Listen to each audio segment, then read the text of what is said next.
Chapter 272. As a descendant of an ancient martial arts family, Fang Yen admired the most about living a heroic life and dying a carefree death. Of course, he couldn't do either of those things. If someone wanted to write an epitaph for him after his death, it could only be written, "A cheap and shameless man." Or it could be said that people who lived longer were really cheap. Fang Yen had always thought of himself as a smart person, but smart people also made mistakes. For example, Fang Yen had made a mistake now. When he threw the silver fool in his hand at Chiba Shinobu had already disappeared from his original position. Too fast. Chiba Shinobu's speed was too fast. Before the fool had time to explode, he had already dodged it. This kind of hot weapon was extremely lethal to ordinary people, and it was impossible to defend against it. But for Fang Yen and Chiba Shinobu, it really wasn't very useful. Because the reaction speed of the weapon couldn't keep up with the reaction speed of their bodies. This was an era where hot weapons were king, but it was also an era where hot weapons were in the hands of the people who controlled them. The long sword was like a spitting spirit snake, fiercely attacking Fang Yan's chest. Fang Yan's body retreated again and again, not daring to touch the sharp edge of the sword. If it was Fang Yingying using the sword, Fang Yen was 90% sure that he could stop the sword. If it was Fang Haohan using the sword, Fang Yen was 80% sure that he could snatch the sword. If it was Chiba Shinobu using the sword, and Fang Yen still had to use his flesh and blood to fight, there was a 100% chance that this sword would cut off his limbs. Chiba pushed off the ground with the tip of his foot and flew forward. Like a white ape hunting its prey, he stabbed at Fang Yan's chest, lianquan, zigong, abdomen, middle wrist, tai, and other major acupoints. The tip of the sword wavered, like a spirit snake looking for a gap to bite. The buzzing sound was endless, bringing great psychological pressure to people. Fang Yen suddenly stood still. He stretched out his hand and tore the robe off his body. He waved his robe to wrap around the soft sword. With a flick of his wrist, the white robe was cut into countless pieces. Just as he was about to follow up with another attack, a strange sound came from behind him. Without thinking, he slashed out with his sword. Bang! The silver foolish egg was split open, and the green liquid inside splashed everywhere. "I've been tricked." Of course, Fang Yen knew that Sha Dan's speed couldn't keep up with the speed of the Thousand Leaves army. If the sword god was so easy to kill, the armory could use this kind of hot gun to rob all the masters in the world. Therefore, when he threw the silver bullet, Fang Yen curled his finger a little, and there was a little spinning force in it. It was like the roundhouse ball in table tennis. When you saw the opponent's ball was about to jump in front of you, you hit it with your racket, only to find that the ball's trajectory had changed again and actually jumped out from under your racket. The silver bullet passed by Thousand Leaves army. Thousand Leaves army thought that the crisis was over. But he didn't know that the real crisis hadn't arrived yet. When Fang Yen took off his clothes to wrap around his soft sword, it was to create pressure on him so that he didn't have too much time to pay attention to what was flying behind him. When the two sides were fighting fiercely, something flew behind them. Thousand Leaves army mistook it as a sneak attack and slashed at it. He was very confident in his swordsmanship. It was also because of his overconfidence in his swordsmanship that he broke the silver ball and released the green liquid inside. This was also what Fang Yen wanted to achieve. Originally, he was too embarrassed to take it out, but the old guy Thousand Leaves army was shameless enough to take out his sword to slash people, so Fang Yen naturally used his secret weapon. But it was a little too shameless. The body of Thousand Leaves army's sword was like his body. When the sword touched the flying object, he already knew that the situation was not good. He flew to escape, but Fang Yen used the stick formula of Tai Chi to hold him back and make him unable to move. Thousand Leaves army suddenly used his chi, and the wide-sleeved robe on his body was vigorously peeled off and took the initiative to stick to the green liquid. Most of the liquid was blocked by the clothes filled with qi. After a large area of the clothes was corroded, the liquid fell to the ground. There were also a few green dots that were not blocked by the clothes and landed on Chiba Shinobu's naked upper body. Sizzle, it was the sound of flesh and skin being corroded and burned. As the green liquid entered, the flesh and bones would be burned out, until the effect of the drug completely disappeared. Even Thousand Leaves' army, who was made of iron and steel, looked ferocious when suffering this kind of pain, and his body was trembling in pain. But he didn't say a word. He held the sword and went straight to Fang Yan's eyes. The severe pain in his body completely enraged Thousand Leaves' army. He also had to use more crazy attacks to relieve the pain of his flesh and bones being melted, which was simply unbearable for human beings. Compared with this kind of pain, the so-called 10 most cruel men of the Qing dynasty were nothing. When Thousand Leaves' army attacked wildly with his sword, the smile on Fang Yan's face disappeared. He closed his eyes again and let the long sword stab into his eye hole. The heart of Tai Chi was used again, and the Tai Chi domain appeared again. The world became still, like an ink painting hanging on the wall. The color of the mountain soil, the trembling grass, the chirping of insects and birds, everything was clearly visible. The tip of the sword no longer trembled. It turned out that it had always been in this state, and all the phantoms were deceiving. The blade arrived in an instant, trying to pierce Fang Yan's pupils. Fang Yan's expression was solemn, and he slowly reached out his hand. Clang, there was a sound of gold and iron colliding. One of Fang Yan's fingers touched the blade of the sword. His head and the blade of the sword crossed. It was the sword that should have pierced Fang Yan's eyes, but the sword didn't twist, and Fang Yan's head didn't twist either. They met each other in a straight line, but they just strangely missed each other. Pa! Fang Yan slapped Thousand Leaves' army's abdomen with his palm. It was a light, soft palm that did not contain any strength. It was more like a touch than a slap. Before Chiba Shinobu could react, his stomach suddenly became extremely hot. His abdomen was protruding as if someone had stuffed a child inside. Puff, his stomach was like a balloon that was full of air, and it suddenly rose high. Pa! The balloon exploded, and his stomach sank again. Take advantage of his weakness and kill him. Fang Yan took advantage of the fact that Chiba Shinobi was unable to move and kicked him in the face. Thousand Leaves' army's body flew backward, and after landing, he still staggered back. After taking more than a dozen steps back, he stopped in a sorry state. The soft sword in his hand was stabbed into the ground, and the body of the sword was hard and straight to support his body. Dark red blood flowed from the corner of his mouth, and then it became a darker purplish black. This was the first time that Thousand Leaves' army was sent flying by Fang Yan. This was also the first time that Thousand Leaves' army bled in front of Fang Yan. Beautiful.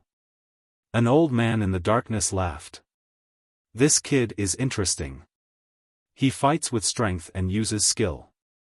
He only uses skill and doesn't use strength. He looks like a sissy. If he only uses strength and doesn't use skill, he's just a brute. He'll never be able to achieve anything great. Old thing, don't you know shame? This kid used a bomb to blow people up. This is a sneak attack. It's a shame to be associated with him. What do you know? That old guy doesn't use a sword. That's a cold weapon my ass. Go and touch the sword in his hand. I'm afraid it's hotter than burning coals. Fang Yan smiled happily and said, Look, no matter how many times you beat me, I only want to beat you one last time. You used a bomb, Thousand Leaves' army said calmly. He felt that he had been insulted, that their contest had been tainted. A duel between peerless experts. They've already climbed to such a high place, how could they use a bomb to attack? If Shimen Chui Shue and Yi Gucheng finally climbed to the top of the Forbidden City, they would each take out a gun from their pockets and shoot at each other. Just thinking about it made him feel cute. That's my weapon, Fang Yan said. It's the same as the sword in your hand. They're both weapons. Thousand Leaves Army chuckled and said, is that also considered a weapon used by martial artists in a duel? Of course it is, Fang Yan said. You've never played a game before, right? Some weapons are simple and realistic, like the soft sword in your hand. But my idiot added special effects, so when it explodes, it's cooler. The conflict between ancient martial arts and firearms has been at loggerheads for so many years. Martial artists train their bodies, skills, and chi, while firearms focus on simplicity, efficiency, and speed. You should stick to the path of ancient martial arts. Firearms are not advisable, it will make people slack off, so try not to use them as much as possible, Thousand Leaves Army lectured like an elder. Shouldn't you wait until you're on the verge of death to say these words? At that time, the effect should be better, Fang Yan advised. Thousand Leaves Army licked the blood on the corner of his mouth and smiled gently. It's been a long time since I've tasted fresh blood, I really miss it. You're right, no matter how many times I win, you only need to win one last time. Thousand Leaves Army's figure became illusory, but his voice was still as clear as ever. The last time hasn't come yet, so the winner might not necessarily be you. Before he finished speaking, the tree behind Fang Yan's previous position had been cut in half for no reason. Fang Yan dashed towards the huge rock, and sword marks immediately appeared on the surface of the huge rock. Large and small pieces of rock fell off, but the sword didn't make any sound when it cut the rock. It looked very strange. The sky was filled with Thousand Leaves Army's phantom, jumping up and down as he moved. The sword chi was extremely sharp.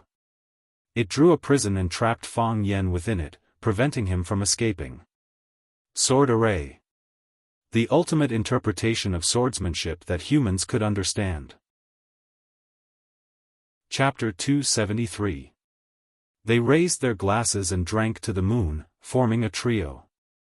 Jiang Zhulu didn't use his binoculars to watch the fight on the top of the mountain. Instead, he gave the binoculars to the bodyguard behind him and told him to keep an eye on the situation and report back to him. Jiang Zhulu, Lu Qingming, and Lan Shanggu, who arrived last, drank and chatted merrily as if they were on a vacation in the wilderness. Because Lan Shanggu joined, Jiang Zhulu and Lu Qingming couldn't talk about cooperation. The businesses of the three were related and competitive, so they weren't afraid of not having a common language. 3 of the 4 prodigies of Huaqing are here today, this is really fate. Lan Shanggu laughed and said, how many years has it been since the 4 prodigies of Huaqing gathered together? In my memory, the 4 prodigies of Huaqing have never really gathered together, right? Jiang Zhulu asked back. Old Mei is so boring. He stays in his room all day and doesn't come out, who knows what he's busy with, Lan Shanggu complained loudly. That's because his name is Mei. Jiang Zhulu laughed and added. The 4 prodigies of Huaqing in the eyes of bored people were Jiang Zhulu of the Jiang family, Lan Shanggu of the Lan family, Lu Shu of the Lu family, and Mei Yingxue of the Mei family. Apparently, Mei Yingxue didn't like this name and thought it was too feminine, so he changed his name to Mei. Mei was actually quite interesting. He went into business and became a business genius. He went into painting and became a painting genius. He went into antiques and became a collector king. He went into dragonflies and became the most famous dragonfly research expert in the country. Oh right, his research on snakes and bears was also very profound. He published many influential papers both at home and abroad. No one knew what he was researching now. They only knew that the last paper he published was related to body fragrance, so everyone knew that he was researching women's body fragrance. He rarely appeared in public. The only time he made a grand appearance was when he was 18 years old and the Mei family held a banquet for his coming-of-age ceremony.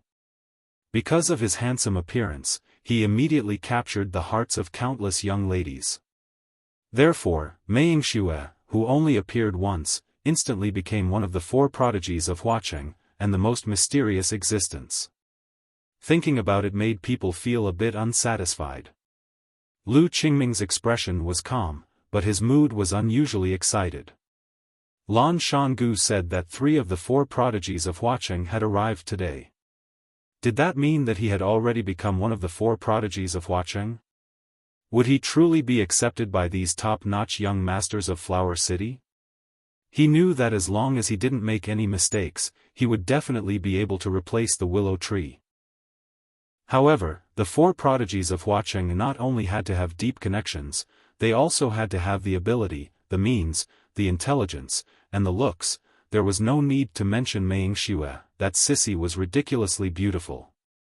Jiang Zhulu was refined and scholarly, Lu Shu was free and unrestrained, Lan Shanggu was valiant and ferocious. They were all the best men in the world. Now, would he be able to keep pace with them? Lu Qingming acted as if he didn't care about that kind of thing at all and said with a smile, "Good looks always have an advantage. I wonder what that person from the Mei family is researching right now. Who cares?" Lan Shanggu shrugged indifferently. "We'll know when he publishes his research paper." Jiang Zhulu laughed and said, "He is a wonderful person." Lu Qingming pointed to the top of the mountain and said, "Is that person up there not a wonderful person?" "He is." Lan Shanggu said, "He is one of the most wonderful people I've ever seen." Jiang Zhulu looked at Lan Shanggu thoughtfully and said, "Does your Lan family really want to ride on his coattails that much? Besides, your coattails aren't that thick right now. My 2 brothers, let's not beat around the bush in front of honest people. Our Lan family indeed values this project very much. If we can obtain the right to sell the product of the Rubik's Cube technology, with our network channels, it won't be a problem for us to live a few years in peace. So, my 2 brothers, please support us." Jiang Zhulu laughed and said, "Support? Of course support. The problem is, what if the Rubik's Cube technology is in our hands?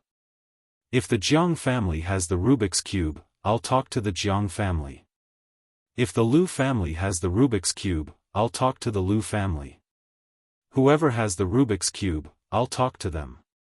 I know there are some people who don't like Fang Yan, but our Lan family only cares about the matter and not the person. We just want to earn some money quietly." Since Lan Shanggu had already stated his family's position, Jiang Zhulu and Lu Qingming naturally wouldn't pursue this issue.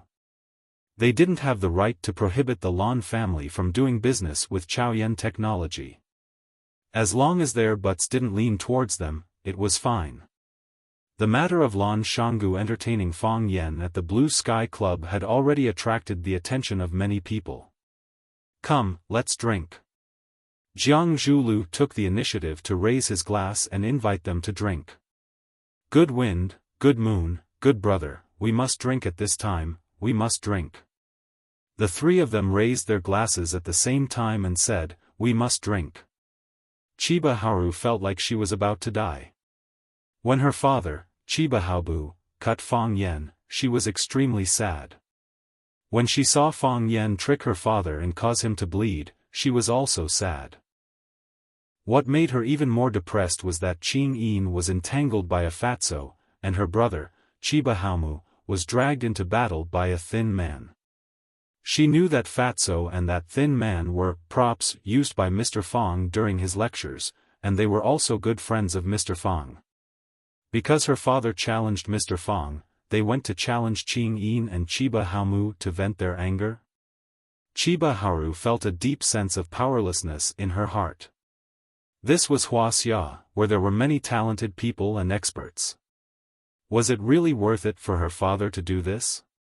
He wanted to make Japanese kendo famous, he wanted to pave the way for Japanese martial artists, he wanted to pursue the supreme kendo, but, Lord Father, this was Wuxia. If you challenge one person from Wuxia, there will be 100 people from Wuxia standing up. They bully your disciple, humiliate your son, kidnap your daughter. There are too many of them, and they are too powerful. Even if you defeat teacher Fang Yan, do you really win this competition? What? You don't want to accept it?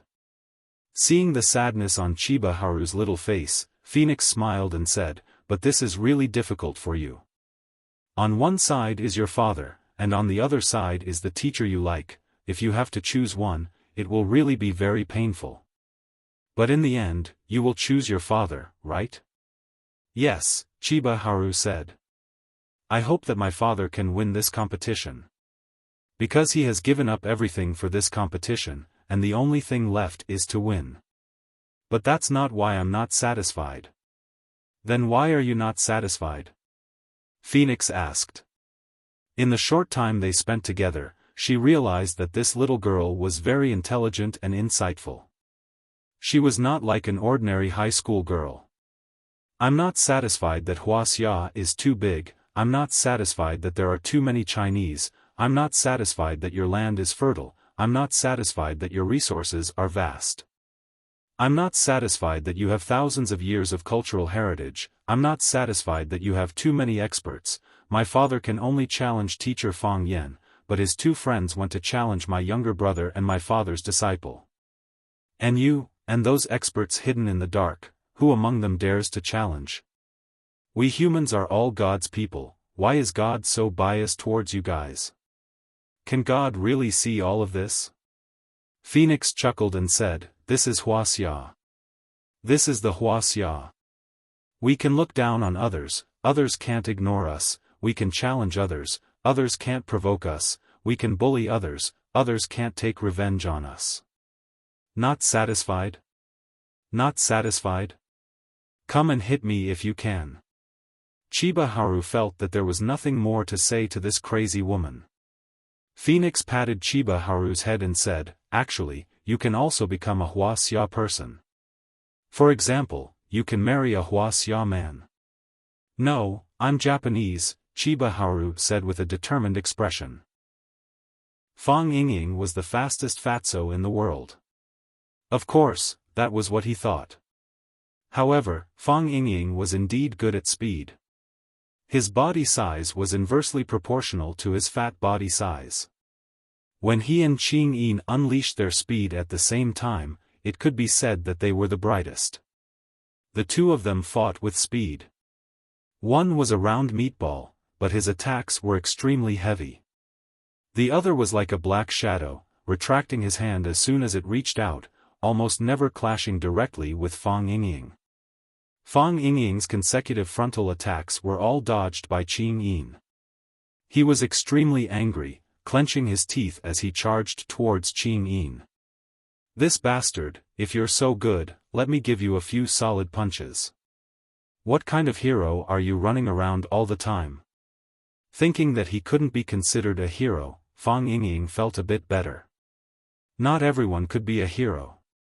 On Fang Haohan's side, the battle was even more intense. No, it was a shouting match. Fang Haohan sent Qianye Haowu flying with a thunderous punch and shouted, "You despicable bastard, you dare to use the monkey steals the peach to ambush me, you want to cut off my descendants? I'll fight you to the death." Fang Haohan used the bone-shrinking hand to slap Qianye Haowu's chest, causing him to spit out blood. He shouted even louder, "You dare to insult my mother? Even though I don't know who my mother is, I respect her a lot, I'll fight you to the death." Fang Haohan kicked Qianye Haowu's balls, looked at his twisted face and cursed, "You despicable bastard, you dare to use the monkey steals the peach to ambush me? You want to cut off my descendants? I'll fight you to the death." Yi Ro stomped her foot on the side. "This idiot, you've already used this excuse just now." Bam! Fang Haohan punched Qianye Haowu's face and angrily said, "You dare to call me ugly? How am I ugly? How am I ugly? I'm so skinny, how can I be ugly?" Qianye Haowu could no longer hear what Fang Haohan was shouting. He fell on the pile of rocks, foaming at the mouth and covered in blood. Chapter 274. On the rugged mountain path, a row of black-clothed people moved quickly and silently. They were climbing the back mountain of One Sword Peak, which didn't even have a mountain path. It was a completely deserted area. Thorns, poisonous insects, steep slopes, and rocks that could fall at any time. It was a hair-raising walk. This group of black-clothed people were dressed uniformly and strangely. They wore black hats that looked like swimming caps, and they wore tight-fitting black fiber uniforms. Each of them carried a barrel-shaped bag. With one person in the lead, everyone followed. The black-clothed person in the lead looked up and waved his hand. The group of black-clothed people behind him immediately spread out and entered the dark mountain. They came without a shadow and left without a trace. Apart from a few lonely birds that were occasionally startled, no one knew the secret of their arrival. Chiba Bing's body soared into the air, slashing left and right with his sword. There was no sound, no shadow, only the sword energy could be seen. The trees behind Fang Yen, the rocks that he dodged, the flowers and grass on the trees were all cut into pieces by the sword energy. Fang Yen took a step forward and slashed at his chest. Fang Yen quickly retreated, and another sword slashed at his back. Fang Yen spun on the spot and slashed at the top of his head. Because of the formation, there was nowhere to hide.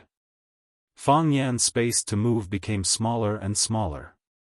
This was also Chiba Bing's deliberate intention. When he was only 3 feet away, he would enter a dead end. No one in the world could save him. Fang Yen had already used Drunken Crane riding the wind to the extreme. His body was like a small boat on the ocean. He ran here and there in a sorry state. I can't do this anymore, Fang Yen thought. He also knew what Chiba Bing was planning. He was trying his best to reduce his space to move. When he couldn't dodge, he could only be beheaded by Chiba Bing. Unfortunately, Sha Dan had already been used. Otherwise, if he threw Sha Dan at Chiba Bing in the air, he wouldn't dare to use his sword to slash at him. In that case, he might be able to escape from the sword formation. The flesh on the wound on his chest opened up more and more. Because of the intense exercise, blood gushed out again. Even the golden chrysalis muscle nourishing powder was washed away. Without the obstruction of the golden chrysalis muscle nourishing powder, the blood flowed even more unbridled. Fang Yan's body was getting more and more tired, and his footsteps were getting heavier. Of course, he couldn't care less at this moment. This was the darkness before dawn, the frozen earth before the ice and snow melted, and the heavy rain before the sunset filled the sky. He had to persevere. He didn't care how many times Chiba Shinobi had won before. He just needed to win one last time. Besides, the old guy from the Chiba army didn't say that he was tired. How could a young man with good teeth and a good appetite say that he was tired? Another large rock was shaved off by the sword chi. Of course, the originally huge rock had been shaved into a flat top by the Chiba Shinobi. The stone rolled to the ground, blocking Fang Yan's path of retreat. However, if Fang Yan moved forward, he would face the sharpest sword of the Chiba army. He couldn't move to the left because the Chiba army's sword chi still remained there. He couldn't move to the right because the Chiba army had just withdrawn his sword from the right. The speed of the Chiba army was too fast. He could launch hundreds of swords in a second, and those hundreds of swords formed a dense spider web. It was really not easy for a mosquito like Fang Yan to pass through the spider web. Fang Yan stood still and let the long sword attack him. The Chiba army didn't disappoint Fang Yan and slashed at his neck.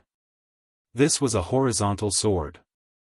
Perhaps because of the excitement of drinking blood, the long sword, which had been silent all this time, actually let out a long cry. Fang Yan closed his eyes and displayed the heart of Taiji again. The Taiji domain was fully displayed, bringing him into another world. He was not convinced. He wanted to try again. He wanted to try again to see if the Chiba army's sword was faster or if his hands were faster in the Taiji domain. He could only try again because in his skill box, only the heart of Taiji had a chance to match the unique skill of the Chiba army's sword array. The heart of Taiji was a domain, and so was the sword array.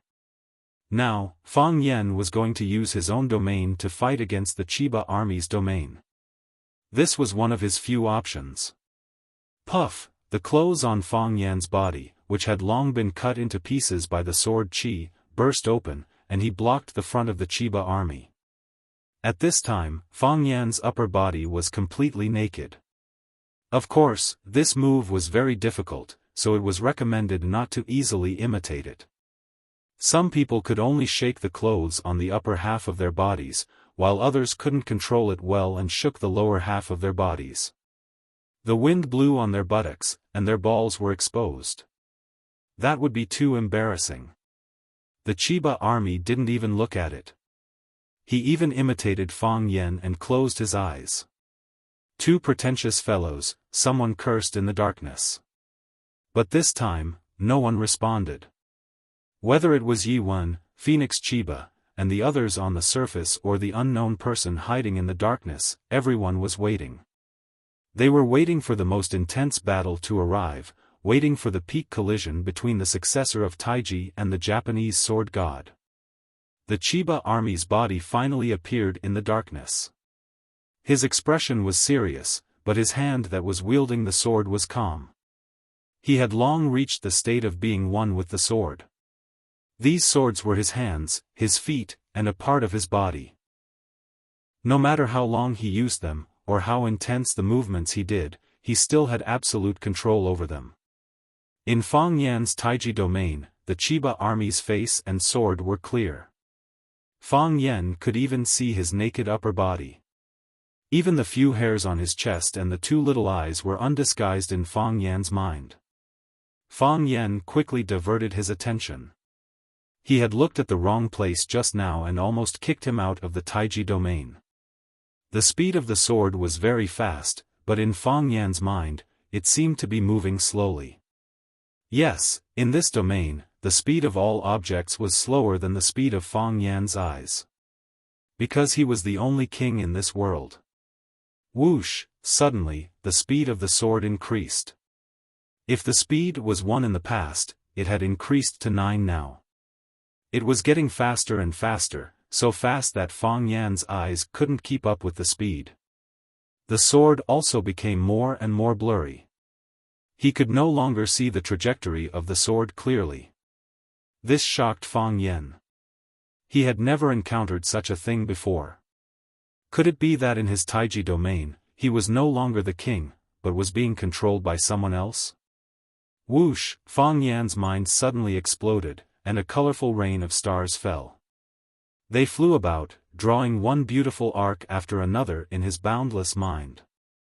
The clear images in his mind had disappeared, and now the flowers and grass had become bright spots and lines. Hashirama Chiba's body turned into a moving dot of light, and the long sword he swung was a glowing line. Fang Yen stretched out his hand. Crack, crack, Fang Yan's hand pierced through the sword Qi surrounding the long sword. The sword Qi exploded, giving off a strange sound. However, the sword energy didn't hurt Fang Yen. Fang Yan's hand finally grasped the blade of Chiba Abe's sword. This was impossible in the past, but it was happening right in front of his eyes. The heart of Taiji, the heart follows Taiji. Sometimes, it's not you who thinks about how to fight, but the heart of Taiji will lead you to fight. This was what the old drunkard said to Fang Yen. The old drunkard was a martial arts genius. Until now, no one dared to refute this. What he said was naturally very reasonable. Taiji was the protagonist, and people were the carrier of Taiji. This was the state that Fang Yen could experience. However, he didn't know what kind of state it was. Did it evolve, or did it deteriorate? Did the heart of Taiji upgrade, or did it mutate? Among a million Taiji practitioners, one lucky person might understand the heart of Taiji. Each of the 10 Taiji practitioners who understood the heart of Taiji had a different growth process. Some of them reached the sky in one step and achieved the diamond body. Some of them fell into hell, and their bodies and emotions changed. The heart of Taiji disappeared for no reason. The reason why Fang Yan ran away was that he couldn't feel the existence of the heart of Taiji. Instead of saying that he was afraid that Yi Ro would beat him up, he was afraid that the heart of Taiji would never come back. Therefore, after the heart of Taiji returned, he wouldn't feel embarrassed even if Yi Ro beat him up in front of hundreds of teachers and students. Instead, he was secretly happy. Look at me, look at me, look at how much I've been beaten up. The long sword stopped moving forward, and Hashirama's body also froze in the air. Hashirama lowered his head and looked at the long sword in his hand. He sighed softly and said, "You understand?" "Yes," Fang Yan said. "What did you understand?" "I don't know," Fang Yan said. He really didn't know what he had understood. He didn't even know if he had understood it or not. Hashirama asked him if he had understood it, but he was too embarrassed to say that he hadn't. That would be really embarrassing. "You have indeed comprehended it," Chiba Shinobu said and sighed deeply again. His high spirit was gone, and so was his sword. The soul of the invincible Japanese god of swordsmanship was suddenly taken away. He was a little dispirited and said, "I've practiced swordsmanship all my life, and I've sought the way of heaven. Even heaven is helping you. What can I do?" Fighting with heaven was endless joy. Fighting with earth was endless joy. Was that really the case?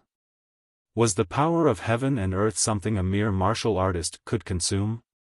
Fang Yan didn't care about that. He only remembered a saying, "Take advantage of your enemy's weakness." Just as Qianya was feeling melancholic, Fang Yan slapped his chest with his palm. The long sword in Hashirama's hand fell, and his body fell toward the cliff of one sword peak like a paper kite without a string. Chapter 275. Father. Chiba Kaori cried out anxiously. She blurted out in Japanese. Right now, no one cared whether others could understand her or not. She had witnessed her father being slapped down the cliff of one sword peak by Fang Yan's palm. The cliff was so high that she and the woman who kidnapped her had to climb it for half an hour, and they had to start climbing from the middle of the mountain. If her father fell down like that, wouldn't he die? She was heartbroken. Tears flowed out of her eyes as she rushed toward the spot where Chiba Hajime had fallen. Phoenix grabbed her arm and shouted, "Stop! You are now my captive. Whether you live or die is up to me, let me go." Chiba Kaori struggled with all her might. Ever since she met Phoenix, their conversation had been very pleasant. Even when she was kidnapped, she still had a smile on her face. This was the first time she tried to break free from Phoenix's control. With a flick of her wrist, Chiba Kaori fell to the ground. "I don't have tender feelings for the fairer sex," Phoenix said with a cold smile. Chiba Hamu had just opened his eyes when he happened to see his father's body falling down the cliff. His eyes were wide open. He couldn't imagine how his father had failed. He was the invincible Japanese sword god, the faith of Japanese samurai, and the totem of kendo. How could he have lost? He got up, ignoring the pain in his body, and rushed toward the cliff where his father had disappeared. Qing Yin had already stopped fighting with Fang Yingying. The moment he saw his master, Chiba Hajime, being beaten down the mountain by Fang Yan, he was dumbfounded. He knew how powerful Chiba Hajime was. He also knew how powerful Fang Yan was. Fang Yan, that bastard, did he use Sha Dan again? Fang Yingying was also dumbfounded. He was really dumbfounded. He didn't expect Junior Martial Uncle to win. How did Junior Martial Uncle win? Logically speaking, Junior Martial Uncle should not be able to defeat the Chiba army. This kind of thing did not make sense at all. In the beginning, Junior Martial Uncle had offended so many masters with his vicious tongue. Should he and Fang Haohan run away tomorrow or not? Because he was thinking about this problem, he forgot to take the opportunity to deal a harsh blow to Qing Yin. Therefore, it could be proven that he was truly a fool. Qing Yin only snapped out of his daze when he saw Qianye Haowu crawling up from the ground and about to jump off the cliff. Using his full speed, he grabbed Qianye Haowu, who was about to fall from the sky, and pulled him back. Before Qianye Haowu could resist, he slapped the back of his neck, and Qianye Haowu fainted again without a sound. They cooperated very well. To be honest, Fang Yan was also a little surprised. He knew that he was going to face a tough battle, and he had indeed been on the verge of death countless times. However, the sudden appearance of this state and the mutated Taiji heart made him completely unable to control it. In other words, he didn't even know if such a state would appear again in the future. Of course, even though he was confused, he still had to grasp the key point at the crucial moment. He knew what he should do and what he shouldn't do. What he should do was not to stand there in a daze, but to jump off the cliff with Qianye Haowu. Fang Yan also jumped off. Phoenix said to Qianye Haowu, who was still trying to crawl up from the ground, "Don't worry, your Mr. Fang jumped down to save your father." Qianye Haowu looked over in surprise, and indeed, she saw her Mr. Fang jumping off the cliff. However, she didn't notice that when Phoenix said that, there was a trace of pity in her eyes. Not much, just a trace. Qianye Haowu's falling speed was not fast, and he was still thinking about using his body's strength to control the inertia of the falling object. In this aspect, he did very well. He moved his feet and released his energy, using it to increase his buoyancy. If he wore the wide-sleeved robe that had not been blown up, he would look like those immortals who flew in the wind in the valley. This action was really cool. Fang Yan fell very fast, because he needed to be fast. Qianye Haowu was sent flying by Fang Yan's palm, which was a passive acceptance.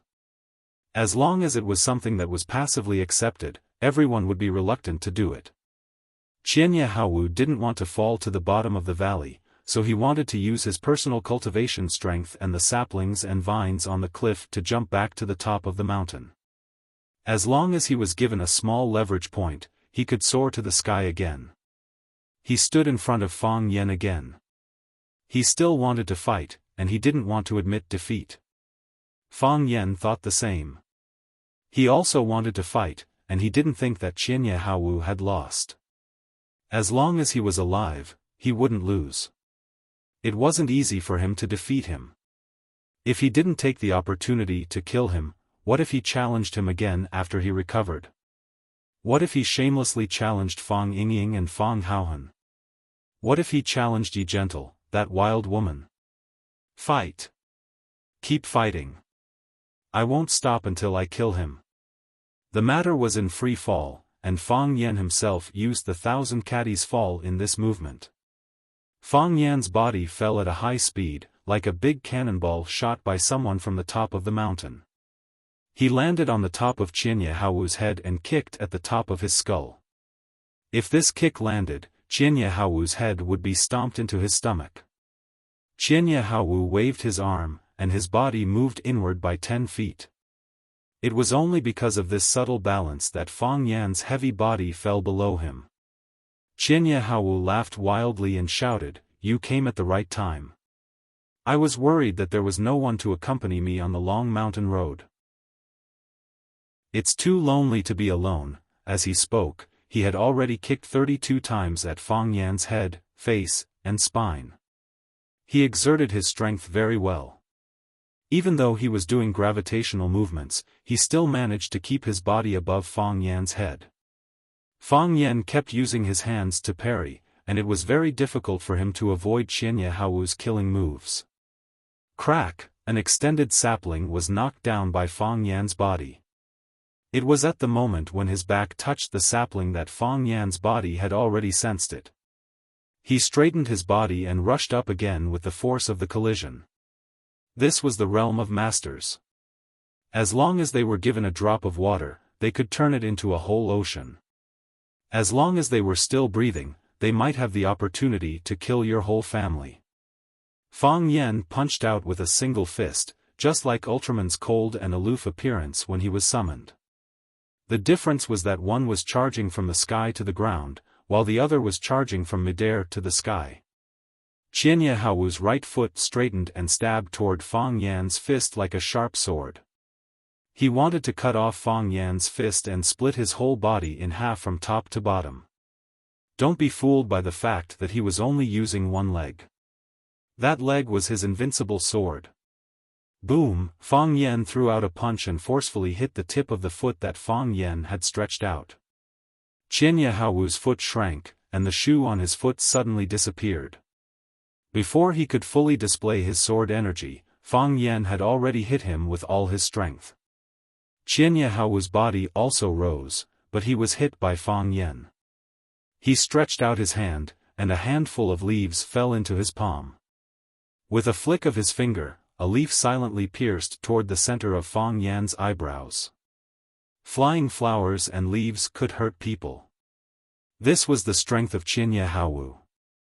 It was the same principle as when Fang Yan penetrated the paper with his internal force and disfigured the willow tree. Fang Yan punched out and sent the leaf flying. Qianye Hao flicked out 2 more leaves in a row. After they were sent flying by Fang Yan, the leaves suddenly rained down on Fang Yan. In the hands of Qianye Hao, each leaf was a small sword. He used these countless small swords to form a sword formation and covered the top of Fang Yan's head. People had very little space to move in the air. The way up was blocked by the sword formation. If he dived down, he would be chased by these Yi Jian, which had been penetrated by the fierce energy. Even if Fang Yan fell to the bottom, these Yi Jian would not necessarily lose all their aggressiveness and would still cause fatal damage to Fang Yan. This was Qianye Hao, the Japanese sword god who could not be underestimated at any time. Fang Yan was really angry. He knew it. He knew that this old guy was not a good guy. You have already failed and been thrown off the cliff. Do you still want to be so powerful? Do you still want to create so much trouble for people? It was so late now, and the audience was tired of watching. The ultimate move should have been used up. Can't you just obediently let me kill you? Do you have any professional ethics? Do you have any competitive spirit? What kind of match would go on and on like this? Fang Yan felt that he had to use his ultimate move and secret weapon. This old guy's spirit of resistance was too strong. He suddenly exerted force, and the pants on his lower body were shaken off by him. Hiss! When the pants flew off his body, there was a loud sound of cloth ripping. He grabbed the pants that could only be called cloth that was about to be blown away by the mountain wind and waved it at the small leaf sword that was coming toward his head. Clap, clap, clap, clap. The pants that were penetrated by true qi and the leaves that were penetrated by sword qi collided with each other, making continuous sounds. If you were lucky enough to see this scene from a distance, you would be surprised to see a naked guy grabbing something and attacking another guy with his upper body bare. The naked guy ran fast, and the naked guy chased even faster. Their fight looked very fierce and ambiguous. If they were not in love, they would never do such a thing. When Fang Yan pulled up his pants and slapped all the Yi Jian away, he also felt a little sad. Damn it, I didn't shake it well just now, and my underwear was also shaken off. Chapter 276. Everything on TV was a lie. This was Fang Yan's profound experience. In the past, when he watched TV, once the hero transformed into Super Saiyan, he would clench his fists and shout, and with a strong shake of his body, his coat and pants would fly off. Only a pair of sexy and delicate boxer briefs were left on his body. In fact, that was not the case at all. Think about it, when you used your strength to shake off your pants, didn't you first tear your underwear? If the underwear didn't tear, how could your body's ki blow up the clothes outside the underwear? I've only heard of hitting a cow across a mountain, but I've never heard of hitting long pants with underwear, right? So, you can shake off your coat, but it's very unrealistic to want to shake off your pants and keep your underwear. It was also Fang Yan's first time doing this kind of thing, and he didn't have much experience, so the price he paid was heavy. Originally, the audience on the viewing platform couldn't see the battle on the top of the mountain. Even if they used binoculars, they could only occasionally see one or two figures. When Fang Yen and Chiba Hiroto were fighting, they wouldn't deliberately run to the edge of the cliff to let them see a few more glances. How could a guy who didn't buy a ticket enjoy such VIP benefits? However, Fang Yen and Chiba Hiroto were fighting naked on the edge of the mountain, which was a feast for the eyes of the guys who were anxiously watching with binoculars.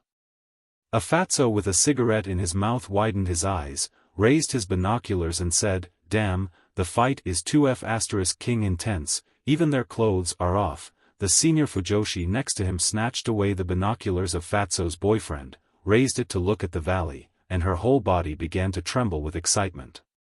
"They really beat their clothes off, they really beat their clothes off." The one in the back took off his pants, and I can see his butt. His figure is not bad. Do you think the two of them are having an affair?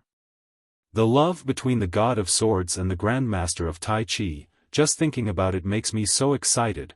There were even more direct women who waved their fists and shouted, "Together, together, together." Many years later, when Fang Yingying told his son about the battle between the king of Taiji, Fang Yen, and the Japanese sword god, Chiba Hashirama, he would still describe it in a heavy and hoarse voice. "It was a tough fight. Your grandmaster's clothes were all gone. But, when you say this, can you not look so wretched and smile so lewdly? You'll give the kids bad associations, okay?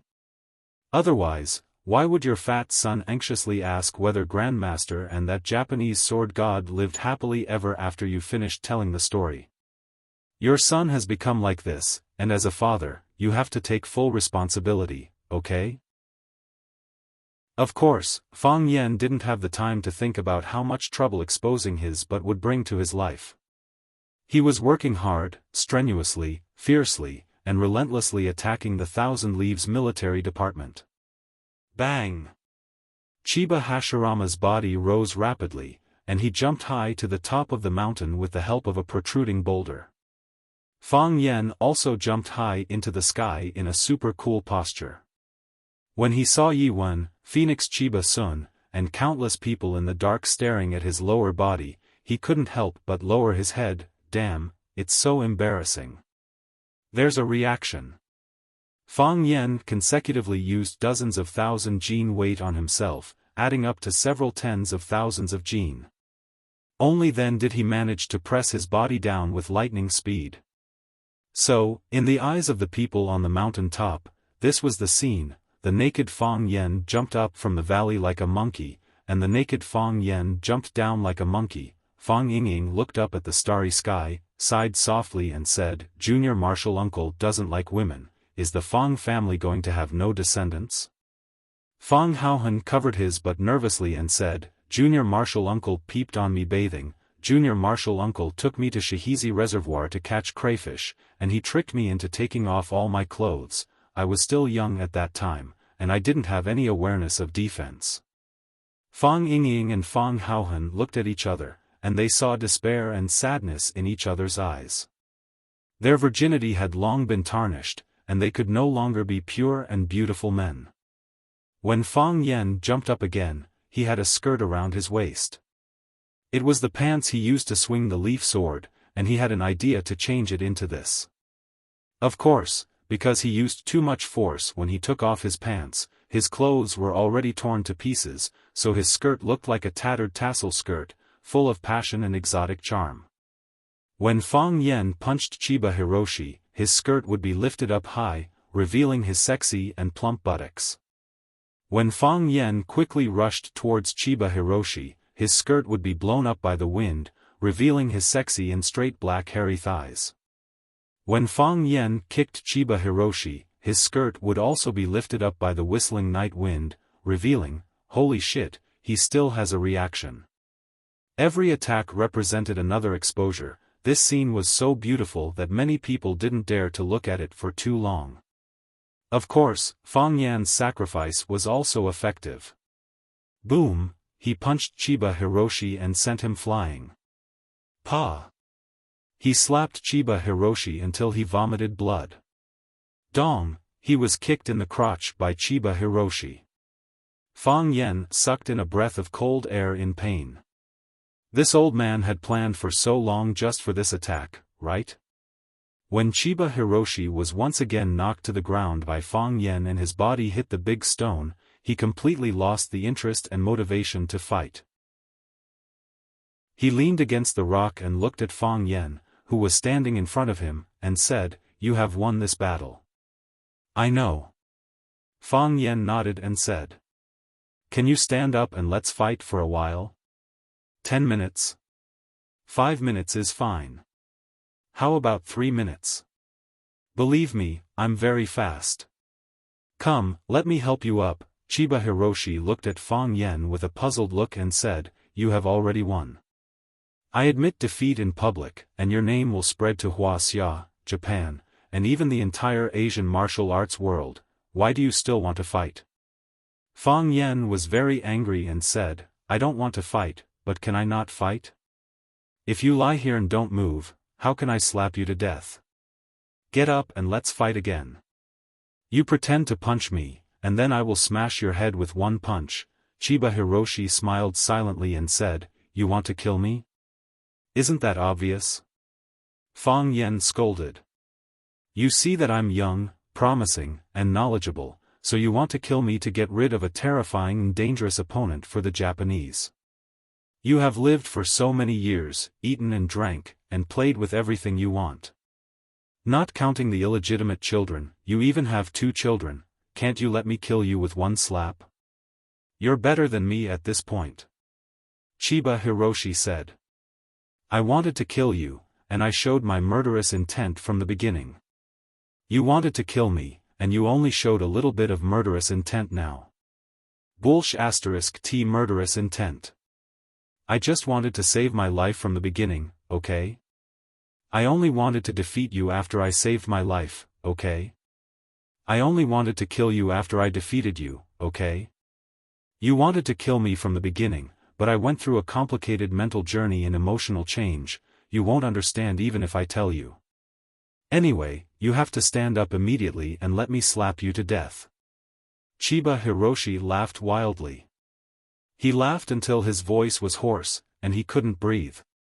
He clutched his chest and coughed violently, and bright red blood flowed from the corner of his mouth. His internal organs had been injured by Fang Yen, and his body was severely damaged.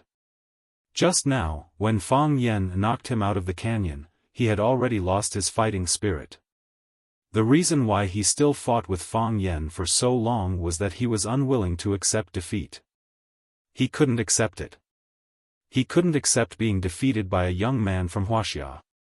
In other words, his road to conquering Wuxia had ended here. But as soon as he took a step forward, his foot was chopped off. Such an encounter made people feel extremely sad and sad. "I understand. I understand." Chiba Hiroshi laughed until tears came out of his eyes. He looked at Fang Yen and said, "You are really an interesting person. Only such a person can understand the real martial arts. Martial arts is the human nature. As long as people live with spirit, they can reach the peak of martial arts. Until now, I didn't understand. I didn't know what my biggest flaw was. I focused on comprehending the sword and didn't care about the world, but it also meant that I closed the door to myself and the world. Only by entering the world can I understand the world. Only by understanding the world can I feel the 7 emotions and 6 desires of the sword. My emotions are not lacking in ruthlessness or lightness, but they lack a sense of humanity. I didn't lose unjustly, I didn't lose unjustly." The old guy lay there and talked for a long time. Fang Yen was not willing to listen to him anymore. He stood in front of Chiba Hiroshi with his hands on his waist and bare upper body and thighs. He said impatiently, "Are you going to get up or not? Don't think that I can't kill you because you are like this. I am a cruel and merciless guy. If you don't believe me, you can ask around. Children can stop crying at night just by mentioning my name." Whoosh! Chiba Hiroshi flicked his finger, and a small stone flew toward Fang Yan's crotch. Crack! With the sound of cloth ripping, the small cloth skirt around Fang Huahua's waist came off and was blown away by the wind. Fang Yan stood where he was for a few seconds, and then he grinned. You started it this time. Fang Yan dashed forward with his bare buttocks. He punched and kicked Chiba Shinobu, who was lying on the ground. Cloud-piercing palm, cloud-collapsing fist, monkey-plucking peach, black tiger gouging heart, beast somersault 360 degrees Tokyo Tower. Chapter 277. Some people say that happiness is not because you get too much, but because you care too little. Fang Yan had long wanted to drag the guy who said this out and beat him up. It was easy to say, but if someone took off your pants and exposed your butt in front of everyone, would you not care and pretend that nothing had happened? I hate it when people act cheap. Fang Yan felt someone patting his butt. Oh, it was the wind. Fang Yan felt someone pulling his arm. He turned around abruptly and saw Chiba Kaori standing timidly behind him. She was helpless and pitiful. She said, Mr. Fang, please, don't beat my father anymore, okay? Fang Yan felt a headache coming on. When men were fighting, women should not be watching at the scene, should they? He kicked Chiba Kaori and said, Your father wanted to kill me, so it's natural for me to kill him now. Am I right? Yes. Chiba Kaori nodded. But he has already lost. He has already admitted defeat to you. Mr. Fang, my father is a proud man like you, he would rather die than admit defeat. However, he admitted defeat to you. Can you let him go? Don't humiliate him like this anymore. Although he was defeated by you, please give him a little bit of a martial artist's dignity. All martial artists should be respected by others. Isn't that the case? You said in class that anyone who becomes the most powerful person in his own field and makes a special contribution should be respected by others, even if that person is a thief. Fang Yan could not help but nod and said, You're right. I am indeed an iron-blooded man who would rather die than admit defeat. Otherwise, I wouldn't have accepted your father's challenge. I can see that your father is like me. No, he seems to have more backbone than me. Chiba Kaori was overjoyed and said, Mr. Fang, you agree to let my father go? I'm going to kill him and let him have what he wants, Fang Yan said firmly. I know what people like us really need. As he spoke, he slashed his saber at Chiba's neck. Thump. Chiba Sun threw herself onto her father and used her frail body to shield Fang Yan.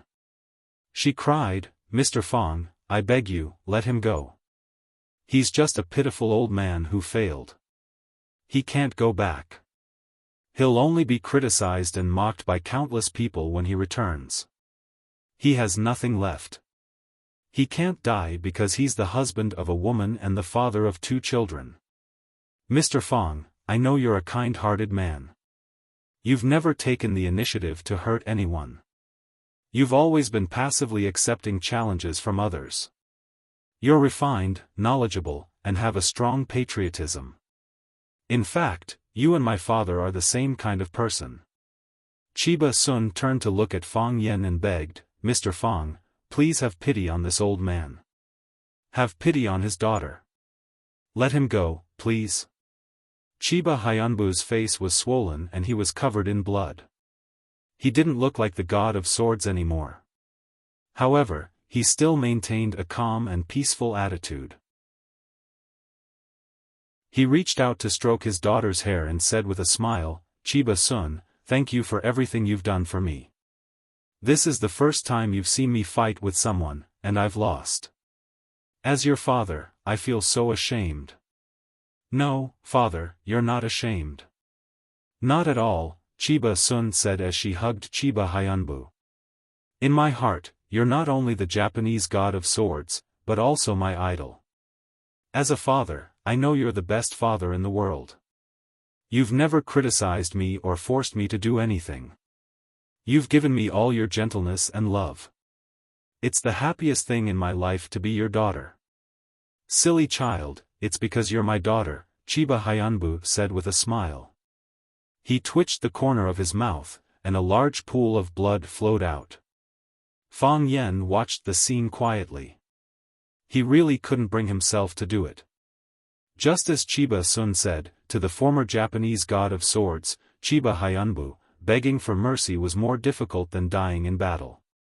He gave up on the competition and lay there, allowing people to beat and scold him.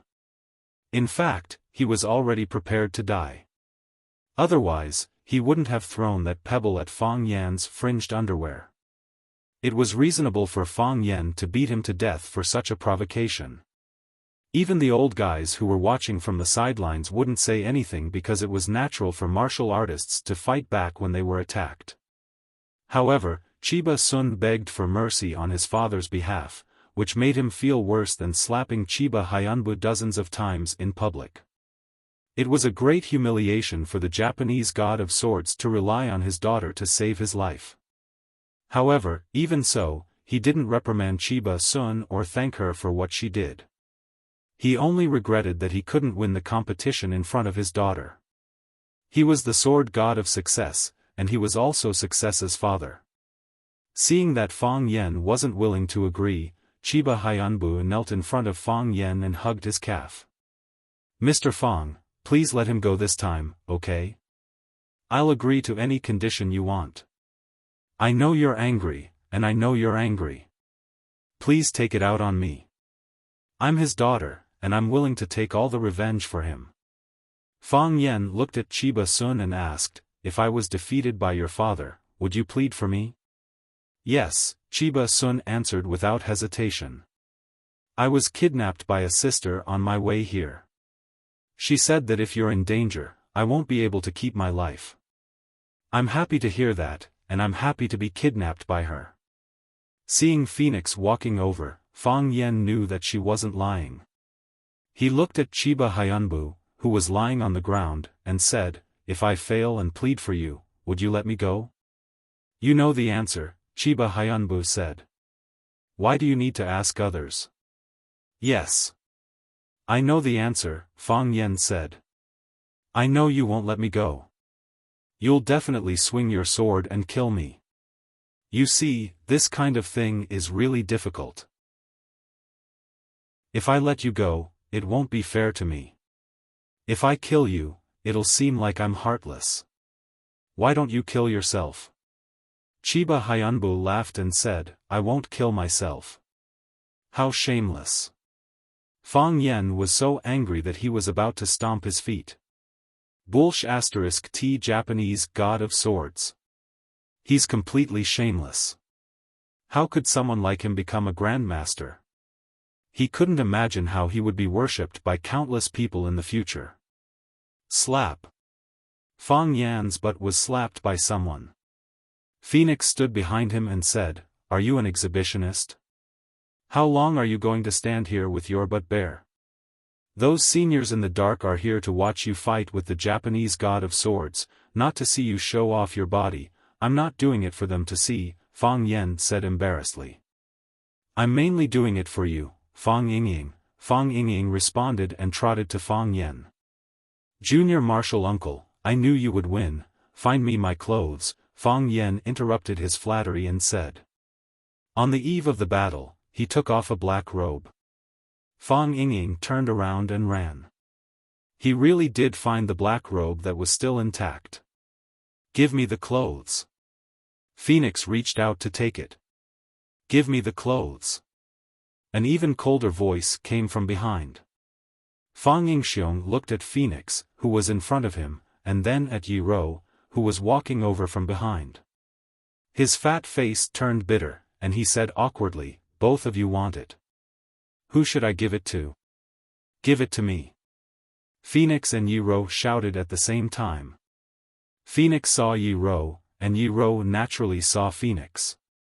The two women's eyes met, and there was a fierce electric current between them. They were old acquaintances, but they didn't have a good relationship. In terms of feelings, Fang Yan and Phoenix had a better relationship. Because every time Fang Yen was beaten like a dog by Yi Rou, he would run to Phoenix for comfort. Fang Yingying looked at Fang Yen for help, but Fang Yen pretended not to see it. He stared at Chiba and said, "Brother, do me a favor and stab yourself, okay? Who doesn't encounter difficulties in the martial arts world? Next time you are in trouble, I can help you." Fang Yingying threw the clothes into the air and shouted, "Whoever grabs it gets it." Slap. Fang Yingxiong was kicked in the face. The kick made him dizzy and confused. He felt like he was about to fall to the ground. Bang! He was kicked in the stomach, and his body rolled on the ground like a ball. Phoenix sneered and said, "I told you to give it to me, so give it to me. Why are you talking so much nonsense? Don't play tricks with me. You're courting death," Yi Rou said in an unfriendly tone. Fang Haohan was so scared that he trembled all over. He wanted to hide his tall body in the crack of the stone. The black robe fell to the ground, but Phoenix and Yi Rou were unwilling to bend down to pick it up. How could such a cold woman do such a thing? Fang Yen looked at Phoenix and Yi Rou, sighed and shouted, "Fang Haohan." No one answered. Fang Haohan lay next to Fang Yingying, pretending to be dead. His face was still smeared with the blood he borrowed from Fang Yingying's face. Fang Yen looked at Phoenix and Yi Rou and said, "Can you help me pick up the clothes?" Neither Phoenix nor Yi Rou answered. Chiba Kaori looked up at Fang Yen, then at Phoenix and Yi Rou. She hurried to pick up the black robe on the ground and brought it to Fang Yen. Fang Yen covered himself with the black robe and fastened the belt. He immediately felt a sense of security. Standing naked in front of so many people, he was really a little uncomfortable. Fang Yen looked down at Chiba Kaori and said, "What should I do with you?" Chiba Kaori's eyes were suddenly filled with anger. He jumped up and threw himself at Fang Yen. Fang Yen punched and sent Chiba Kaori flying. At the same time, a row of people in black who could fly suddenly appeared in the sky above the valley. They raised their biological guns and shot at Fang Yen. Boom! A large crater appeared where Fang Yen had been standing. Chapter 278. The attack was too sudden, and the enemy's weapons were too powerful. They wore flight suits and floated in the air, appearing in the sky above the Grand Canyon.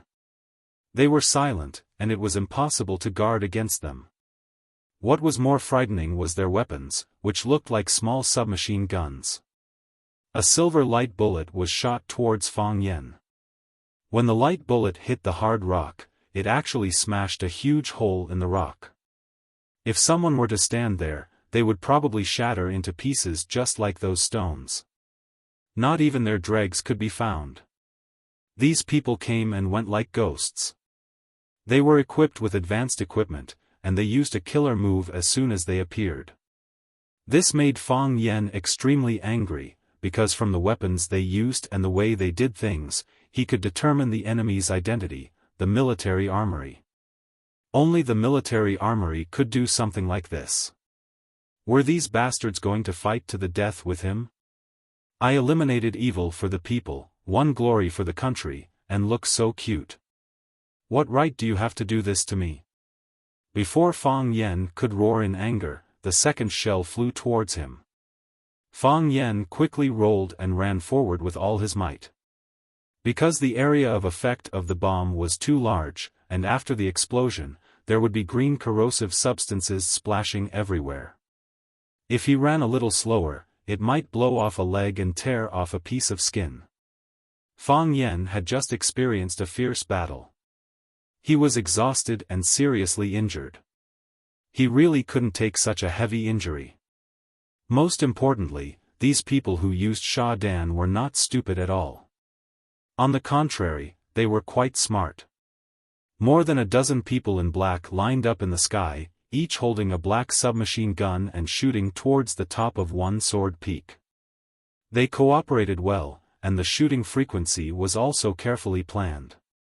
If the top of one sword peak was described as a large square array, then 2 black-clothed men would shoot the silver bullets at the first square, and then the other 2 black-clothed men would shoot the silver bullets at the second square.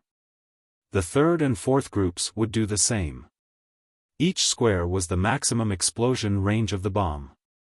When the first group finished shooting, the second group would take over, the third group would be responsible for reloading, the fourth group would shoot without mistakes, and the fifth group would shoot accurately. Their artillery fire blocked the entire one-sword peak. Not even a mouse could escape. This was an extermination operation to make Fang Yen and everyone on one-sword peak stay. Boom boom boom, the sounds of explosions rang out incessantly. After a round of artillery fire, the summit of the one-sword peak was blasted into countless craters. It was like the surface of the moon photographed by a satellite. When the first shell was about to hit the ground, Fang Yen sent Chiba Hajime flying. Chiba Hajime was quickly carried away by Phoenix.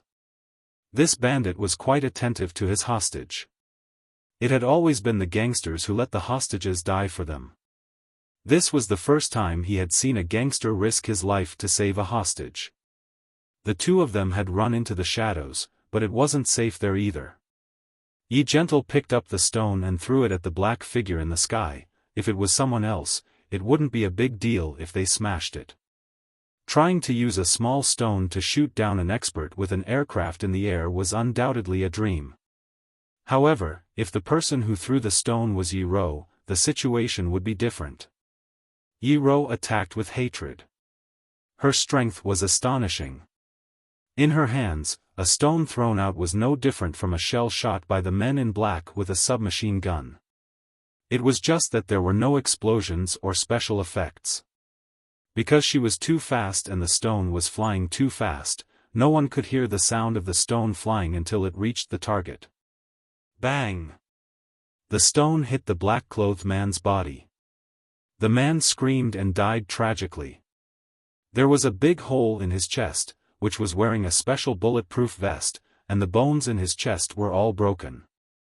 The submachine gun in the hands of the man in black stopped firing. His body was carried by the aircraft and drifted in the sky like a ghost without a master. Everyone, disperse and be careful. Seeing that one of his team members was killed by a stone, the captain of the flight team warned in a low voice and gave the order.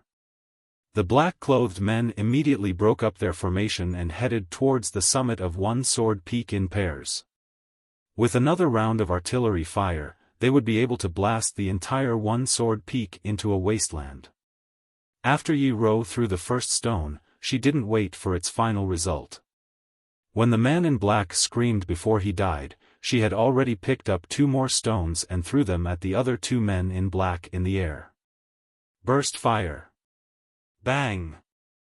Only one sound was made, but 2 people were hit at the same time.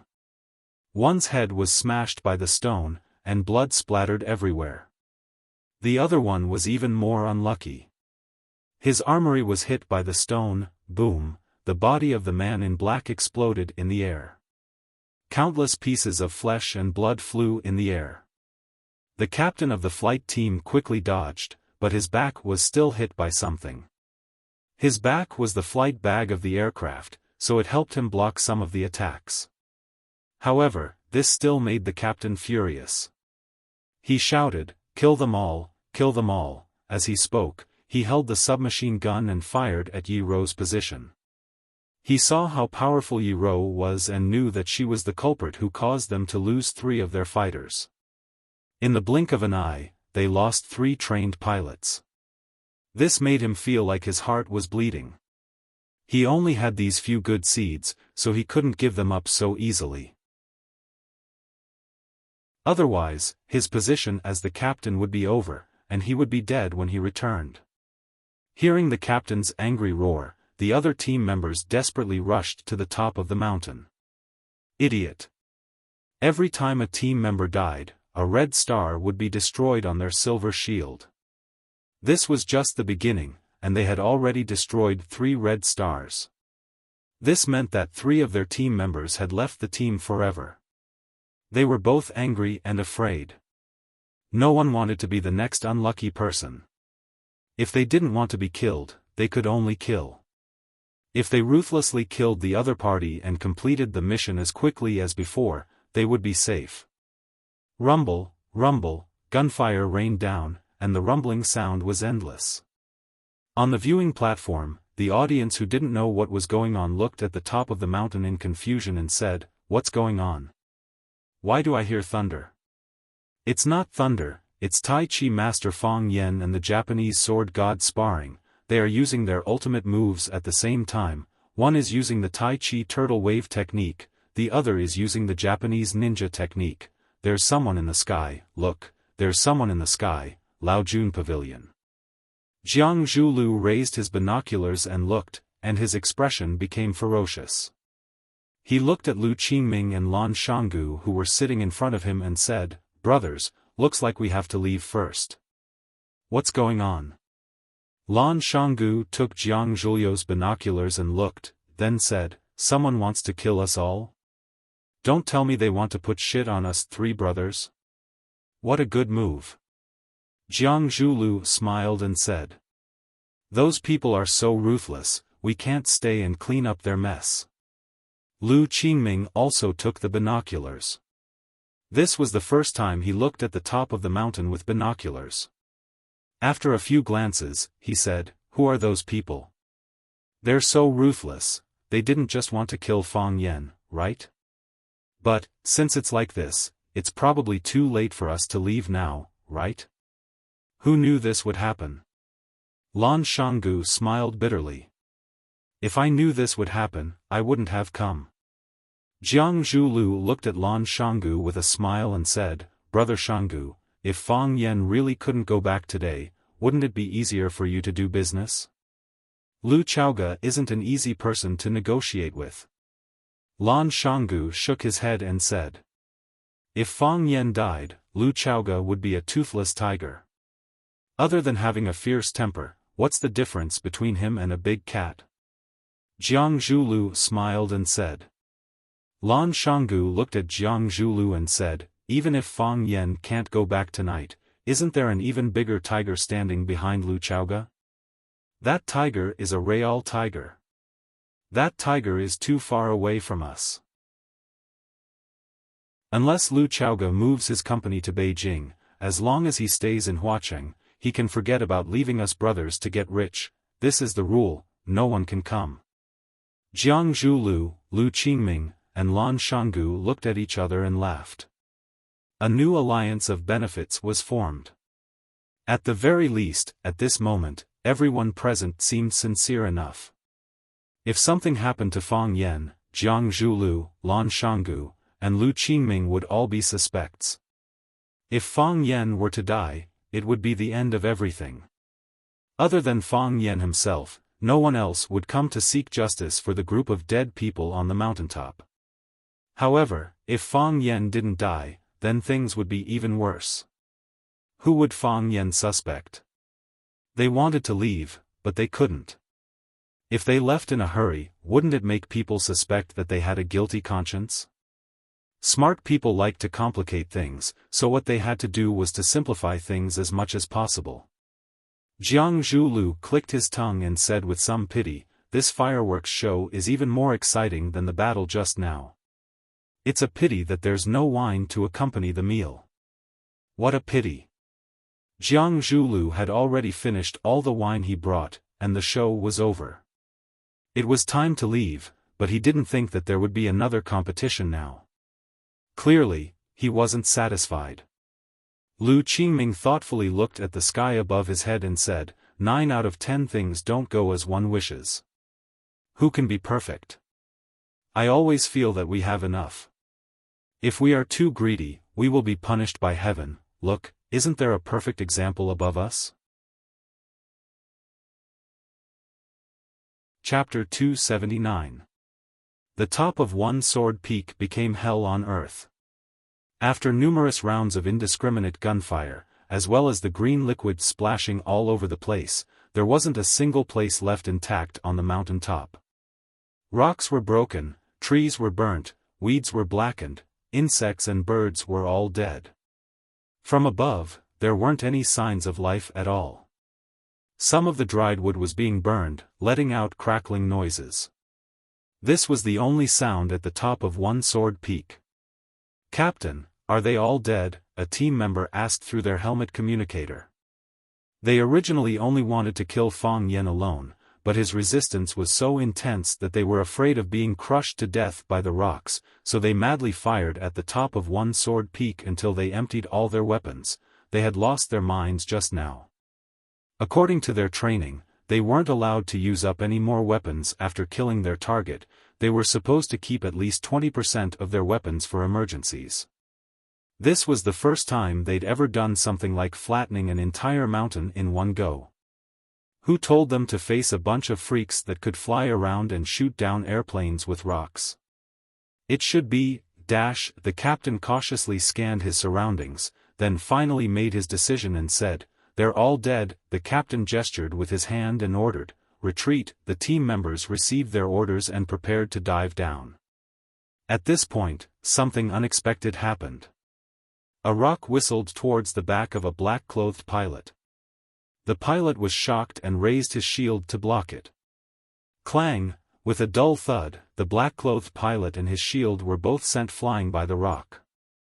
It wasn't until he flipped a few times in the air that he screamed in pain and fell down into the abyss. "Hurry up and retreat," the captain issued an emergency order. "There's clearly no one here, so why are there still rocks flying towards them?" Following that, a catastrophic scene unfolded.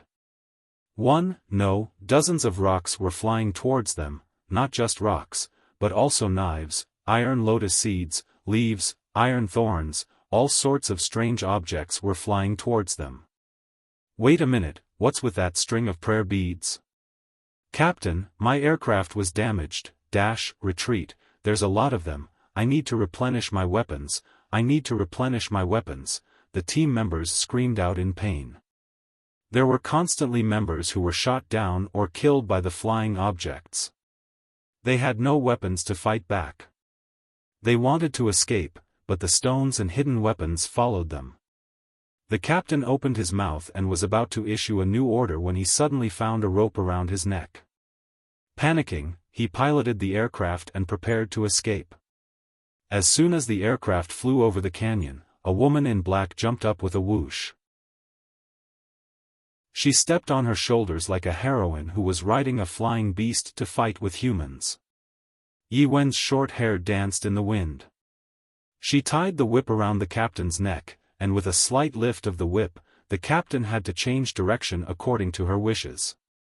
The captain felt extremely humiliated, but the rope was so tight that he couldn't breathe, let alone make a forceful counterattack.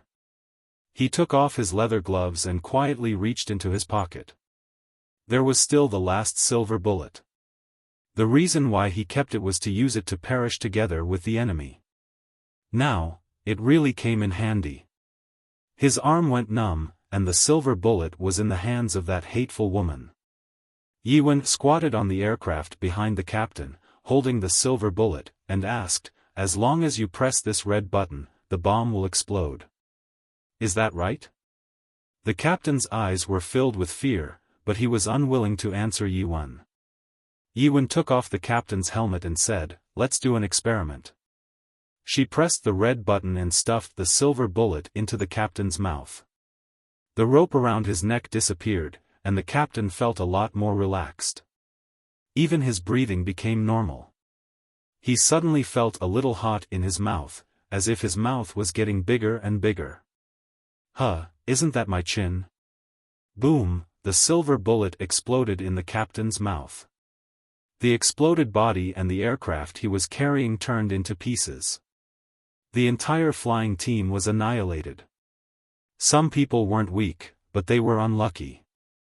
They allowed Fang Yan to fight to the death with the Japanese sword god, Chiba Toyotomi. If Chiba Toyotomi killed Fang Yan, they would retreat quietly as if they had never appeared. If Chiba was injured by Fang Yan or both sides were injured, they would kill and annihilate them when they were at their weakest and most fatigued.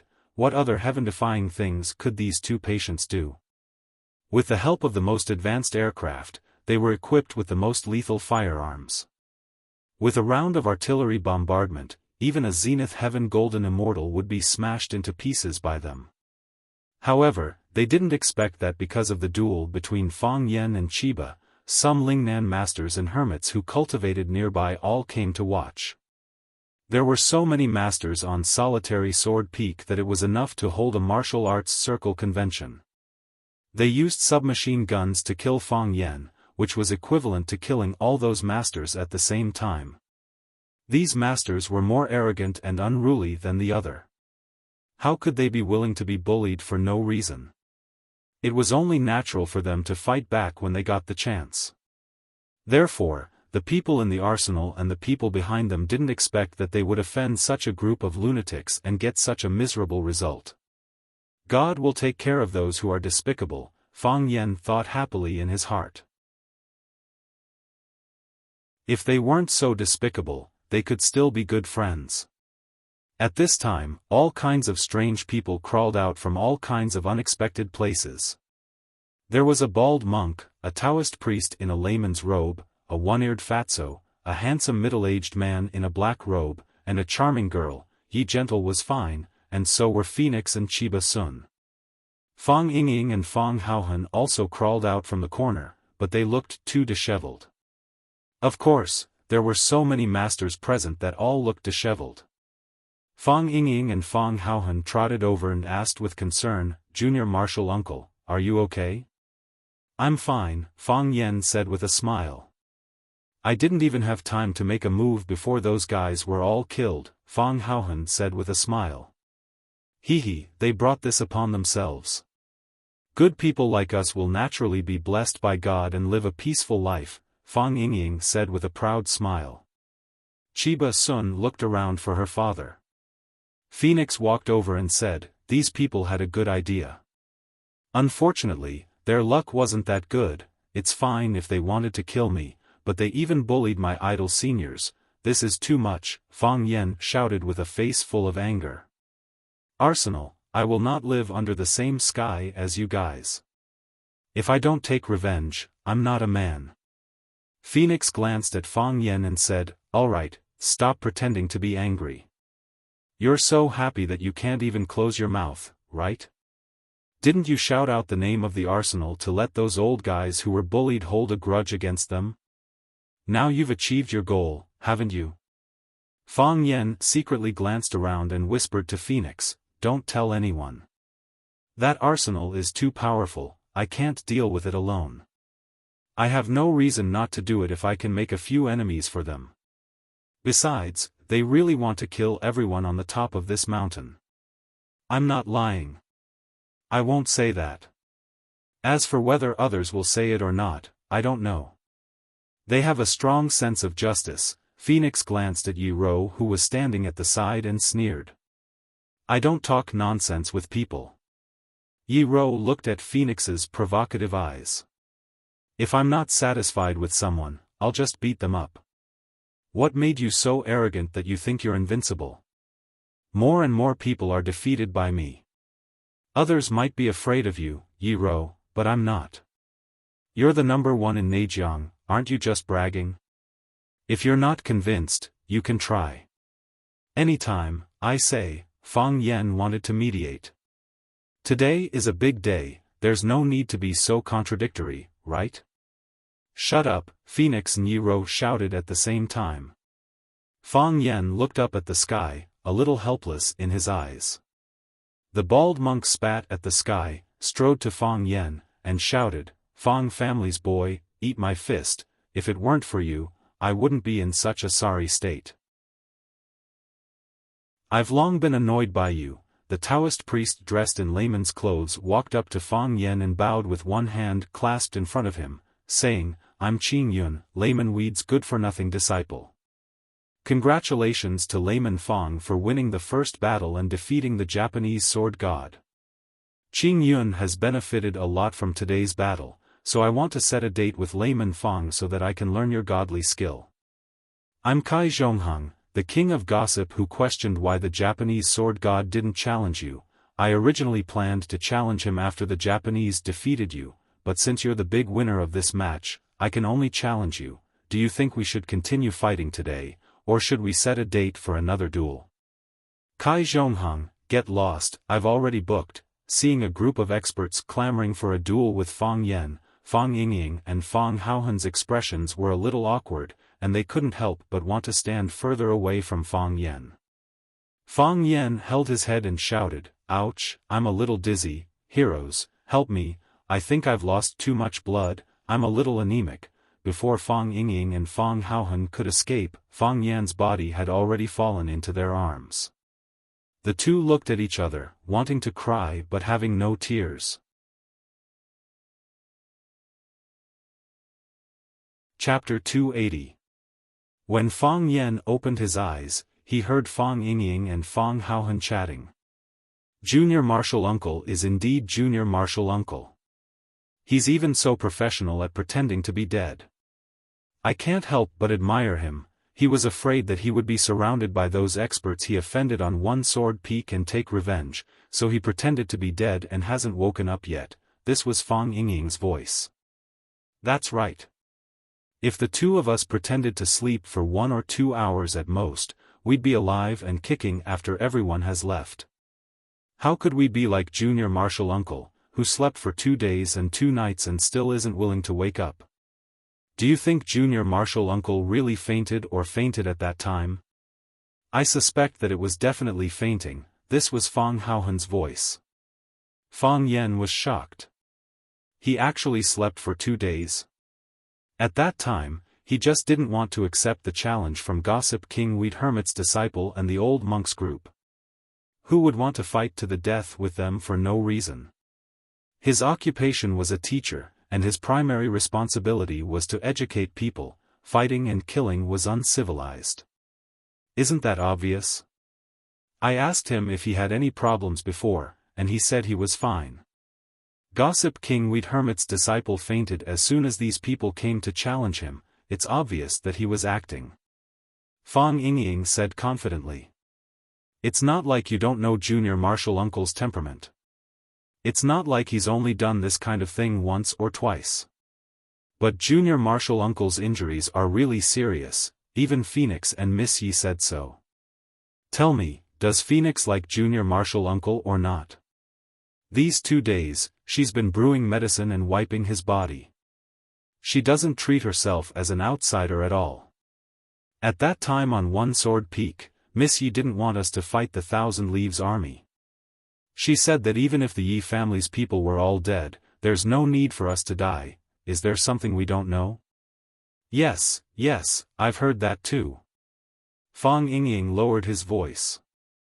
I've been thinking about this sentence for the past 2 days. Say, could it be that Miss Yi is deeply in love with our Junior Martial Uncle and has already regarded herself as the Fang family's daughter-in-law?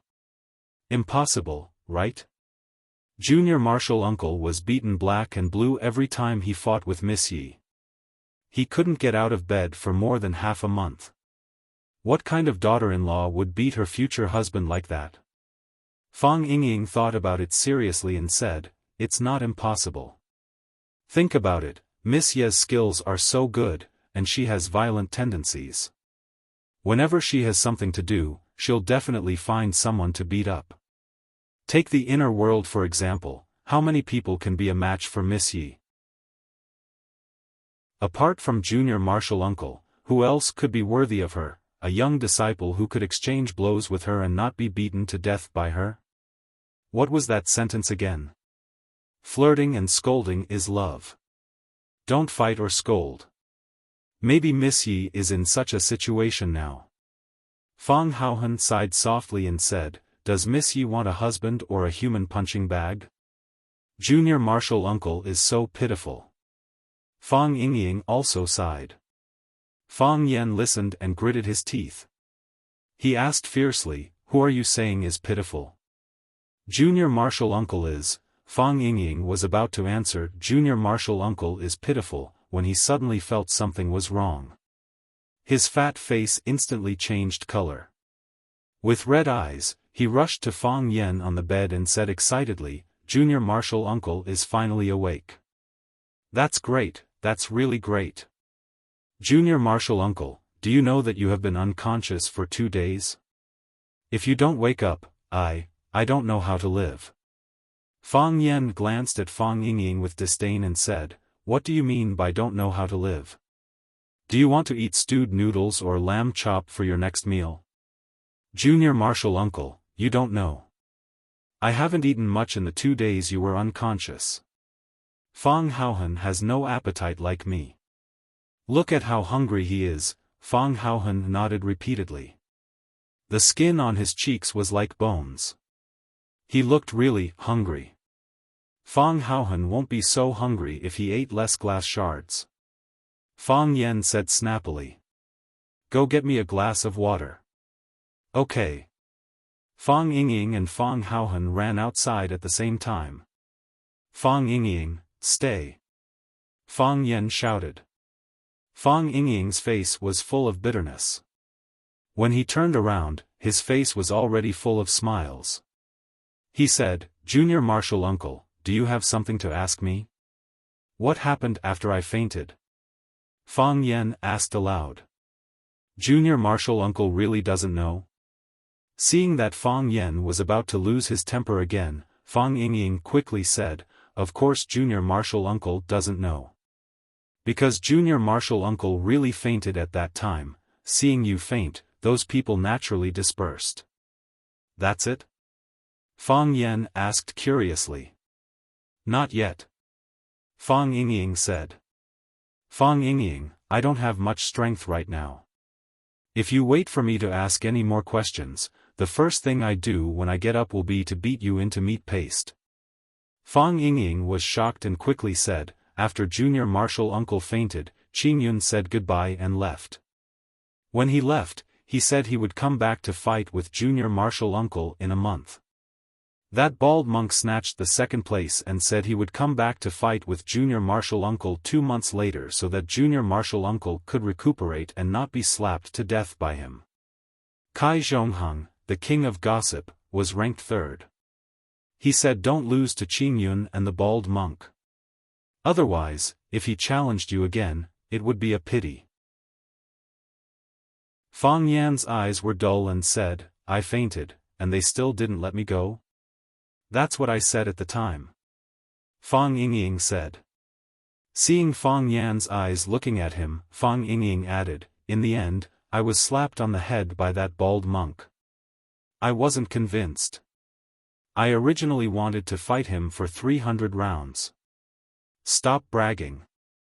You couldn't even last 3 rounds. Fang Yan said. Fang Yingying grinned and said, great minds think alike. When I saw that I couldn't beat him, I didn't take the initiative to hit him. Can someone like you be considered a hero? My name is Hero. Fang Haohan brought the water over. After drinking a large cup of warm water, Fang Yan felt much better. He asked Fang Yingying and Fang Haohan to help him up. Seeing the gauze wrapped around his chest, he knew it was the work of a girl. He said, this is from the phoenix bun? Yes. The phoenix cleaned your body, stitched your wounds, applied ointment for you. She also helped you shave and dig out your earwax. Where's Yi Ro? Fang Yan asked. When Miss Yi came, the phoenix was cleaning your body, stitching your wounds, applying ointment, shaving your beard and digging out your earwax. She probably felt that she couldn't find anything to do, so she turned around and left. Fang Yan smiled bitterly and said, why? Why what? Fang Yingying asked in confusion. What do you know? Fang Yan shouted angrily. Everything was done by the phoenix. What did you 2 idiots do? Fang Yingying and Fang Haohan looked at each other. Fang Haohan said bitterly, we're too stupid. That's why we can't do anything. We can only sit there and watch over Junior martial uncle.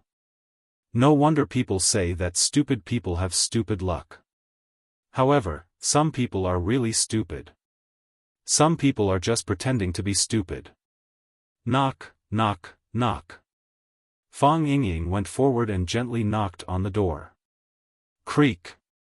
The wooden door of the small courtyard was pulled open. Qing Yin saw Fang Yan, Fang Yingying, and Fang Haohan standing at the door. He asked cautiously, "What do you want?" Qing Yin's Wuxia language was still not good. It took a lot of effort to understand what he was saying. Fang Yan waved his hand to tell Qing Yin not to be nervous. He said with a smile, "I'm here to see your master." Qing Yin hesitated. A man's voice came from behind. "Qing Yin, an important guest is here. Invite the guest in." Qing Yin stepped to the side and made an inviting gesture. Chiba Shinobu stood in the courtyard. He was wearing a wide-sleeved robe. His skin was fair. He didn't change much from when they first met. However, Fang Yan could still feel the gloomy and dejected aura from him. He had lost something very important. Domineering. The sword god of Japan, the #1 martial artist in Japan, had lost his domineering aura. This was obviously a very regrettable thing. Fang Yan stood in front of Chiba Shinobu with a trace of pity on his face. Chiba Shinobu laughed. "He's just a loser. Why are you troubled, Fang Yan-san? You didn't lose in swordsmanship. You lost in the way of the world," Fang Yan said. "Japan is still too small. It will limit your vision and mind, which is not good for understanding swordsmanship. This kind of thing can't be changed by one person. It also can't be changed by the power of a country. Japan once had the chance to rise to the sky in one step, but it failed. Failure is inevitable," Fang Yan said with a smile. "You've come to Wuxia. You've stepped on the land of Wuxia. You've seen it with your own eyes and heard it with your own ears. You should know how cohesive and hardworking this nation is. Do you know why we're called the descendants of the dragon? Because our ancestors had such expectations for us. They hoped that all of us would be like dragons. One dragon can turn the world upside down. What kind of power and miracles can 3 billion dragons exert? You'll see it. People all over the world will see it." Chiba gently shook his head and said with a smile, "Fang Yan, don't tell me how big your country is, and don't tell me how outstanding your people are. The East Asians are just as outstanding, and they work just as hard. But I'm still not optimistic about its future. The reason why I'm not optimistic is that Japan lacks young people like you. What they lack is not one, but a group," Chiba Shinobu said with a sad expression. "If we also have a group of young people like you, who are brimming with talent, hot-blooded, fearless of death, and brave to meet any challenge, our future will be better than it is now. Unfortunately, we don't. If the young are rich, the country will be rich. If the young are strong, the country will be strong. This is the most precious asset of a country." Fang Yan smiled and said, "Mr. Chiba, thank you. Thank you for saving me. You have brilliant swordsmanship and the heart of a warrior that matches it." Chiba Shinobu looked at Fang Yan and said, "Fang Yan, promise me one thing." "I can't change my nationality," Fang Yan said with a serious expression. Chapter 281. Chiba Hattori's face and forehead were full of scars.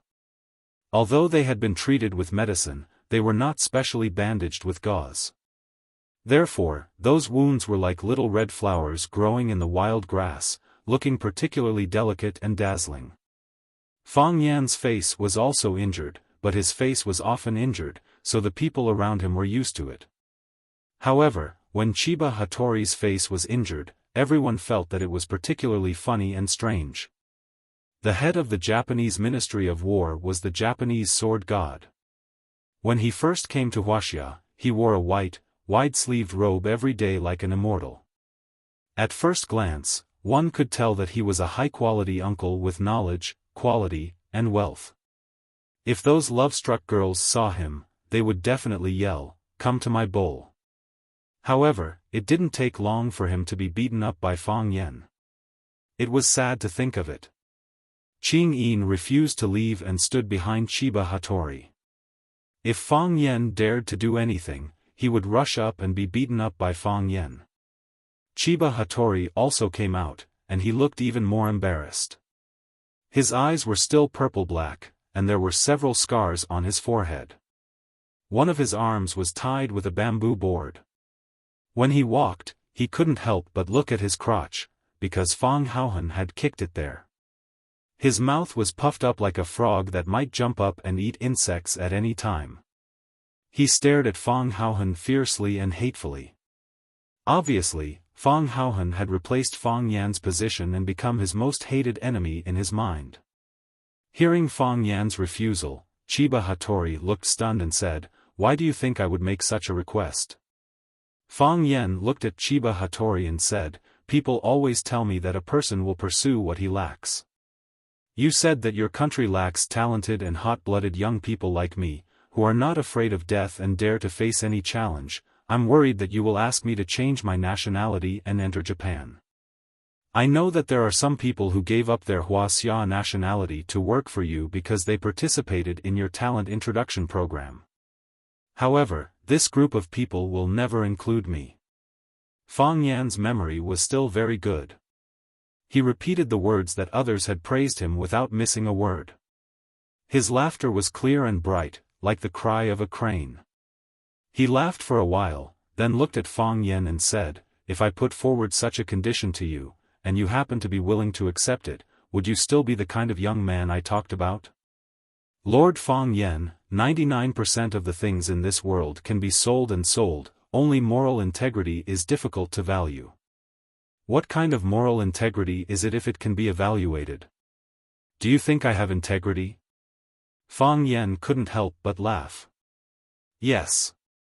I think so too, Fang Yen said. I just want to ask my international enemy to confirm it for me again. Because my grandfather told me that the person who understands you the most will always be your opponent. Your grandfather is right, Chiba Hirobumi said. Fang Yen looked at Chiba and said, "When you suddenly jumped, I thought you hadn't given up, so I sent you flying. Later, when I saw the black shadow in your eyes, I realized that you were trying to save me. I'm very curious. If you wanted to kill me so badly, why did you save me at that critical moment?" I wanted to kill you, Chiba said. That doesn't mean I wanted to see you killed.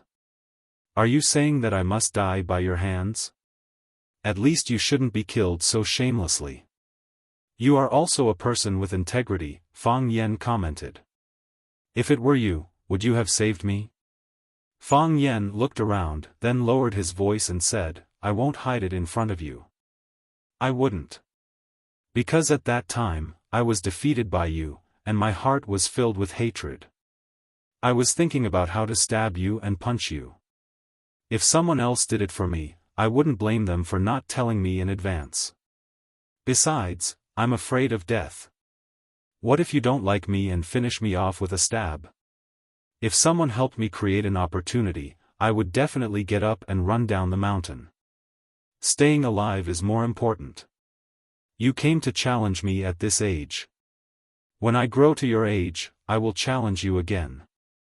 As long as you don't die, we will meet again. Fang Yen grinned and said, Of course, if there were outsiders here, I wouldn't have answered like this. I will express my heartfelt gratitude for your noble character and unquestionable integrity, and I will strongly condemn the actions of those who ambushed you. They ruined a fair and just duel of high quality, and their actions are an insult to us pure warriors. You did what you should have done. If it were me, I would have done the same. Isn't this answer more pleasing? It is indeed more pleasing, Chiba nodded. You live more realistically than I do. No, I live more shamelessly than you, Fang Yen said.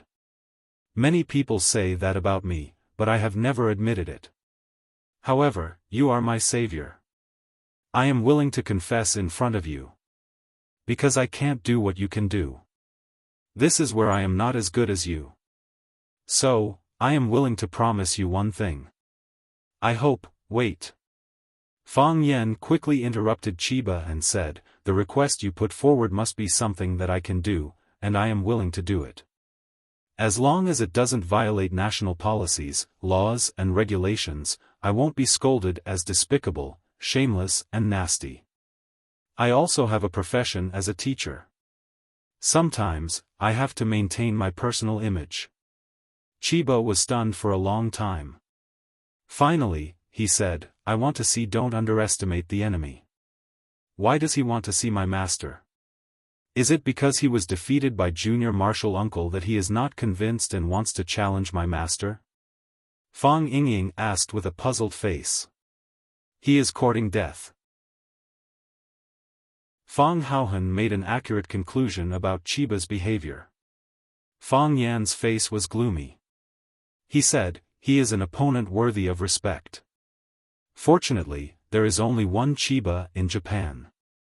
When the three returned to the school, the gate of the small courtyard was wide open. Fang Yingying put on an alert posture and said in a low voice, there are thieves in the house. Slap. Fang Yan slapped his head. Because he was still very weak, the slap was not strong enough, which made people feel a little sorry. Fang Yan strode into the house. There were 3 more people in the house. If the 3 of them were thieves, then they would be 3 beautiful female thieves. Yi Ro, who was in black clothes and pants, stood on the windowsill, looking at the nursery in the yard with clear eyes. She clearly saw Fang Yan, Fang Yingying, and Fang Haohan come back, but it seemed that she did not care about their existence at all. She wore a white, high-slit dress covered with black spots and a white blouse. The hem of the blouse was tucked into the long dress, giving her a stylish and capable look. Phoenix, who wore a light pink suit jacket, sat on the sofa in the living room. Lu Chaoga occupied the master's seat and was boiling water to make tea for Phoenix and Yi Ro.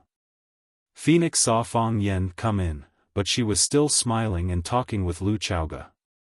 She said, you are very skilled in making tea. It seems that you do this kind of thing often. I like to drink tea. Lu Chaoga had a soft smile on her face. It was neither hot nor deliberate. But Fang Yan's understanding of the tea ceremony is far above mine. When we first met, he took out the tea I served to him and made clear comments. Later on, we got to know each other better and I learned even more about the tea ceremony from him. He is a very knowledgeable man. This is very rare in a young man. Phoenix held the teacup in her hands and sipped her tea. She said, Fang Yan does have the habit of showing off his skills. Back in Yanjing, he would often use his strange and unusual knowledge to pick up girls. Of course, he had never succeeded.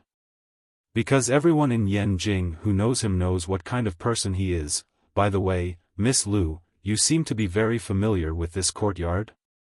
You know this room as well as your own home. Do you come here often? This is my courtyard. Lu Chaoga said. When Fang Yan first came, he didn't have a place to live, so I lent him the courtyard. Of course, I planted a lot of flowers and plants and he had to pay me to take care of them. Fortunately, Fang Yan is also very proficient in this area. Under his care, the flowers and plants grew even healthier. Moreover, several pots of plants that were originally showing signs of withering were also brought back to life because of his miraculous hands. Look, those are the spider plants. They are now growing so beautifully. A few days ago, they even bloomed, but now the flowers have withered.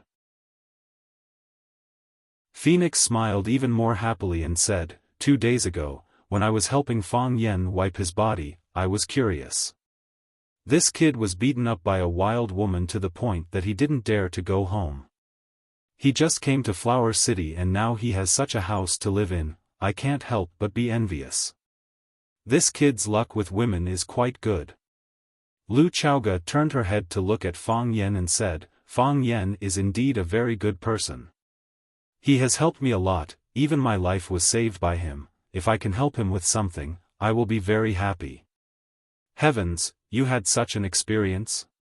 Phoenix asked in surprise. My life was also saved by him. I don't know if he has told you about it, but we are childhood friends. It is not an exaggeration to say that we are childhood sweethearts. It was a snowy winter and we went ice skating together.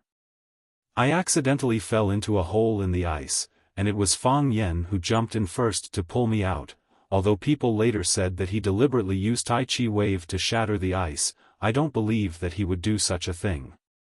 That day, it was raining heavily. Fang Yen and I were eating at Sky No. 1 in Flower City. When we came out, it was already very late and the rain was very heavy. Suddenly, a car rushed over from behind. Fang Yen stood at the side and listened. The two women were not stingy with their words of praise for him. If he had not heard it with his own ears, he would not have known that he was actually so handsome and charming. However, Fang Yen did not feel happy at all. What were these two crazy women trying to do by showing off their affection in such a high-profile manner?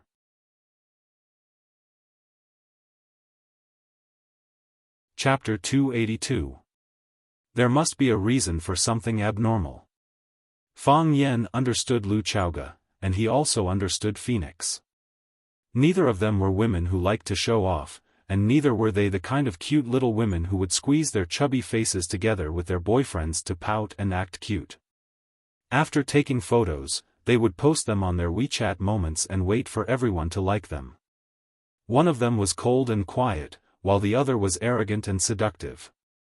Many things were seen through without saying anything, and they would use their own unique way to protect and repay the kindness of others. Did they take the wrong medicine today? That night, the rain was too heavy, and I couldn't see anything around me. It was dark and the road was slippery, and the car didn't have its lights on. If it wasn't for Fang Yen who suddenly rushed over and hugged me and pushed me away, I think I would have become a pile of bones by now. That was the first time I realized how close death was to me. This time, it wasn't just to show off their love. Even Phoenix could hear Lu Chaoga's indescribable gratitude and trust towards Fang Yen from her narration. Although it was dangerous to be a hero saving a damsel in distress, the reward was also relatively rich. Of course, that was under the condition that you weren't too ugly. After listening to Lu Chaoga's narration, Phoenix exclaimed and said, "So something like this happened between the two of you." Although Fang Yen and I can be considered childhood sweethearts and have gone through many trials and tribulations together, I always felt that it wasn't as passionate as the two of you. When he held you in his arms, you must have felt very happy, right? Lu Chaoga smiled and said, "He held me in his arms, and then rolled on the ground to avoid the impact of the car. At that time, I definitely didn't feel anything strange. Now that I think about it, it must have felt very sweet." Phoenix seemed to have just noticed Fang Yen's existence and said, "Fang Yen, sit down and have some tea." "What? You don't want Miss Lu to tell the story between the two of you? I think it's pretty good. In the past, everyone thought you were a lazy and cunning *tch. Today, after listening to Miss Lu's words, our understanding of you has been completely subverted." Fang Yingying and Fang Haohan exchanged glances with each other. Both of them were unwilling to give up. Why would a woman speak up for Junior Marshal Uncle, so why wouldn't he be a jerk? Junior Marshal Uncle has been guiding the industry trends, okay? "Now I feel that you are a loyal and righteous bitch," Phoenix praised. "I've never thought that something like this would happen to you. You will be willing to do anything for a person, for a woman." As she said that, Phoenix looked at Fang Yen with a slightly resentful expression. She didn't know if she regretted that the brave Fang Yen didn't belong to her, or if she blamed Fang Yen for not changing for her. Fang Yen walked to Lu Chaoga's side and sat down, saying in a deep voice, "What exactly do you two want?" "Don't tell me it's for my own good," Phoenix glanced at Fang Yen and said, "I'm praising you. Can't you tell? Two strangers meeting for the first time, naturally we need to find some common topics. The only thing we have in common is you. So, we naturally have to talk about you. What's so hard to understand? You heard it from the side. Did we ever say anything bad about you? Didn't you see it just now? when Miss Lu said that you pushed her away from the front of the car, her eyes were red with emotion. You didn't arrange the car that caused the accident, right? Phoenix giggled and said, of course not. I believe that the ice wasn't broken by you, and I also believe that you didn't arrange the car. You're such a coward. Even if you wanted to be a hero to save the damsel in distress, you wouldn't do such a stupid thing. Why is there so much sweat on your forehead? Do you feel uncomfortable? It's not that I want to criticize you, but your chest injury is so serious. Before you recover, don't run around. Lu Chaoga didn't pour tea for Fang Yan. Instead, she cleaned the cup, poured a cup of water, and placed it in front of Fang Yan, saying, I heard that you're injured, so I came to see you. Your wound hasn't healed yet, don't drink tea, drink more water. Phoenix praised and said, Miss Lu really knows how to take care of people, much better than those women who only know how to fight and kill. Yi Ro frowned slightly, her fingers grasped hard, and a piece of blue brick above the window was pulled down by her. She didn't look back, but with a flick of her wrist, the brick flew towards Phoenix, who was sitting on the sofa in the living room. Whoosh, as the brick flew, sand and dust fell. Phoenix pointed her finger, and the cup of hot tea in her hand flew towards Yi Ro. The brick and the teacup brushed past each other in the air, and Phoenix raised her hand to catch the brick, while Yi Ro chopped with her palm, and the teacup flew towards Phoenix at an even faster and fiercer speed. Phoenix extended her hand to receive the teacup. However, just as her fingers made contact with the teacup, a cracking sound rang out. The teacup exploded into pieces and the tea inside splashed all over Phoenix's slit dress. Obviously, Yi Ro had added a calming force to the tea, and when another force tried to touch and control the teacup, that force immediately counterattacked. As a result, the two forces collided, and the teacup shattered. This was not something that could be done by someone with great magic. Fang Yan could do it, but Fang Yingying and Fang Haohan definitely couldn't do it. Phoenix was furious. She slammed her palm on the tea table in front of her, jumped up high, and kicked Yi Ro's back with her golden high heels. Yi Ro tilted her body, and Phoenix went out through the window. As Phoenix passed by Yi Ro, she grabbed the scarf around Yi Ro's neck. Yi Ro tiptoed, and followed Phoenix out of the yard. Bang bang bang, this was the sound of their fists and feet colliding. Crack, crack, this was the sound of a branch breaking. Clink, clank, clank, this was the sound of a flower pot in the nursery falling to the ground and shattering. Fang Yan sighed softly, and continued to drink the warm water inside the teacup. He had sweated a lot just now, and he was indeed a little thirsty. Lu Chaoga was shocked, and said, They're fighting, aren't you going to go and see? I don't dare to go, Fang Yan said. Why? To calm them down. Otherwise, they'll team up and beat up the third person who breaks in, Fang Yan said. But, Lu Chaoga couldn't imagine it. How could these people fight just because they wanted to? And they were so fierce. If you don't believe me, I'll do an experiment for you, Fang Yan said. Fang Yingying's face was pale, and he knelt down in front of Fang Yan, and begged, Junior Marshal Uncle, I know I was wrong, I shouldn't have been lazy, I shouldn't have washed your face when you were unconscious, I shouldn't have eaten a few meals a day, I shouldn't have used up your treasured ambergris. This time, it was Fang Yan's turn to be shocked, and he shouted, You used up my ambergris. Fang Haohan also used some. We were afraid that you wouldn't wake up, and these natural treasures would be wasted, Fang Yingying explained. So, Fang Yan kicked Fang Yingying out. Soon enough, Fang Yingxiong flew back screaming in pain. In the process of entering and exiting, his face and body were punched countless times, and his eyes were like panda eyes. Fang Haohan hid in the corner, holding his head, and didn't dare to breathe. Lu Xiaoga looked at Fang Yingxiong with lingering fear in his heart. He thought to himself, no wonder Fang Yan wasn't willing to come out to mediate the situation even though the two women were fighting so fiercely outside. Who would dare to go out? But I'm sitting with these two women, drinking tea, chatting, and arguing, "If they fight, even my bodyguards don't dare to warm up for them, right?" The fight between Yi Rou and the phoenix became more and more intense, and the flowers and plants in the yard suffered. Lu Xiaoga's expression became more and more unsightly as he heard the clanking sounds of jars breaking. Those were her painstaking efforts. Yi Rou used her whirlwind kick, and as her body rolled, she kicked 108 times in a row. When the phoenix tried to block, it revealed an opening, and Yi Rou kicked it away. Clang! The phoenix's body hit the wall heavily, and a trace of blood flowed from the corner of her mouth. But with the help of the rebound, she rushed toward Yi Rou again. Bang! The phoenix punched Yi Rou in the stomach, and Yi Rou took a few steps back. Seeing the phoenix chasing after her, she tiptoed, and a large piece of sharp porcelain scraped toward the phoenix's face. The phoenix turned 90 degrees, and while dodging the attack of the porcelain, she also lost the best chance to knock down Yi Rou. The two distanced themselves from each other, and looked at each other with hostility.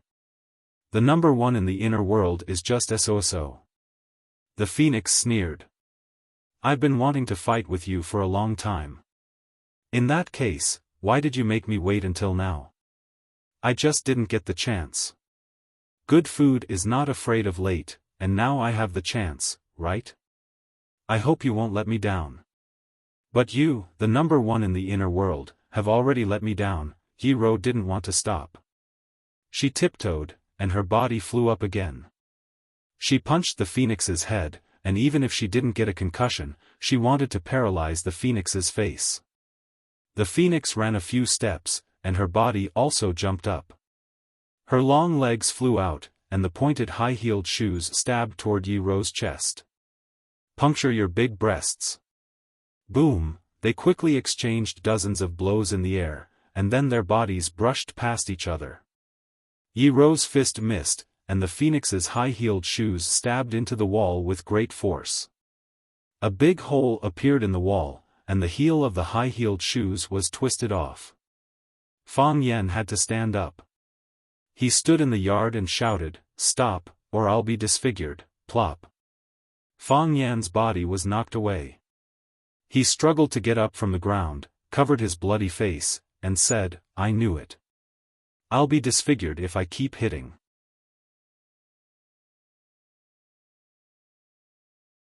Chapter 283. Fang Yan's sacrifice was worthwhile. At least Phoenix and Yi Rou didn't continue to fight. Lu Xiaoga was also worried. If they kept fighting like this, the whole building, no, the whole Rosefinch High School would be torn down by them. How could he pluck a brick out of the wall just by grabbing it with his hand? Phoenix and Yi Rou distanced themselves from each other. They looked at each other with hostility, like two aggressive roosters. Puff! Phoenix suddenly laughed. She looked at Yi Rou and said, "What? You don't want to give up?" "You are the one who doesn't want to give up," Yi Rou said with disdain. "Of course I don't want to give up," Phoenix said. "If I can't get it, I won't let you get it. Who told me to hate you so much? I think Lu Xiaoga is very good, much better than you. I don't want what others snatch," Yi Rou said coldly.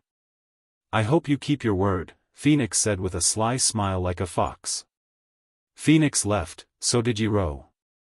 Phoenix was very happy when she left. She patted Fang Yan's face and told him to take care of himself. She also patted Fang Yingying and Fang Haohan's shoulders and told them to take good care of junior martial uncle. In fact, Fang Yingying and Fang Haohan also wanted her to pat their faces. They had even prepared their faces in advance. Unfortunately, Phoenix didn't let them get what they wanted. Phoenix also chatted with Lu Xiaoga for a long time. She kept praising Lu Xiaoga's beauty and saying that she and Fang Yan were a match made in heaven. It was as if the two of them had been friends for decades, and she knew Lu Xiaoga very well. Yi Rou also left. Yi Rou left very quietly. She just glanced at Fang Yan and then turned to leave. Fang Yingying and Fang Haohan wanted to stay but didn't dare to send them off. He just followed behind Yi Ruru timidly and watched her walk out of the courtyard. When she stepped out of the gate, Yi Ruru walked in a free and easy manner while Fang Yingying and Fang Haohan walked in a wretched way. Fang Yen lay on the sofa, and Lu Chaoge helped him apply the ointment on the wound on his face. The wound on his face from the Battle of One Sword Peak had yet to heal, and now he had to suffer another innocent injury. He was afraid that he wouldn't be able to go out and meet anyone for 10 days to half a month. Now you know what kind of people they are, right? Why are you getting involved in their conflict? Do you know how dangerous this is? Fang Yen kindly reminded him. Although it was too late to remind him now. I've long heard that you're going to have a duel with the Japanese swordsman, but I didn't go to watch it. I dare not. I have confidence in you. I know you will win. We've been through so many things together, and you've never lost, but I still dare not go there. I'm afraid that something bad will happen. I was the first one to come in, and I opened the gate. Then Miss Yi Rou came, and the last one was Miss Phoenix. Miss Phoenix and Miss Yi Rou don't get along very well. Because Phoenix has been provoking Miss Yi since she came. Miss Yi doesn't like to talk, so she left her seat and stood by the window alone. I can see that she wants to wait for you to come back. Otherwise, she would have left a long time ago according to her character. Lu Chaoge was one of the people involved in the incident. She told some of the things that happened before Fang Yen came back. There are only a few ways for women to fight. First is to rope in more people to support themselves. Second is to suppress and isolate the opponent. The frequency of this method is very high. Miss Phoenix did it very well. She needed someone to cooperate with her, and I became the person who cooperated with her. Seeing Fang Yen frown, Lu Chaoge smiled and said, Miss Phoenix is a person who can be easily seen through, but it's hard for Miss Yi to let others know what she's thinking. Since Miss Phoenix wants to provoke her, why don't I help her? In this way, I can see a more real Yi Rou. Did you see it? Fang Yen asked. I saw it. Lu Chaoge put the medicine box in the medicine box on the coffee table. What did you see? Miss Yi is simpler than Miss Phoenix. Lu Chaoge said. Fang Yen smiled and said, didn't you say you don't understand? Miss Yi is quiet and serious, which makes people feel that she is cold and arrogant, and keeps people thousands of miles away. This kind of first impression is not good. Lu Chaoge explained. On the contrary, Miss Phoenix is warm and generous. Although she is extremely arrogant, she is good at making topics, which makes people feel like a spring breeze when they get along with her. There is also a trace of joy in your heart. You feel that even such a charming woman is willing to be friends with you, and you feel respected and loved. In this case, shouldn't you like Phoenix more? I don't hate Phoenix because she lives a heavy life. A dancing phoenix wearing shackles, no matter how beautiful she is, can't fly to the Chinese parasol tree. But I like Miss Yi more. Why? Fang Yen sat up straight and looked at Lu Chaoge with some doubt. To be honest, Yi Rou's relationship with others had always been very bad. Whether in the Jianghu or the Jianghu, as long as they were familiar with her, they would eventually fall in love with Phoenix. She was too cold, too arrogant, too strong, and too violent. It would be strange if such a person had friends. Therefore, Yi Rou had always been excluded from various circles since she was a child. Fang Yen, Bai Xiu, and other friends of Phoenix Bailey Lu often went up the mountain to catch birds, went into the water to catch fish, went skiing on the ice, and fought sharks in the sea, but Yi Rou was never there. Everyone had heard of Yi Rou. Everyone knew about Yi Rou. But no one had ever asked them to play with Yi Rou. Of course, the person who hated Yi Rou the most at that time was Fang Yen. Because he was the most direct victim. Young people cared about their reputation, especially those who thought they were good at fighting. If anyone dared to scold them or spit on them, they would fight with their lives. Yi Rou often beat him up like a dog, and he would go to Phoenix for help with all his wounds. There was even a long time when Fang Yan stubbornly blamed the failure of his first love on Yi Rou, because no woman would like an idiot who was always beaten black and blue and couldn't get out of bed. Today, he heard someone say good things about Yi Rou, which really surprised Fang Yan. Because how bad can a woman who doesn't even know how to express her love be? Lu Chaoga said. I can't see Phoenix clearly, but I can see Miss Yi clearly. She likes you. Fang Yan was stunned. Lu Chaoga sighed softly and said, don't pretend you don't know. Lu Chaoga took the medicine box to the kitchen, and then went to the yard to clean up the broken branches and tiles. A tile pricked her finger, and bright red blood flowed out. She took out a band-aid from her wallet in her pocket and put it on her finger. She could take good care of herself. This was a habit she had developed when she was very young, and she didn't want to show her wound to others easily. She liked Yi Rou more, and she felt that Yi Rou was the same kind of person as her. Because of the serious injury, Fang Yan asked for a few days of sick leave from school. Zhang Xiaofan, the principal of the school, came.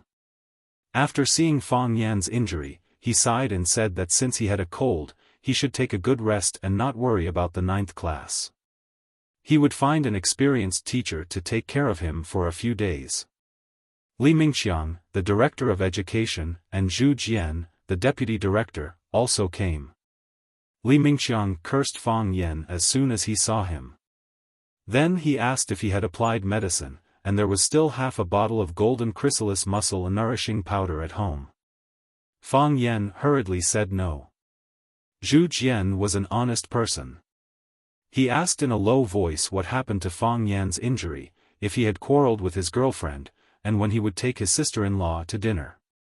Because of Fang Yan's special status in the school, almost all the middle and senior leaders of the school came during his days off. Huang Haoran, Tangcheng, and Suing also came. They came to visit Mr. Fang on behalf of the students of the 9th class. What's more, he came with several fruits in his hands. Huang Haoran deserved to be the son of a journalist. As soon as he saw Fang Yan, he exclaimed and said, Mr. Fang, Director Li said that you had a cold and had to ask for a few days off. Why was your face beaten like this? Who beat you? Did you call the police? Tangcheng smiled and said, I know the reason, but I won't say it. Suing glared at Tangcheng angrily and said, Tangcheng, you're so annoying. It's fine if you don't know, but if you know, you won't share it with us. What kind of classmate are you? Tangcheng looked at Suing and said, it's not that I don't want to say it, but Mr. Fang definitely doesn't want me to say it. Mr. Fang, don't you think so? Fang Yan was extremely angry. If his body had not recovered, he would have jumped up and beaten this guy. For his behavior, there was only one word to describe it: he deserved to be beaten. Fang Yan asked about the situation in the class. Huang Haoran said that Zhang Yu, the language teacher of the first class, would be in charge of the language class for the time being. Fang Yan could understand such an arrangement. Since Fang Yan and Zhang Yu won the bet last time, the first class and the 9th class had almost become natural enemies. The school wanted the students to compete with each other, but they didn't want them to be hostile to each other. Therefore, it was necessary to let Zhang Yu go over and ease the relationship with the students of the 9th class. Fang Yan had never thought that Zhang Yu was his natural rival. He told Huang Haoran and the others to cooperate with Mr. Zhang Yu's work and not let Zhang Yu be embarrassed in the 9th class. Huang Haoran nodded and agreed. He listened to Fang Yan. Suing looked at Fang Yan with a smile and said, Mr. Fang, you don't dare to go to the classroom because of the injury on your face, do you? In fact, it's completely unnecessary. Even if you are disfigured, in my heart, you are still the most handsome language teacher in the world. An idea came to Fang Yan's mind and he said, Suing, I have something to trouble you with.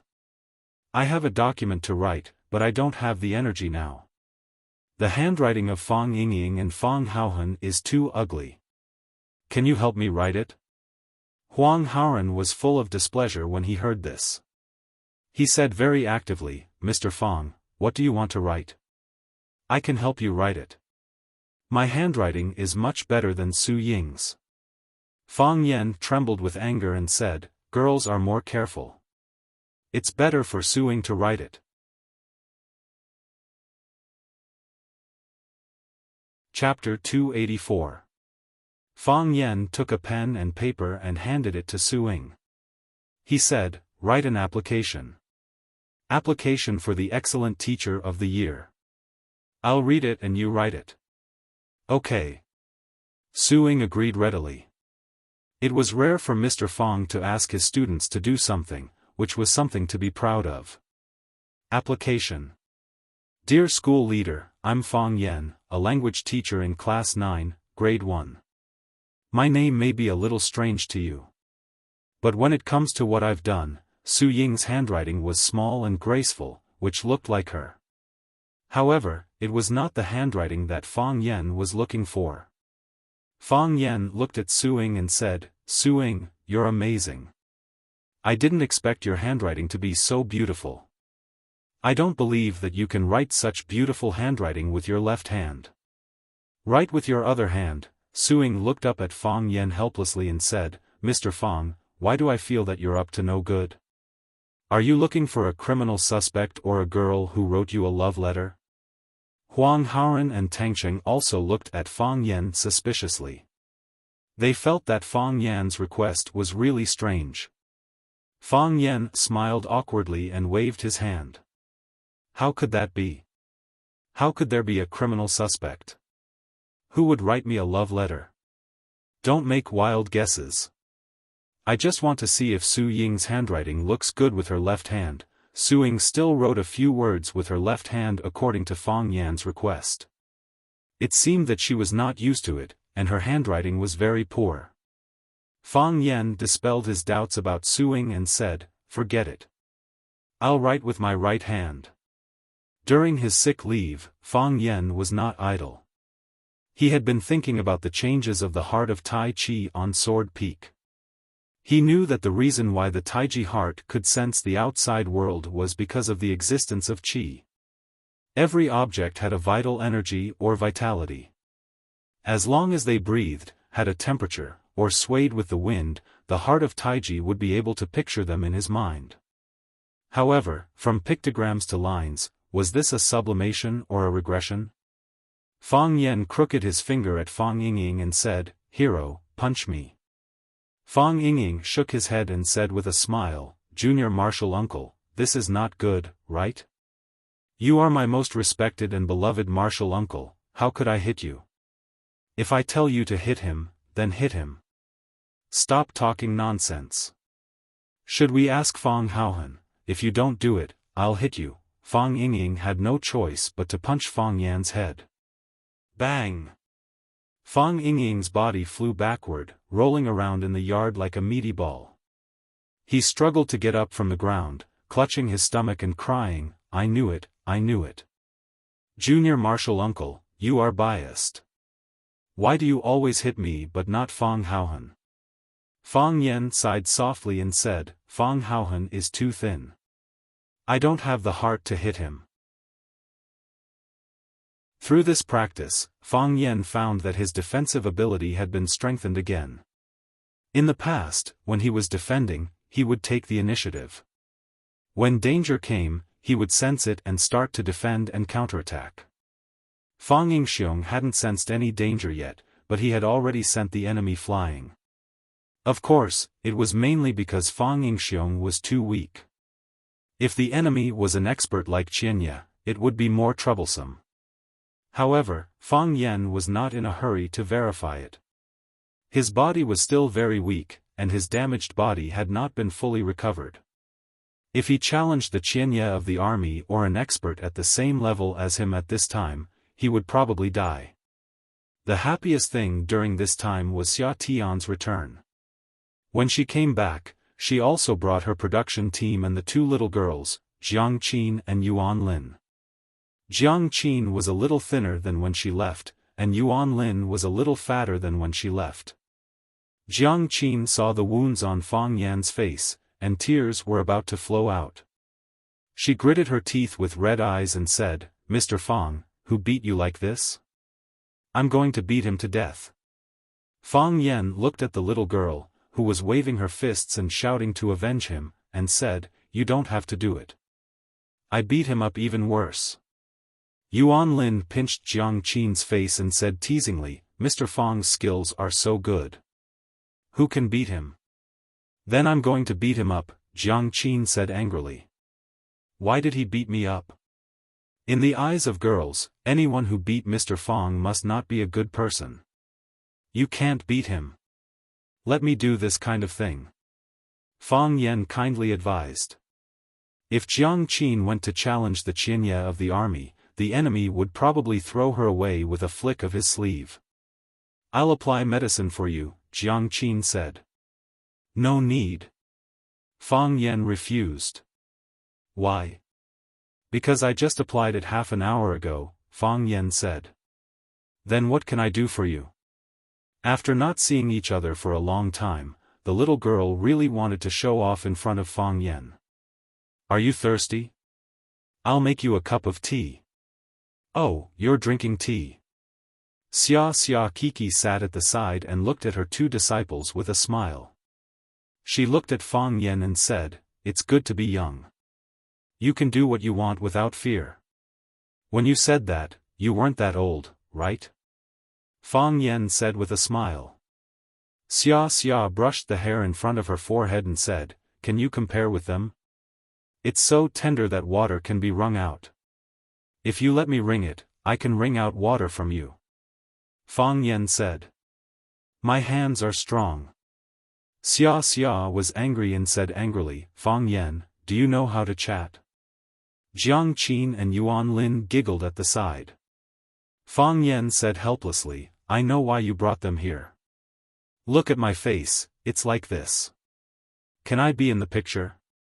He ran over without saying hello in the summer, and he even brought Jiang Qin and Yuan Lin along. Naturally, he wanted to catch him off guard. She was already in Huacheng. Could Fang Yan still be cruel enough to refuse? "What I want is your kung fu. Your face can hit mosaic," Xia said. Xia's classical album hoped to have a song with Tai Chi as the background, so she chose Fang Yan to be the male lead in the story. However, if it was just a male lead, it would not be impressive enough, so she helped him find two female disciples who also played Tai Chi. The red sun rose and the morning mist had not dispersed. On the edge of the lonely cliff, Fang Yan, dressed in white, was playing Tai Chi absent-mindedly. The wind was blowing Fang Yan's clothes up. Behind him were two young girls in white, Jiang Qin and Yuan Lin. They breathed and waved with Fang Yan's breath. Fang Yan was quiet, they were quiet. Fang Yan moved, they also moved. Such a music video must be beautiful and intoxicating. Anyway, Fang Yan already felt that he was about to die.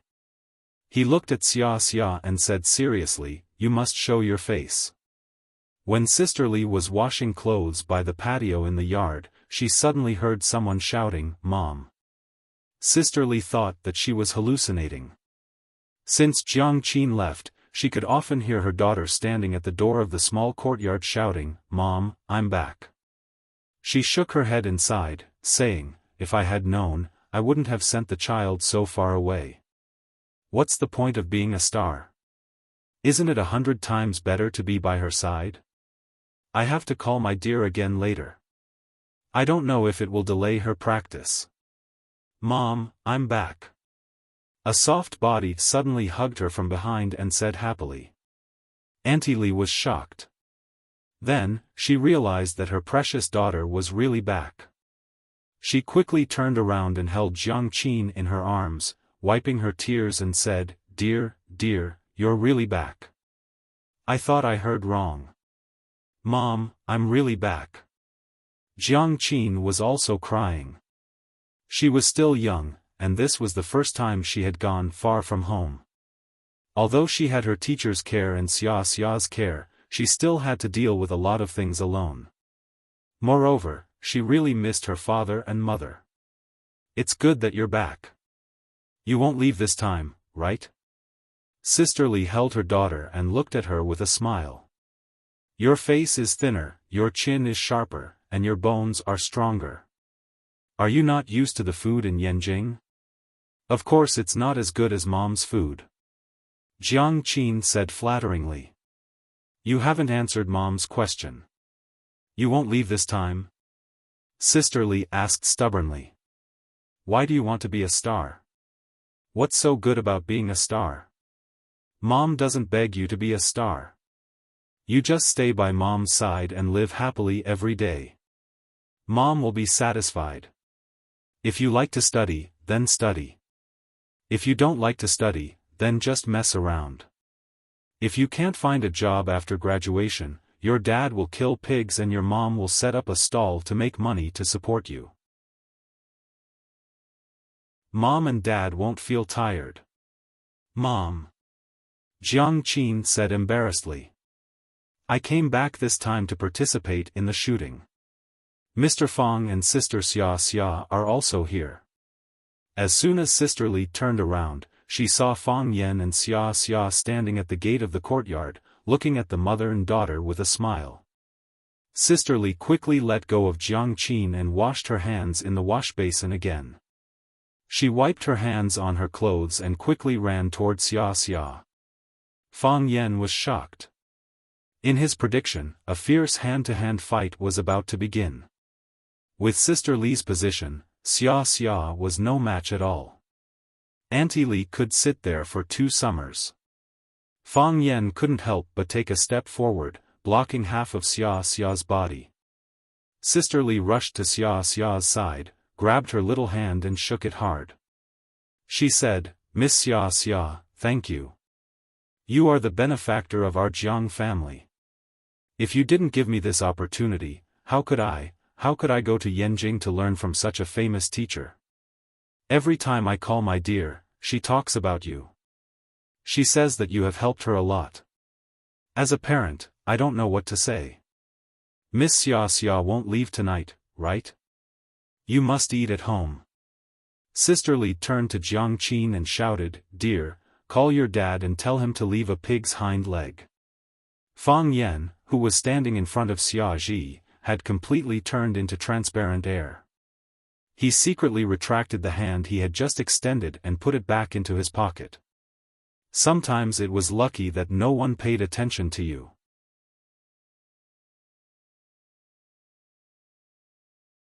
Chapter 285. Jiang Dahai was an honest person. At night, he packed up the stall and went home with a pig's hind leg. Sister Lee displayed her cooking skills to the fullest and made a table full of dishes. Xia Chen repeatedly stopped her, saying that she couldn't eat that much. Auntie Lee laughed and said that it didn't matter, since Teacher Fang Yan was also here, and Teacher Fang Yan had a good appetite. Fang Yan could only nod and tell Xia Chen that he really could eat, so don't refuse Sister Lee's kindness. When eating, Jiang Dahai took a bottle of West Phoenix old wine from the wine cabinet. Fang Yan looked at the age. This wine had been collected by him for nearly 30 years. Jiang Dahai opened the bottle cap, and the fragrance of wine filled the air. He smiled honestly and said, "Everyone, drink a little." So he poured a cup for Xia Chen, a cup for Fang Yan, a cup for Sister Lee, and a cup for himself. Jiang Qin handed over the cup in front of him and said pitifully, "Dad, this wine is so fragrant. Pour me some too." Jiang Dahai capped the bottle and said, "Children are not allowed to drink." "Dad, I'm not a child anymore," Jiang Qin said coquettishly. Jiang Dahai looked at his daughter and laughed. His love for her was indescribable. Jiang Dahai stood up and took the initiative to raise his cup. He said sincerely with a serious expression, "Thank you Miss Xia, thank you Teacher Fang Yan, I have no ability as a father. I can only kill pigs. My daughter Jiang Qin, please take care of her." After that, he raised his head and drank up the wine in the cup. Fang Yen had known Jiang Dehai for half a year. Jiang Dehai gave people the impression that he was kind, honest, and a good man. He rarely spoke and always looked at his wife and children with a smile. He had never seen him blush with anyone. It was the first time for Fang Yen to see Jiang Dehai so formal and the first time for him to stand up and drink so boldly. For his daughter, he did what a father could do. Just like millions of other parents. Xiaofan also stood up, raised her neck and drank up the wine in the cup. The smell of wine was strong, and her face immediately appeared a bright red. She looked at Jiang Dehai and said solemnly, "Mr. Jiang, your daughter, Jiang Qin, is a very talented child. It is precisely because of her talent that I hope that she can learn music and learn classical instruments. The path that she has taken is one that no one has taken before. Even I have the will, but I do not have the ability. So, I hope she can succeed. I have high hopes for her. I believe that it won't be long before you'll be shocked by your daughter's talent and feel proud of having such a daughter. Of course, even now, she's still the most outstanding and sensible daughter you have." Jiang Dehai smiled like a Maitreya Buddha. He was also a little embarrassed as he said, "When Jiang Qin was in primary school, she once came back and told me that her classmates called her the butcher's daughter. I didn't have the ability, so I could only be a butcher. But I don't want others to see Jiang Qin call her a butcher's daughter. That won't happen." Xiaofan comforted. "People will call her teacher Jiang in the future." "Thank you." Sister Li's eyes were red. "Thank you, Miss Xia. I'll drink to you too." Jiang Dehai raised his glass to Fang Yen and said, "Fang Yen, why haven't you come to eat at home for so long?" Fang Yen smiled and said, "I'm too busy with work. If Uncle Jiang wants to find someone to drink with, you can call me anytime." The two clinked their glasses and drank the wine at the same time. Fang Yen knew that Jiang Dehai would not know about his conversation with Sister Li. After eating and drinking to his heart's content, he refused Sister Li's fruit feast and left Jiang Qin at home to accompany his parents. Fang Yen sent Xiaofan back to her hotel. Winter had arrived and the chill was getting deeper. Most of the pedestrians on the street wore sweaters or thick coats, scarves and hats to protect themselves from the cold. Winter in Yanjing was from the outside to the inside. The wind was howling and the ice was hitting one's face. All one needed was an extra coat to resist it. Winter in Huacheng was from the inside to the outside. First, one's bones would feel cold, and then the body would feel cold. It was impossible to guard against. Therefore, Xiaofan, who was wearing a black cotton dress and brown leather boots, still felt the hostility of Huacheng towards her. The only pity was that it rarely snowed in Huacheng, no matter how cold it was. For Fang Yen, a winter without snow was an imperfect winter. He liked snow. He liked the holy and clean feeling of the whole world being covered in ice and snow. "Cold?" Fang Yen asked with a smile. "Cold." Xiaofan wrapped her woolen coat tightly and straightened the sunglasses on the bridge of her nose. She said, "Huacheng is colder than Yanjing." "I'm cold too." Fang Yen said. "Let's take a taxi back." Xiaofan looked at Fang Yen with a smile and said, "Do you really want to send me away? Do you think it's new? If other men had the chance to walk with the national goddess in the summer, they would be willing to run naked, right? If you really ran naked, I wouldn't want to. How many people would be staring at you?"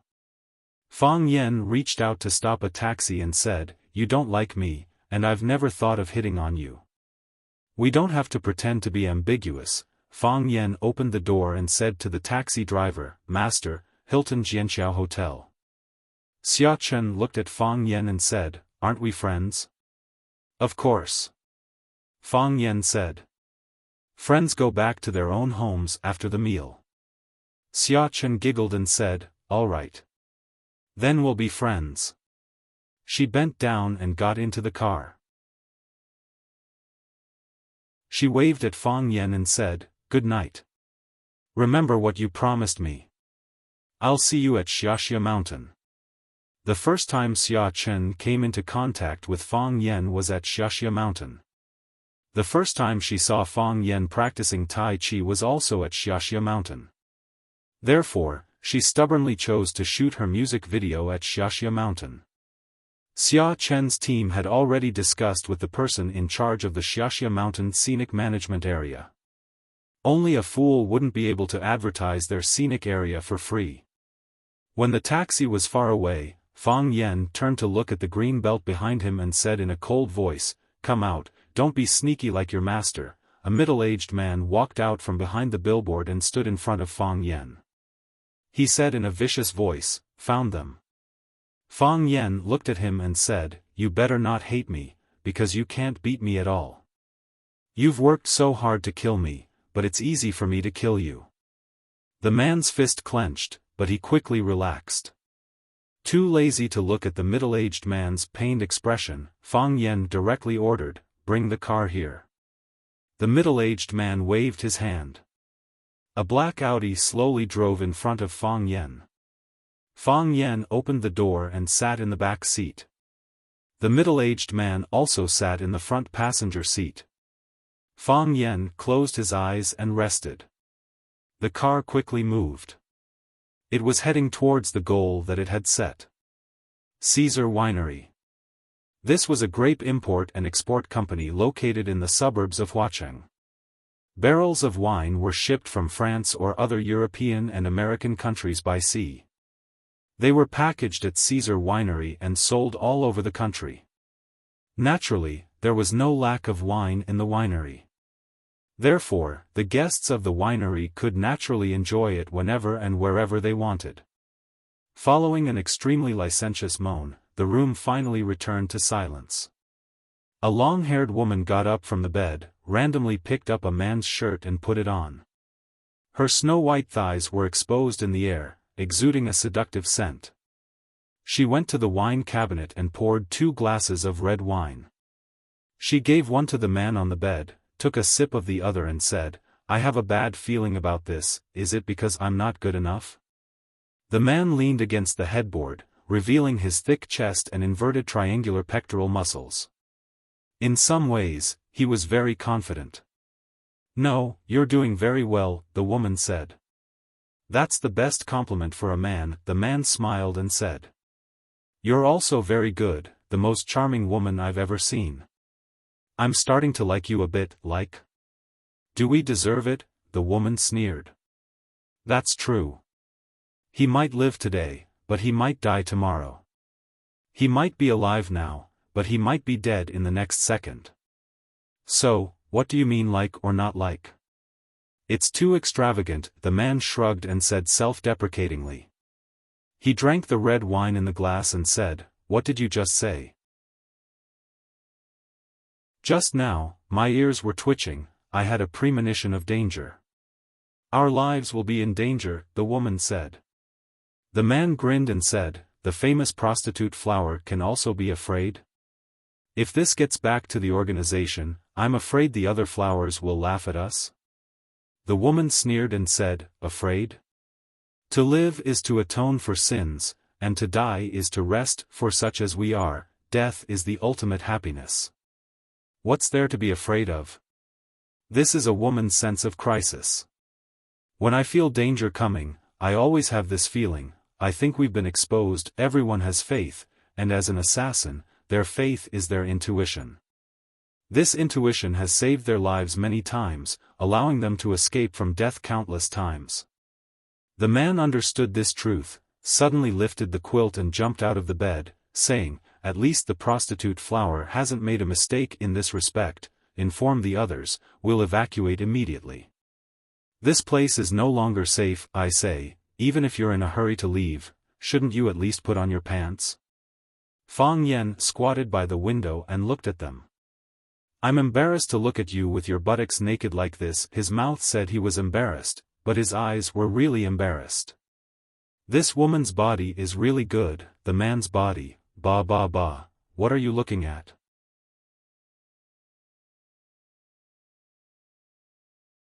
Chapter 286.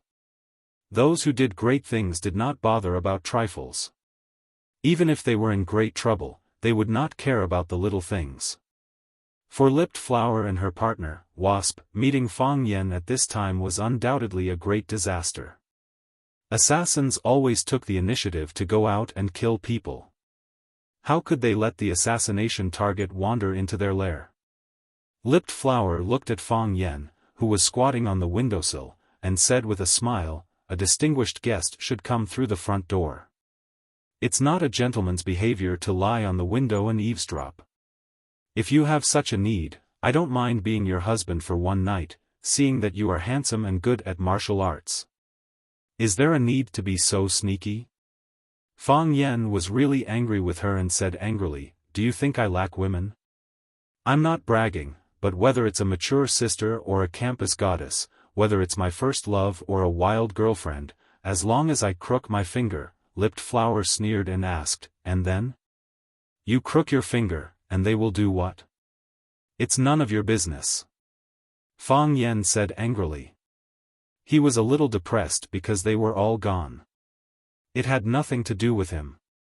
Wasp lifted the quilt to cover her naked lower body and said, "Mr. Fang, I've heard a lot about you, but I didn't expect to meet you on such an occasion. It's really awkward. What's there to be embarrassed about? What's wrong with meeting and chatting openly?" Fang Yen did not feel anything wrong at all. He stared at the hand holding the quilt and said, "You'd better not move. If you move your hand, I'll break it." Wasp stopped her little movements behind the quilt and said with a smile, "I don't think you are interested in men's naked bodies. Why don't you let me get dressed, and we can sit down to drink tea and chat? Oh, if you like to drink, this place has the purest white wine in France, how about it? Do you want a glass?" Fang Yen jumped down from the windowsill. The strong smell of hormones in the room made him frown. He didn't like this smell, especially when it was made by someone else. Looking at Lipped Flower and Wasp, who were staring at him warily, he said, "Don't drink. I'm afraid you've poisoned the wine. I don't know who you are, but I know you're from an organization called the Arsenal. I've killed a lot of people from that organization, so unfortunately, you won't be the first pair. To be honest, I've always felt very wronged. I didn't provoke anyone, so why are you guys always staring at me? I went to the cafeteria for a meal and was attacked by your bombs. The first time I went back to my own company, I met your spy. When I was sparring with the Japanese god of swordsmanship at the Sword Peak to win glory for the country, you sent people flying over to bombard me with cannons. Do you have a conscience? Do you have any sense of propriety? Can't you have a little bit of national pride and patriotism?" Fang Yen stared at the lipstick and said, "I can see that you are a senior member of your organization, right? Tell me, who sent you to kill me? Who's the mastermind behind this?" Lipped Flower's face was full of sarcasm as he said, "Since you know we're from the Arsenal, how can you be so stupid as to think you can get the secrets you want from us? Why do you think we're the kind of people who are easy to talk to? I'm just asking out of habit, I didn't think you'd answer." Fang Yan's mood was very stable, and his expression was very calm. "If not, how can I stall for time?" Wasp was startled and shouted, "What did you do?" His eyes swept around, but he didn't find any enemy. The more he did this, the more nervous he became. The enemy that he couldn't see was the most terrifying. Fang Yen squinted his eyes and smiled. "I came a little early, and I'm really not interested in your bed affairs. I originally wanted to wait until you were done before coming in, but you guys didn't stop. I thought I had nothing to do, so I blew a kind of powder that my little martial nephew got from somewhere into the room." Seeing Wasp and Lipped Flower immediately held their breath, Fang Yen waved his hand and said, "Don't be nervous, because it's useless to be nervous. What you should have inhaled has already been inhaled. This kind of powder is silent and odorless, and it's also suppressed by the smell of your hormones. It would be strange if you could detect it. Try to raise your strength and see if your body has any reaction." Lipped Flower and Wasp immediately secretly gathered their strength, and found that their fists were soft. If they fought with Fang Yen in this state, they would be killed with a slap. Do you feel that you can't raise your strength? That's right, my little martial nephew told me that this powder is called bone-melting powder. If the amount is enough, it can even melt bones. I was afraid that you would find something strange, so I didn't dare to use that much. So I just dispersed a little of your excess strength. After hearing what I said, shouldn't you be a little nicer to me? Fang Yen asked with a smile. What are you trying to do? Wasp shouted coldly. As he spoke, Fang Yen had already lunged at him. He punched him in the chest, and when Wasp's body flew backward, he grabbed his arm and pulled him back. Fang Yen reached out and grabbed Wasp's neck and twisted it hard. Crack! Wasp's head drooped, and when Fang Yen let go, his body collapsed to the ground. Fang Yen picked up a silver light bullet from Wasp's hand, weighed it in his hand, and said to Lipped Flower, "To tell you the truth, after dealing with you a lot, I'm very afraid of this kind of thing." "Why didn't you do it?" "Because I've seen you do it," Lipped Flower said. "In Chaoyan's Underground Research Institute, if I didn't have a substitute, would have already died in your hands. Even if I wasn't poisoned, I wouldn't be a match for you, not to mention now that my body is weak, I have no chance at all.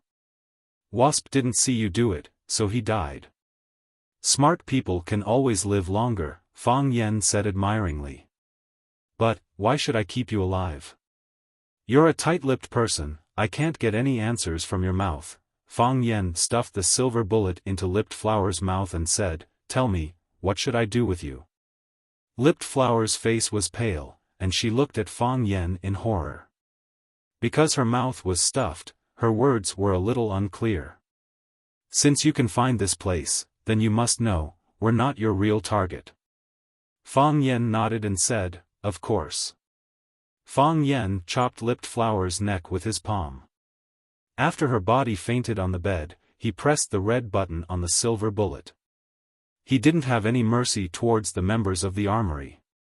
Because they were no longer people, but a group of man-eating devils. When Fang Yen closed the door of the room, there was a loud bang inside the room. Fang Yen could imagine the huge power of the silver bullet when it exploded. He had been close to it several times. Never again.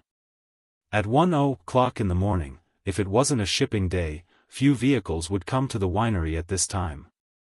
However, tonight was an exception. The door of the winery was opened, and then a black Mercedes-Benz slowly drove in. The car stopped at the door of the small building, and the man in black in the passenger seat quickly got out of the car and ran over to open the rear door. A young man got out of the car. Lu Qingming looked up at the dark winery and said, "Open the door." The middle-aged bodyguard nodded and took out a magnetic card from his pocket. He swiped it in front of the electronic door lock, and the door of the small building opened automatically. Lu Qingming took the lead and walked in, and the bodyguard in black followed him into the house. Clang!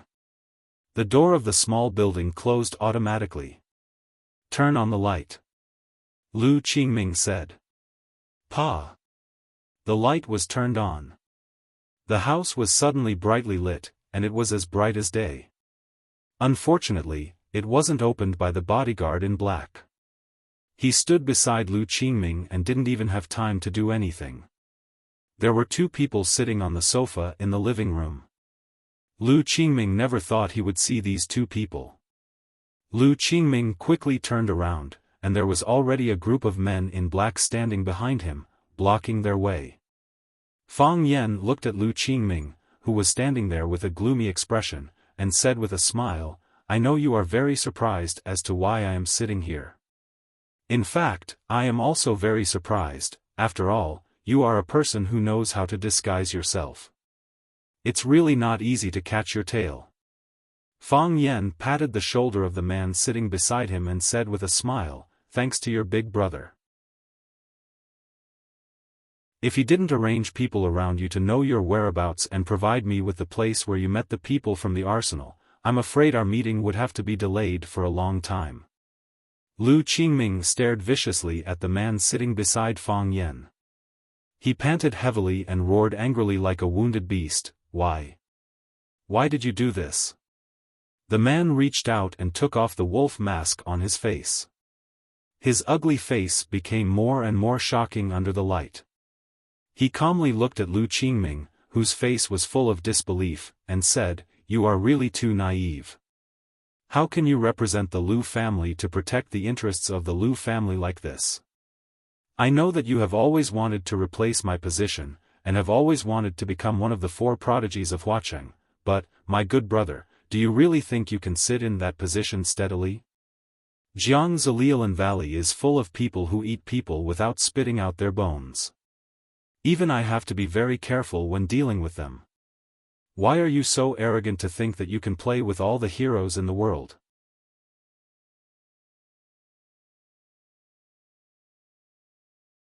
Chapter 287.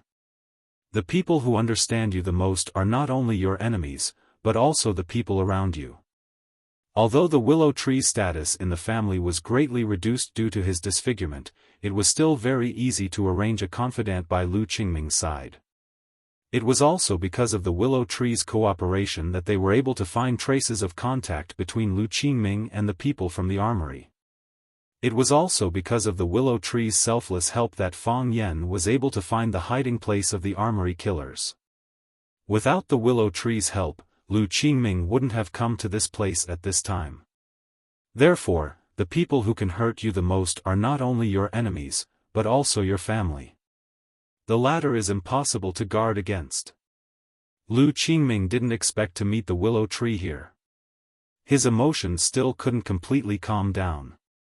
He stared at the willow tree with a gloomy face and said, "Childish? Yes, in your heart, I'm always so childish. You always look down on me and always treat me as an idiot. Am I an idiot? Of course not. How am I worse than you? How am I worse than you?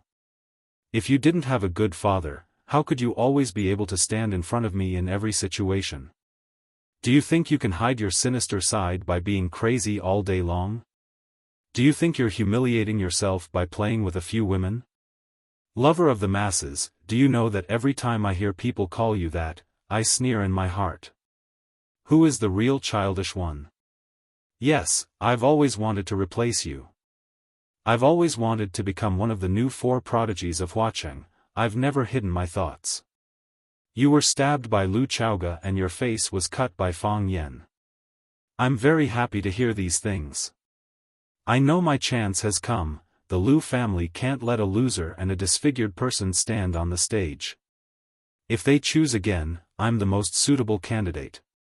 Lu Qingming looked at the willow tree and said, "If you were me, would your thoughts be different from mine?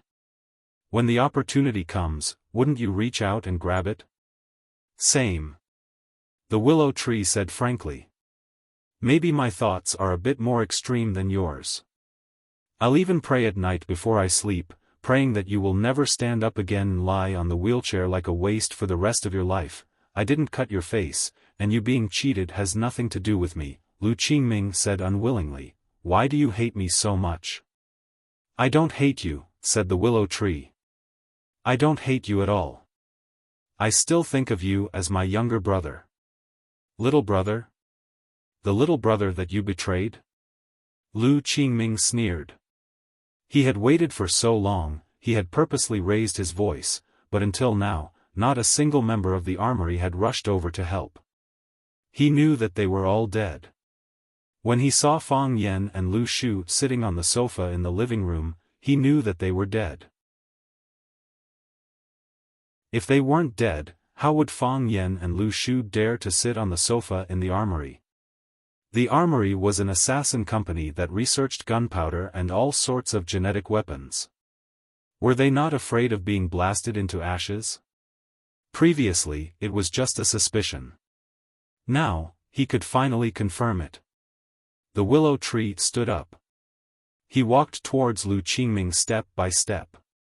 His walking posture was very ugly, swaying from side to side like an old duck with an injured left leg. The middle-aged bodyguard took a step forward and stood in front of Lu Qingming. That was his only protection. The willow tree waved his hand and signaled the middle-aged bodyguard to go away. "Uncle Ming, get out of the way," Lu Qingming said. "If he wants to kill me, you can't stop him." The middle-aged bodyguard's face was full of unwillingness, but he could only step aside and let the willow tree pass. The willow tree stood in front of Lu Qingming and looked at his handsome facial features that were controlled by anger. He smiled and said, "From childhood to adulthood, there are so many brothers in the family, and the two of us have the best relationship.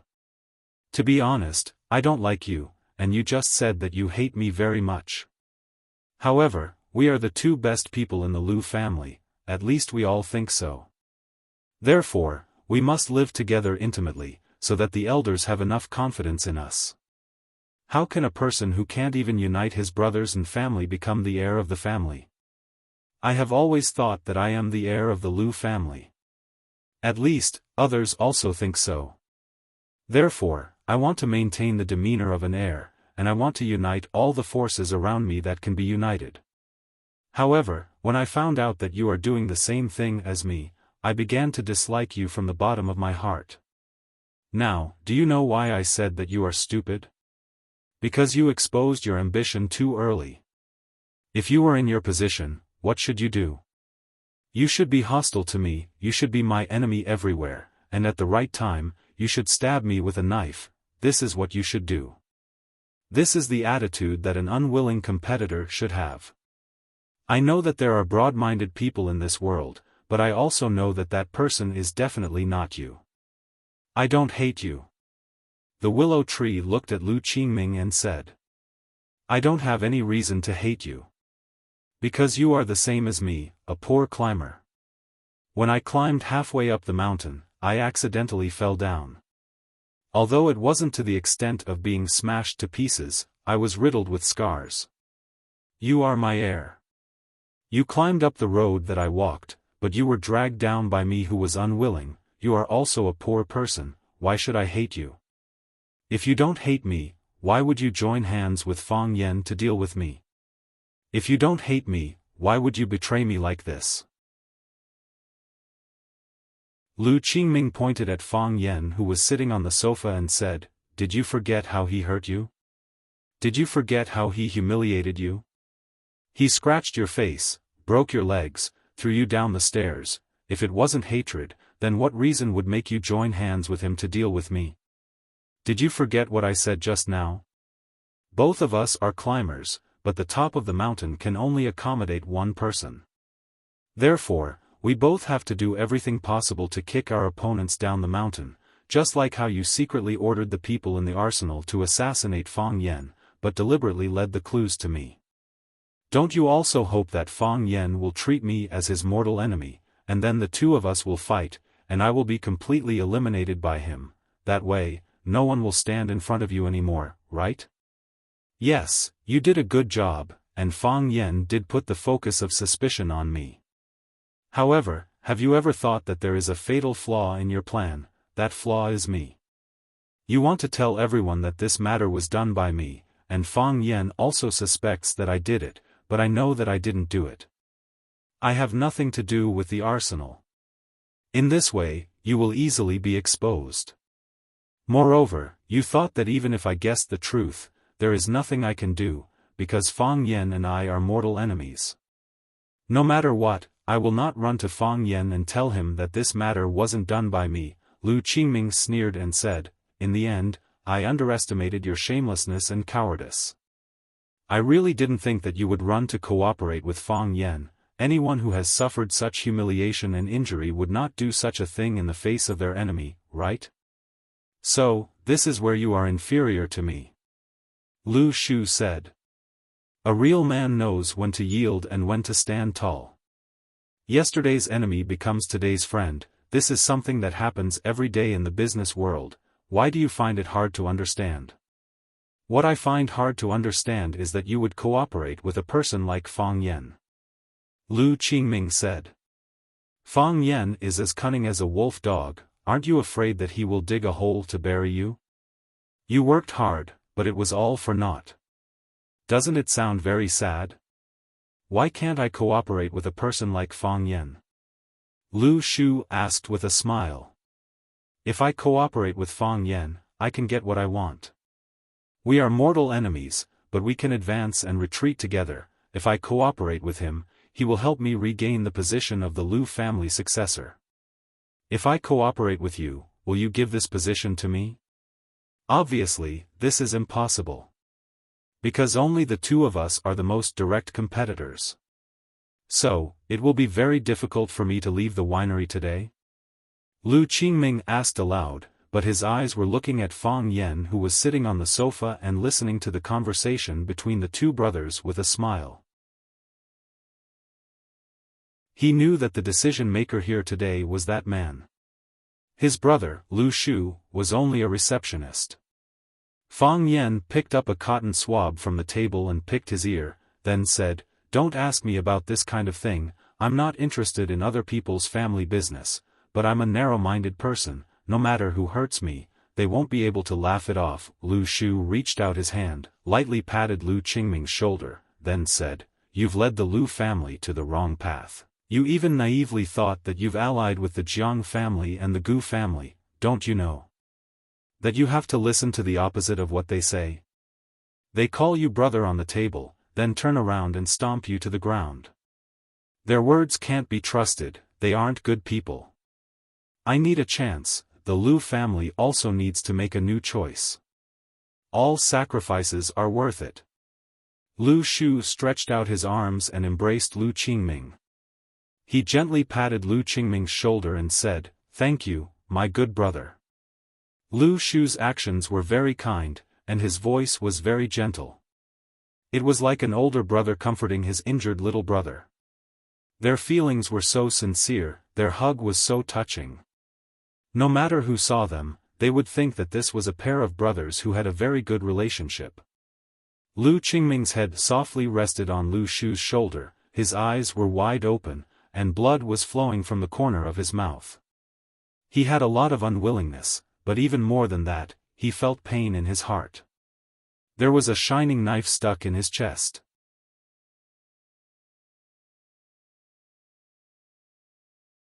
Chapter 288. There are many dark and damp corners in this world. If your heart is in full bloom, the darkness will always exist in places you can't see. Lu Qingming died. He died in the hands of his brother. That sharp knife stopped in a very good position, piercing his heart. Lu Qingming's body was lying on the shoulder of the willow tree, his face full of unwillingness and disbelief. But, who was willing to listen to his grievances and complaints? "You madman, you can even kill your own brother," Uncle Ming pointed at the willow tree and roared. He was an elder of the Lu family, responsible for protecting Lu Qingming for many years. It wasn't that he hadn't heard of brothers being castrated, but when he saw it with his own eyes, he still found it hard to accept. The willow tree expressionlessly looked at Uncle Ming, his eyes full of sadness. "Uncle Ming, you don't understand. When a person has to force himself, betray morality in his own heart, that kind of state of mind, really makes people uncomfortable." He waved his hand, and a man in black behind him rushed straight towards Uncle Ming. Uncle Ming didn't have time to say another word, and he was already fighting with the man in black. The willow tree picked up Lu Qingming and walked step by step towards the sofa. He put Lu Qingming's body, or rather, corpse, on the sofa, and then sat next to Fang Yen. Fang Yen sat on the far left, and Lu Qingming sat on the far right. He sat in the middle of the two. This way, from a distance, it looked like three men sitting side by side, watching a wonderful play in the living room. Fang Yen glanced at Lu Qingming, and helplessly said, "Don't be like this, okay? You're making me very uncomfortable. You killed your cousin, which proves the fact that you're a scumbag and a beast. Now that he's dead, what's the meaning of carrying him to the sofa? This can't atone for your sins, and it also adds another charge of being a hypocrite. At least that's what I think in my heart. I'm a bad person, but not a beast. Bad people also feel guilty, it's just that you don't want to believe it. The willow tree said. He felt guilty, so he gave Lu Qingming the least amount of respect. When he was sitting, he didn't allow Lu Qingming to lie on the ground. At any time, he could be trampled by the two guys who were fighting. So what if I feel guilty? Saying sorry while stabbing me? If I meet such a bad guy, I'll just kill him with one slap. Fang Yan said coldly. He turned to look at the willow tree and smiled amiably again, saying, "Of course, you are an exception." Who was Lu Qingming? He was the person in charge of an evil organization like the Arsenal. He had repeatedly dispatched killers to assassinate innocent people and harm teachers. Do you have any idea what you just did? You're the hero of the people, getting rid of evil for the people. At least, you're my hero. Fang Yan patted Lu Shu's shoulder and said, "Not everyone can put righteousness before family. People who could do this were definitely not good people. My condolences." The willow tree said nothing. He knew that Fang Yan was mocking him, and he also knew that when he stabbed his brother to death, Fang Yan's guard against him immediately rose by hundreds or even thousands of levels. He even knew that if he didn't do it, Fang Yan would personally kill Lu Qingming. Since Fang Yan knew that he was colluding with the Arsenal, he would certainly not let him walk out of this winery alive. However, this matter had to be done by him. Fang Yan would also force him to do it. This was a bargaining chip for cooperation. If he wanted to gain Fang Yan's trust and make them close, he had to do this. There was no other candidate, only his brother. Not everyone's sacrifice was meaningful, and not everyone was qualified to sacrifice for a great ideal and goal. Most people died in vain. Fang Yan was a considerate man. He didn't entangle with Lu Shu on this issue. That would be like cutting the flesh on someone else's chest and then sprinkling salt. He looked at the man in black in the middle of the living room and said, "Is he Chen Pu's disciple?" Chen Pu was Lu Shu's cart pusher. In order to protect Lu Shu at the Blue Mountain Club, his bones were crushed by Fang Yan. He never thought that that night would be an opportunity.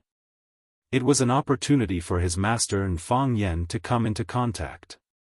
It was unknown whether it was a hint from a sentence or a look, but the two of them actually came together and teamed up to plot against Lu Qingming, who was insufferably arrogant at the Blue Mountain Club at that time. It wasn't easy for fools to survive in this world. He's called Wang Dong. Chen Pu was destroyed, so I recommended him to work by my side. He knows that Master was destroyed by you, so he always wanted to find you for revenge. Lu Shu said. I don't have anyone I can use right now. Leave him to me. Fang Yan nodded with a smile and said, I can see the hatred in his eyes. However, I won't kill him just because he looked at me angrily. I can't do such a thing. Of course, you'd better greet him. Don't think about plotting against me. I only need to find out about this once, and I'll have enough reasons to get rid of him. He's not stupid. He should know what to choose. Lu Shu said. If he wants to die, then it's fine if we don't cherish him. Bang! Wang Dong punched Uncle Ming's chest. When Uncle Ming's lower body was unstable and he was pushed back, Wang Dong pounced on him and wrapped his arms around his neck. Crack! Uncle Ming's body softly fell to the ground, and he didn't move anymore. Lu Qingming was dead, and Uncle Ming was also dead. There was no evidence in this matter, so Lu Shu had enough space to act. Fang Yan stood up and said, What a sin. My body is stained with so much killing intent. I need to go back and take a bath. The door opened and closed, and Fang Yan's figure quickly disappeared. Wang Dong walked to Lu Shu's side and said unhappily, You're letting him go just like that? So what? Lu Shu raised his head and asked. Keep him here? He knows too many of our secrets. I'm afraid he'll betray young master. I also want to keep him here. Lu Shu sighed softly. Even if all of your corpses were piled in front of him, he still wouldn't stay. You don't know how terrifying he is. Lu Shu put on the wolf mask on the sofa and said in a low voice, I know. Grandma was cooking in the kitchen. Grandma went to the market to buy hairy crabs and all kinds of precious seafood because her grandson and Lu Chaoga had come. Of course, it was mainly because of Lu Chaoga. Lu Chaoga didn't have the image of a headmistress or a strong woman with billions of assets. She wore an apron around her neck and rolled up her sleeves to personally prepare the ingredients. Fang Yen was called to the study by Grandpa. Whenever Grandpa called Fang Yen to the study for a talk, it wouldn't be anything good. Therefore, Fang Yen was already mentally prepared. As expected, Grandpa Qin Wang scolded him as soon as he entered the room. What have you been doing recently? You're not teaching properly, and you're always on leave. What kind of behavior is this? This is a serious dereliction of duty. Do you know how many days of leave you've taken this semester? Do you know how many days of classes you've had in a month? When I first introduced you to Rosefinch to teach, it wasn't for you to be lazy and slack off. A teacher should be with his students and pass on his knowledge to them. The students don't see you all day. How can they be influenced by you? How can they learn from you? If I were still the headmaster of Rosefinch, would have fired an incompetent teacher like you long ago. And what's with the bruises on your face? You're a good school teacher and a high-level intellectual. Why do you walk around the campus with a bruised face all day? Do you know what a bad example your behavior is giving to the students? Even a teacher gets into a fight with someone. Grandpa, I accidentally bumped. How did you end up like this? The scratches on your face were also caused by the collision? Show me one on the spot. If you can do it, I'll go against my conscience and believe your nonsense. Qin Wang was furious. He wanted to press this kid to the ground and smash his head with the inkstone on the table. A good high school teacher going out to fight and kill all day. How uncivilized is that? Fang Yen stood there awkwardly. He tried his best to squeeze out a smile and said, Grandpa, don't be angry. I just said a joke to liven up the atmosphere. The bruises on my face are from someone beating me up, but I didn't lose out. I still beat him in the end. Seeing that Qin Wang was about to explode again, Fang Yen hurriedly explained, the one who challenged me was an East Asian. He's a famous East Asian swordsman. People call him the East Asian sword god. Civil officials aren't greedy, and military generals don't care about death. He can definitely win the respect of all the countries in the world. I like literature, so I became a teacher and impart my knowledge to others. I practice martial arts, so I need to defend against foreign enemies and accept challenges. Grandpa said that I lack spirit last time. I've seriously thought about this problem, and I also feel that I lack spirit. A man can't stand without a soul. My words are my promise, and my soul is that I will never back down. I hope I can live, and there's a high chance that I will die. However, as long as I have a breath left in me, I will never let them take a step forward or win a battle. I want to smash their arrogance, I want to smash their confidence and ambition. I want to break their faces and break their teeth so that they can't be a wolf that eats meat, but a dog that eats shit. This is my ideal, this is my spirit. Lu Gong was stunned on the spot. He stared at his young grandson for a long time before he finally reached out and patted him on the shoulder. He said, Your words are crude, but your logic is not.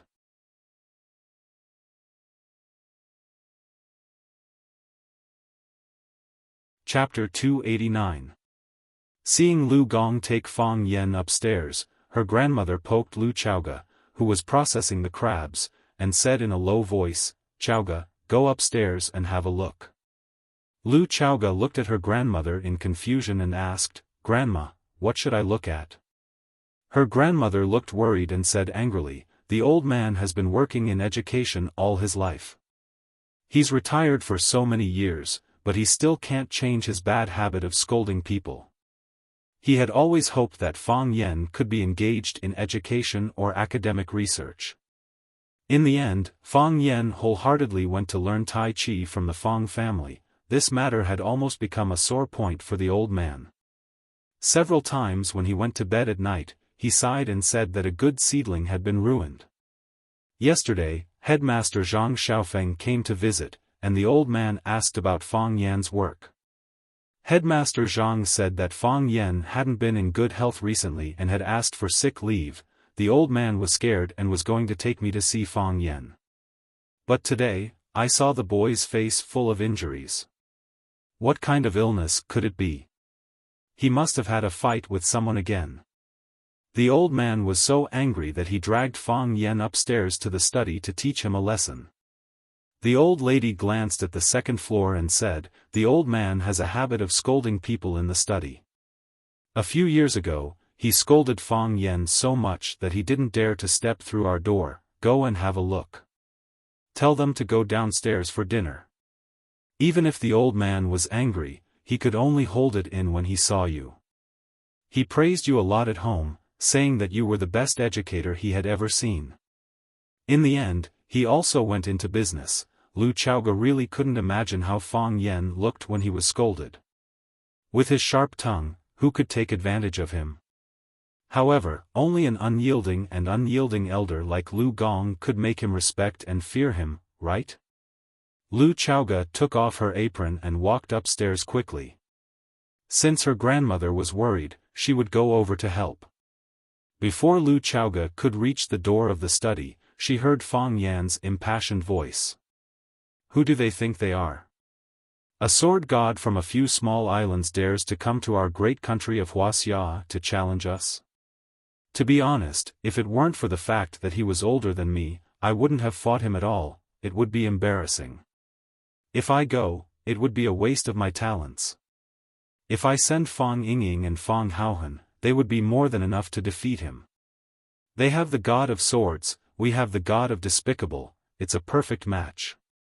But I didn't do that. Why? I have to respect the old and cherish the young.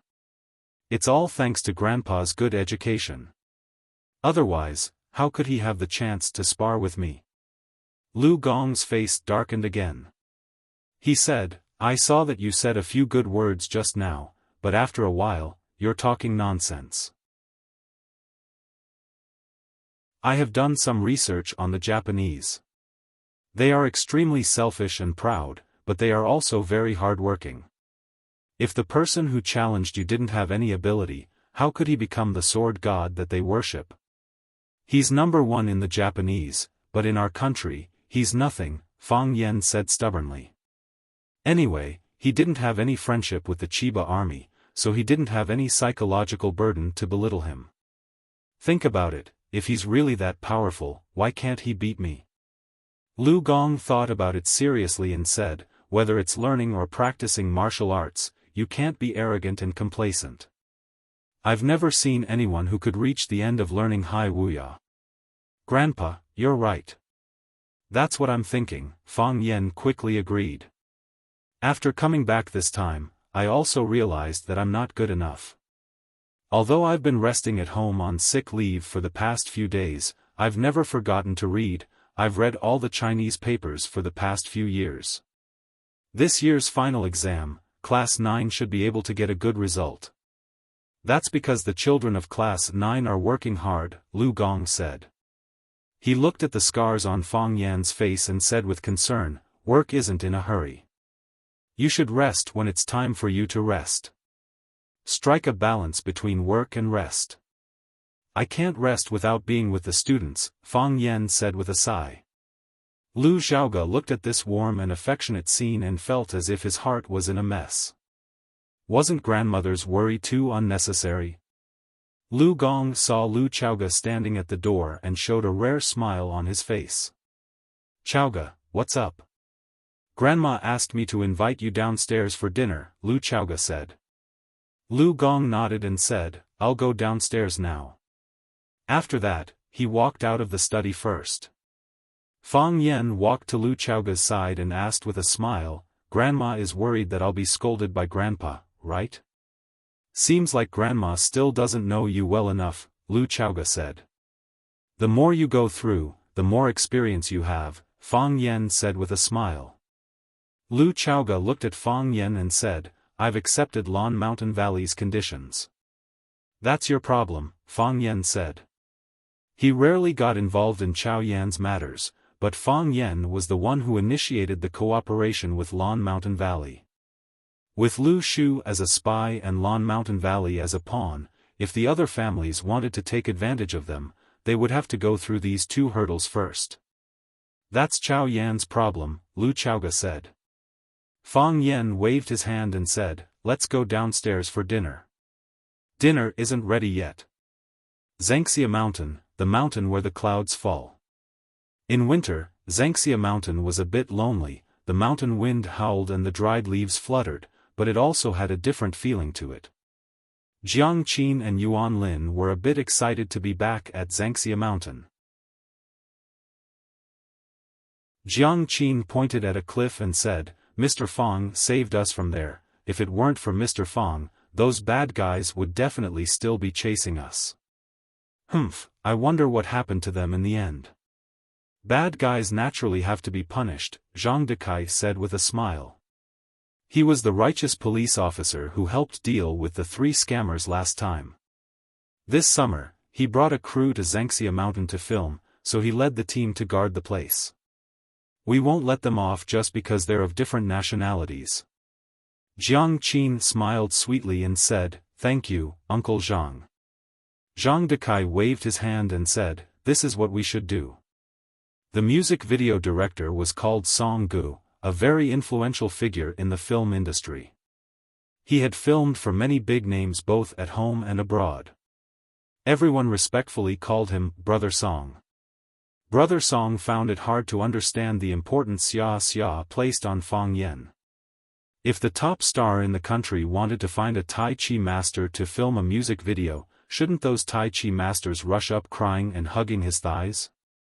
If they could get even a little bit of a relationship with Xia, wouldn't they be famous?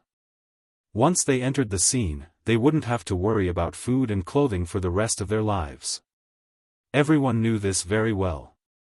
In order to take care of this Fang Yen, Xia actually brought the whole group to Huacheng to film. Didn't she know that the trip, food, and accommodation for such a large group of people would require a lot of money? Brother Song's main dissatisfaction with Fang Yen was that he didn't receive enough respect. For a famous director like him, the actors he needed should have traveled all the way to meet him. How could he let him move to Huacheng? He thought that Fang Yen was more famous than him, which made him feel that they didn't treat him as a famous person in Xia. The staff were setting the scene. Brother Song pulled Fang Yen aside and told him about the things he needed to pay attention to during the shooting. He said, You have no shooting experience before, and you don't know any shooting techniques. So I don't expect you to cater to my camera. Just do what you are most familiar with. The focus of this music video is on you. You just need to do Tai Chi well and show the essence of our Tai Chi culture. Do you understand?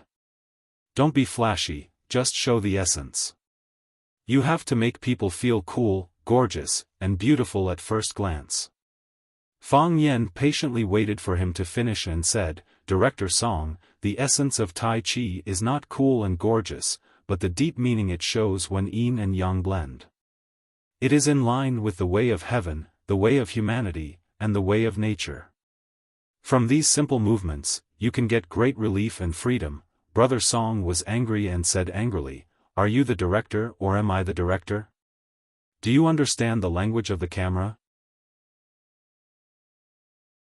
Do you know what it means to present in front of the camera?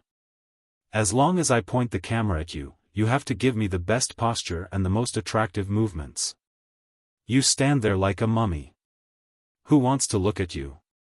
Fang Yen smiled bitterly and said, Director Song, you still have some misunderstandings about Tai Chi. Song Gu waved her hand impatiently and said, "It's not that I have a misunderstanding about Tai Chi, it's that you don't understand our director and the camera at all." Okay, you don't have to say any more." Song Gu walked up to Xia Ji, who was putting on makeup, and said, "Xia Ji, I want to discuss something with you. This actor is not good. I don't think he is suitable to be the male lead of our music video. I know you love this song, and I also know how important this music video is to you. In any case, we can't let this kind of idiot ruin all our efforts." Xia Ji waved his hand and signaled the makeup artist to stop for a while. He looked at Song Gu with a gentle and serious look and said with a smile, "I think he is very intelligent and has a very deep understanding of Tai Chi. Teacher Song, can't you let him try it? I think that when you really see him play Tai Chi, you will have a new understanding of him. Summer, this is your work, and it is also my work. I hope there are no flaws in our work.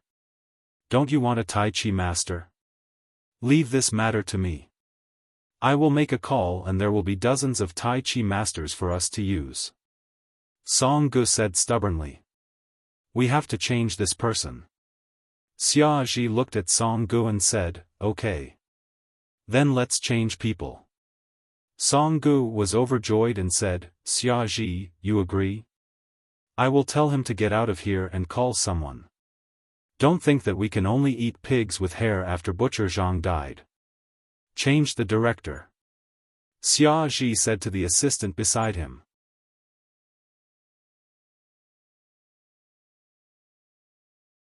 Chapter 290. The smile on Song Ji's face froze before he could retract it. Replacement? It's not the actors but the director? Song Gu was about to cry. He knew that his feeling was right. They didn't treat him as a big shot at all. They didn't respect him. If they cared a little about his feelings, they would follow his words and replace that bullsh** T Tai Chi master. A big shot should have a big shot's temper. He wanted to throw out some harsh words and leave. But he suddenly remembered that there were all kinds of hidden rumors about Summer's identity in the circle. He couldn't say those harsh words no matter what. What was worse was that he couldn't flick the sleeves of his tight leather clothes. No one could stay if he wanted to, and he didn't dare to leave if he wanted to. He stood there in a dilemma, his face extremely embarrassed. What was the relationship between this gigolo and Summer? She hadn't seen Summer get close to any man for so many years. The only one who was close to her, Feng Yuancheng, seemed to be very depressed recently. Did this gigolo catch her eye? Song Gu was a little regretful. Women were irrational when they fell in love. Why should she make things difficult for her lover? Summer's assistant was Zhang Wei. Because he had a good relationship with Feng Yuancheng, he thought that Feng Yuancheng would be able to win the beauty in the end. He didn't expect to bet on the wrong treasure. Feng Yuancheng was kicked thousands of miles away by Summer. He was worried that his relationship with Summer would become estranged, so he had been trying to make up for it recently. It was not auspicious to change the director on the spot. When he heard that Summer wanted to change the director on the spot, he wanted to persuade her, but he was worried that it would make her angry. Because he had been with Summer for many years, he knew that as long as Summer decided on something, few people could change it. He hesitated, but Fang Yen tried to persuade him, "It's not that serious. I think Director Song still has some misunderstandings about me and Tai Chi. If I fight on the spot for him to see, he will have a new understanding of us. If it doesn't work, it won't be too late to change the director at that time." Fang Yen spoke, and Zhang Wei quickly echoed, "Mr. Fang is right." Sensei Song Gu looks at Taiji from the perspective of the camera, while Sensei Fang looks at the problem from the perspective of the depth of Taiji. It's just that everyone's focus is different. We just need to find a common point, which is to be able to show the self-restraint of Taiji and also be able to look good on the camera. Isn't this what we need? Xia looked at Song Gu with a smile on his face and asked, "Teacher Song, what do you say?" "Then let him try," Song Gu said. He thought to himself that they still needed him. It was easy to find actors, but not so easy to find a good director. Seeing is believing. I hope he doesn't disappoint. Xia looked at Fang Yen and said, "You go through it first and let the two little girls remember the routine." "No problem," Fang Yen said. Fang Yen walked to the edge of the cliff and stood in the form of a plum blossom stake. As for the staff behind him who asked in a low voice why they had to walk to the edge of the cliff to play Tai Chi, no one was willing to answer such a stupid question, because no one except Fang Yen knew the answer to this question. Fang Yen took a deep breath and then gently tapped the tip of his right foot. His movement was gentle and comfortable, like an arc. Every movement of his was careful, as if he was afraid that his palm would scatter the wind and the soles of his feet would hurt the grass. However, as time went by, his movements gradually accelerated. This kind of acceleration was gradual and would not make you feel abrupt or unnatural. His body was like an arc, like an iron bow, or like a curved willow. He was like a white ape that absorbed the chi of heaven and earth, like insects, fish, flowers, and plants. He was one with everything in the world. Every time he turned around, his body seemed to fall into the abyss. This made everyone enjoy this extreme beauty with their hearts in their throats. However, their worries were superfluous, because no matter how Fang Yen drew a circle or turned around, he stood there as steady as a 1,000-year-old pine tree. Not the slightest bit off, not the slightest bit off. The setting sun was like an egg yolk, revealing a little shy face in the thick white fog. Seeing the commotion over here, a small bird with colorful feathers also flew over and peeked its head out to observe. It was still chirping, looking adorable and cheerful. Fang Yen jumped, and the bird was caught in the palm of his hand. He stretched out his arms and imitated the bird's undulating wings. He knew that as long as he used this stunt, there would be female fans at the scene fainting. The bird stood in the palm of his hand. The bird accumulated strength, and Fang Yen released it. The bird lost its strength, and Fang Yen used the power of Tai Chi to lift it up. The bird became nervous, and its chirping became louder. However, when it found that it was not in any danger, and the game was fun, it began to enjoy it. When Fang Yen released his strength, it jumped with all its might. When Fang Yen gathered his strength, it landed steadily. It even turned around and chirped at Fang Yen, telling him to hurry up, "You bastard." The man and the bird were having a lot of fun. On the distant mountain ridge, a monk and a Taoist smiled as they evaluated each other. "What do you think of this child?" the old monk asked. Angry because of the momentum, his momentum is like a rainbow. This child actually has the momentum of indistinguishable yin and yang, the middle-aged Taoist said with an expression of admiration. The universe goes from Wuxia to Tai Chi, the process of all things being born. With all things being, there is the sky above our heads and the earth below our feet. The Tao of the world uses the two energies of yin and yang to create all things.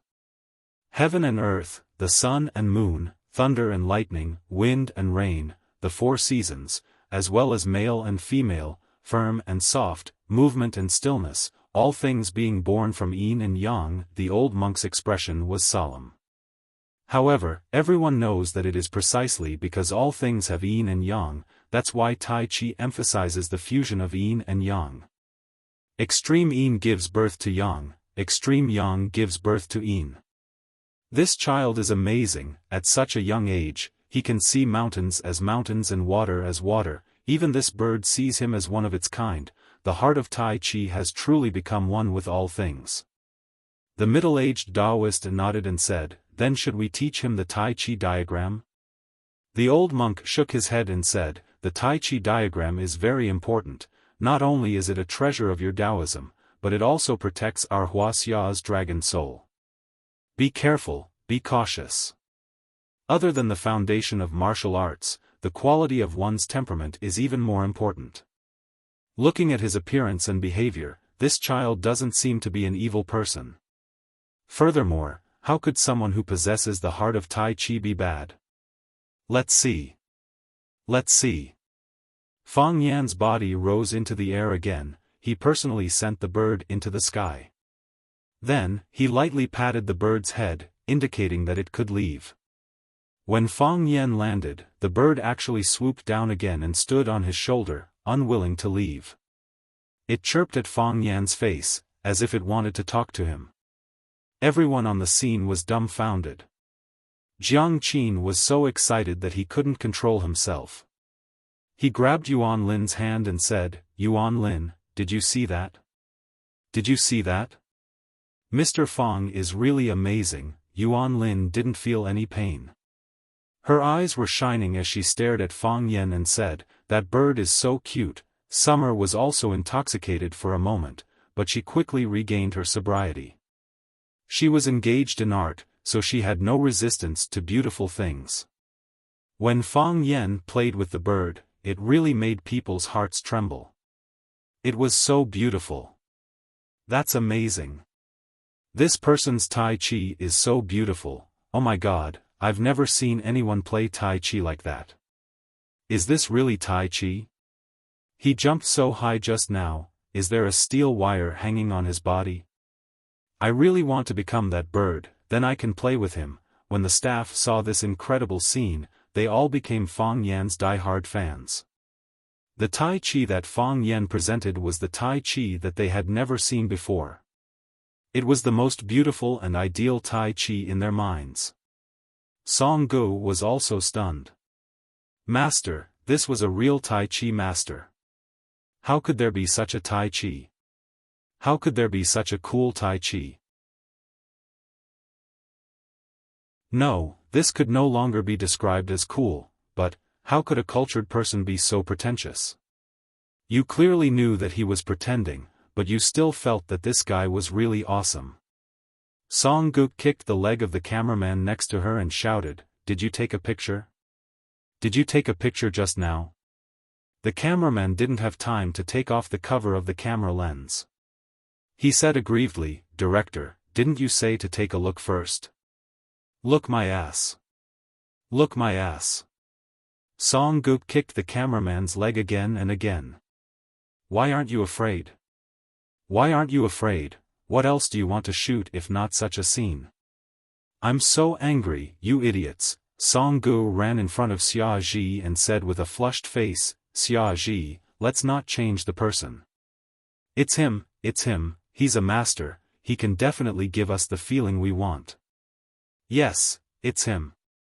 No one else can do it." "Did I pass?" Fang Yan asked with a smile. "Yes," Song Gu said. "You don't want to change the person?" Fang Yan asked again. "No." Song Gu waved her hand and said, "Well, Brother Fang, I was a little biased against you just now. Don't be angry, that thing is over, let's not take it to heart, what do you think? I'm not a stingy man, how can I take such a small thing to heart?" Fang Yan said. "That's great. Let's start." "Start what?" Fang Yan asked. He turned to look at Xia Ji and said, "My Tai Chi has been recognized by everyone, now we can change the director." Song Gu sat on the ground, so angry that her whole body was trembling.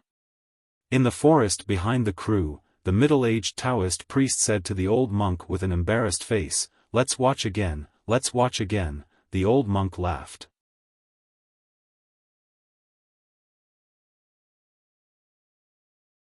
Chapter 291. You insult me once, and then apologize to me. It's not fair at all.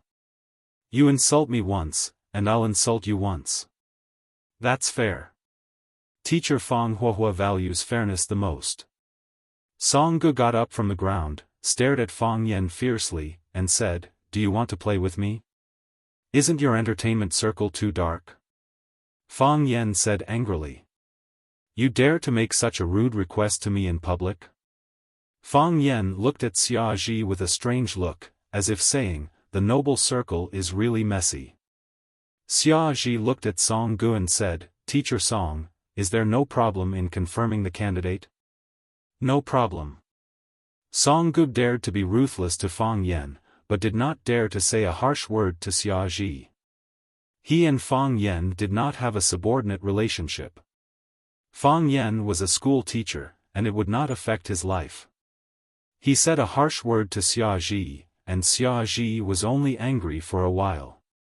However, if Xia Ji said a harsh word to him, he would have bad luck for the rest of his life, and he was afraid that his career would end early. Then be more attentive. Xia Ji said. Let go of some unnecessary prejudice, and you will find that teacher Fang Yan is a very easy person to get along with. I will. Song Gu gritted her teeth and said. She thought, is this guy really an easy person to get along with? He went around in such a big circle just to slap you in the face. How can such a narrow-minded person be called easy to get along with?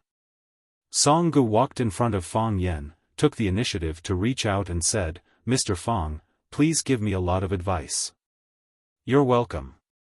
Fang Yan held Song Ji's hand and said, I don't understand camera language, so I have to trouble director Song to make me look as handsome as possible. Mr. Fang is an idol. Director Song is flattering me. Ha ha ha, I'm quite popular with students at school. Xia Ji and many staff members looked at them with black lines on their faces. Everyone discussed for a while. Song Gu once again explained some shooting details, and the MV shooting officially began. The shooting this time was mainly divided into two parts. The first part was Fang Yan practicing Tai Chi alone to show the rigidity of Tai Chi. The other part was Xia bringing Jiang Qin and Yuan Lin, the two little beauties, to perform the softness of Tai Chi in black Tai Chi clothes. Two different scenes, maybe even two different space-time. Fang Yan's white clothes fluttered in the wind. He looked like an ancient Taiji youth. The scene of Tai Chi with Jiang Qin and Yuan Lin would constantly switch, but it was a modern Tai Chi then. Hardness and gentleness complemented each other and the four of them began to fuse. Fang Yan stood at the edge of the cliff, the dragon head. Xia, Jiang Qin, and Yuan Lin followed behind him and did the same thing. Their movements were neat, and the scene was beautiful. Because it was already late when the crew went up the mountain, they first shot some scenes of Fang Yan practicing Tai Chi at the edge of the cliff in the mountain breeze and white fog. Then, using the same scene, Xia took Jiang Qin and Yuan Lin up and also did a round of Tai Chi. Xia originally had a good foundation in Tai Chi, but it didn't have any actual combat effect. It was only for strengthening the body. Jiang Qin and Yuan Lin were still very unfamiliar with Tai Chi. They just felt that Fang Yan was handsome and good-looking. In the past 2 days, Fang Yan gave them some simple training. They only needed to follow behind Xia or Fang Yan. Simply put, the two of them were two little flower vases in the MV. Everyone only needed to think that the two of them were good-looking. In the evening, the crew members settled in the Xia Hotel, which was the only quasi-5-star hotel on Xia Mountain. Last time, Fang Yan brought his students up the mountain for the night, but he didn't bring them to stay in such a hotel. Some students had strong self-esteem, so he had to carefully protect them. After dinner, Fang Yan and Xia drank tea and chatted in the Tingfeng tea house of the hotel. The Xia Hotel was built against the mountain, and the Tingfeng tea house was on the edge of the cliff. Sitting in the tea house and drinking tea, the dark Grand Canyon came into view. In autumn, the valley was full of red maple leaves, which made people feel relaxed and happy. But in winter, when there were no stars or moon in the sky, only the whistling of the wind could be heard. That was how the Tingfeng tea house got its name. Fang Yan was busy making tea. The golden pu, or tea soup, was very tempting. He said, "Do you want to replace Song Gu?" Xia's eyes stayed on the hand that Fang Yan was using to make tea. He felt that the posture of Fang Yan making tea was very beautiful and skillful. She liked Wuxia culture and tea, but no matter how expensive the tea house was, how famous the tea made by the tea artist, she always felt that there was a lack of taste. Immortal taste. Yes, it was immortal taste. Pure heart and few desires, neither fast nor slow. No flattery, no flattery, no filth. This was immortal taste. Unfortunately, few people could do it. I knew Song Gu 10 years ago, and all my music videos were made by him. At that time, he was just a very talented young man. Xia explained softly. Later on, as his fame grew, people's nature also changed. Now he is the kind of person I don't like the most. If I don't stand up for you, he will insist on replacing you and then use his own people. Xia looked at Fang Yan and said, I can tolerate people around me making some small mistakes in the field of life, but I will never allow them to criticize my work. This is my work. He wanted to try to control you, so he used me as an experiment. In the end, you slapped him back. Fang Yan said with a smile. This slap is fierce enough. I don't slap people. Xia said. If he still doesn't know how to restrain himself, then cut off his hands and feet. Isn't this too domineering? Fang Yan's eyes widened. A scene appeared in his mind. Xia, with disheveled hair, was holding a kitchen knife and chopping off Song Ji's hands and feet. Then, he stood there and laughed, letting Song Gu lie on the ground and scream miserably. What are you thinking? Xia said angrily. I mean cut off his career line. I can make him call the wind and rain, and I can also make it difficult for him to move an inch. Why does this sound like something said by a gang leader?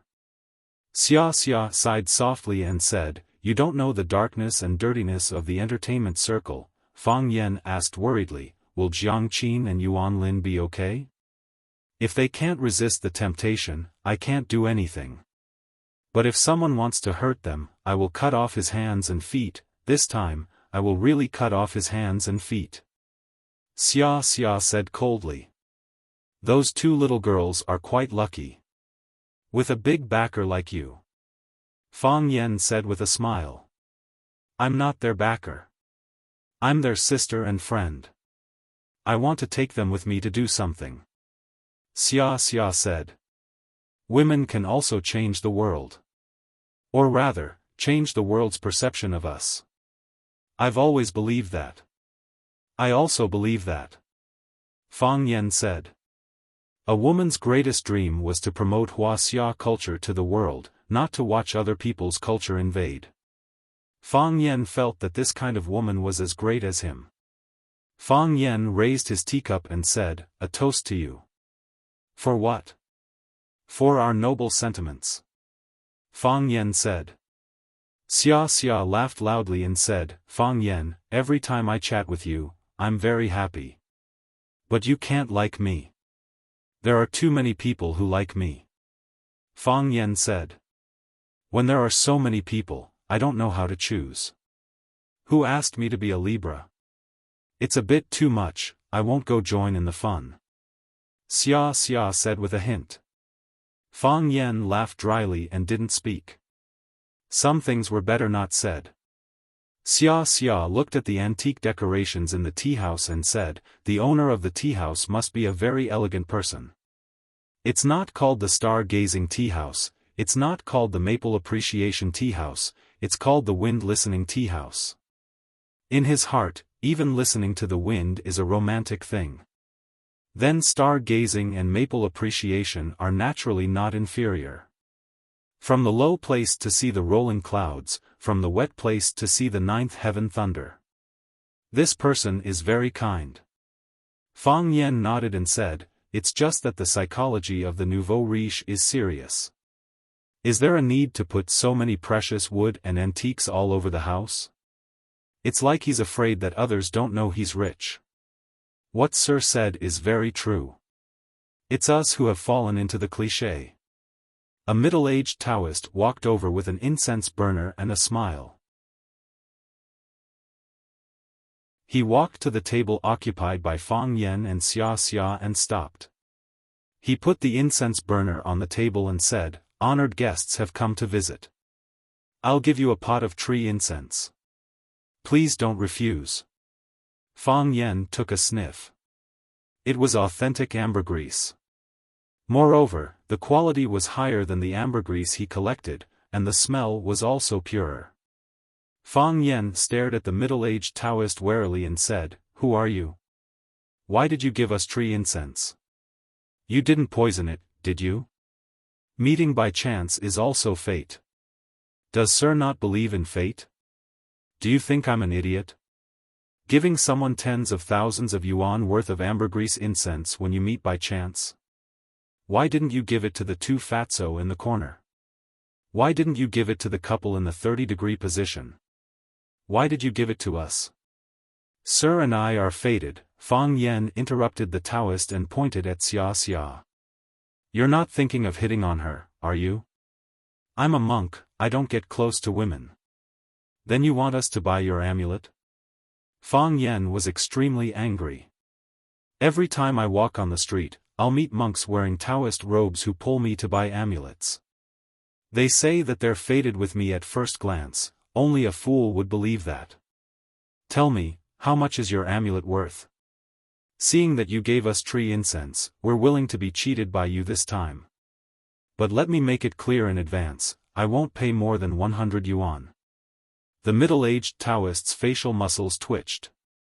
His body swayed and looked like he was about to fall.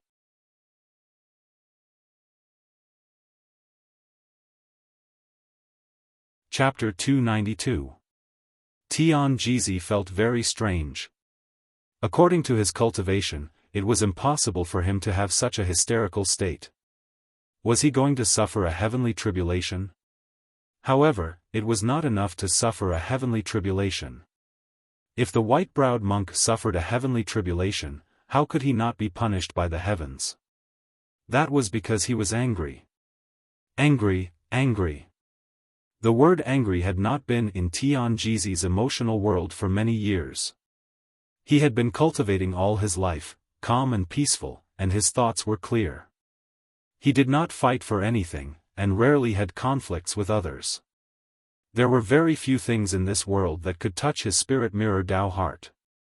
He cultivated and nourished qi, but the qi he cultivated and nourished was qi activity. It was the body's nutrition and energy, and it was the driving force for him to seek the Tao and finally break through the void. Qi could cut hair and wash marrow, strengthen the body, and make people achieve immortality. However, angry, he tried hard to think about it, but he really forgot when and why he was angry last time. Why could this young man make him so angry when he opened his mouth? After thinking about it, Tian Jizi's eyes instantly lit up. Tao fate. Because they were fated, he was able to break through his own heart. Otherwise, so many people could not break through, but he could make him lose control of his emotions? Tian Jizi looked at Fang Yen with even more scorching eyes, which startled Fang Yen. He said, "You are not here to flirt with her, and you are not here to sell talismans, you want to flirt with me?" The smile on Tian Jizi's face instantly froze. His mouth slanted and his eyes protruded, and his body trembled even more violently.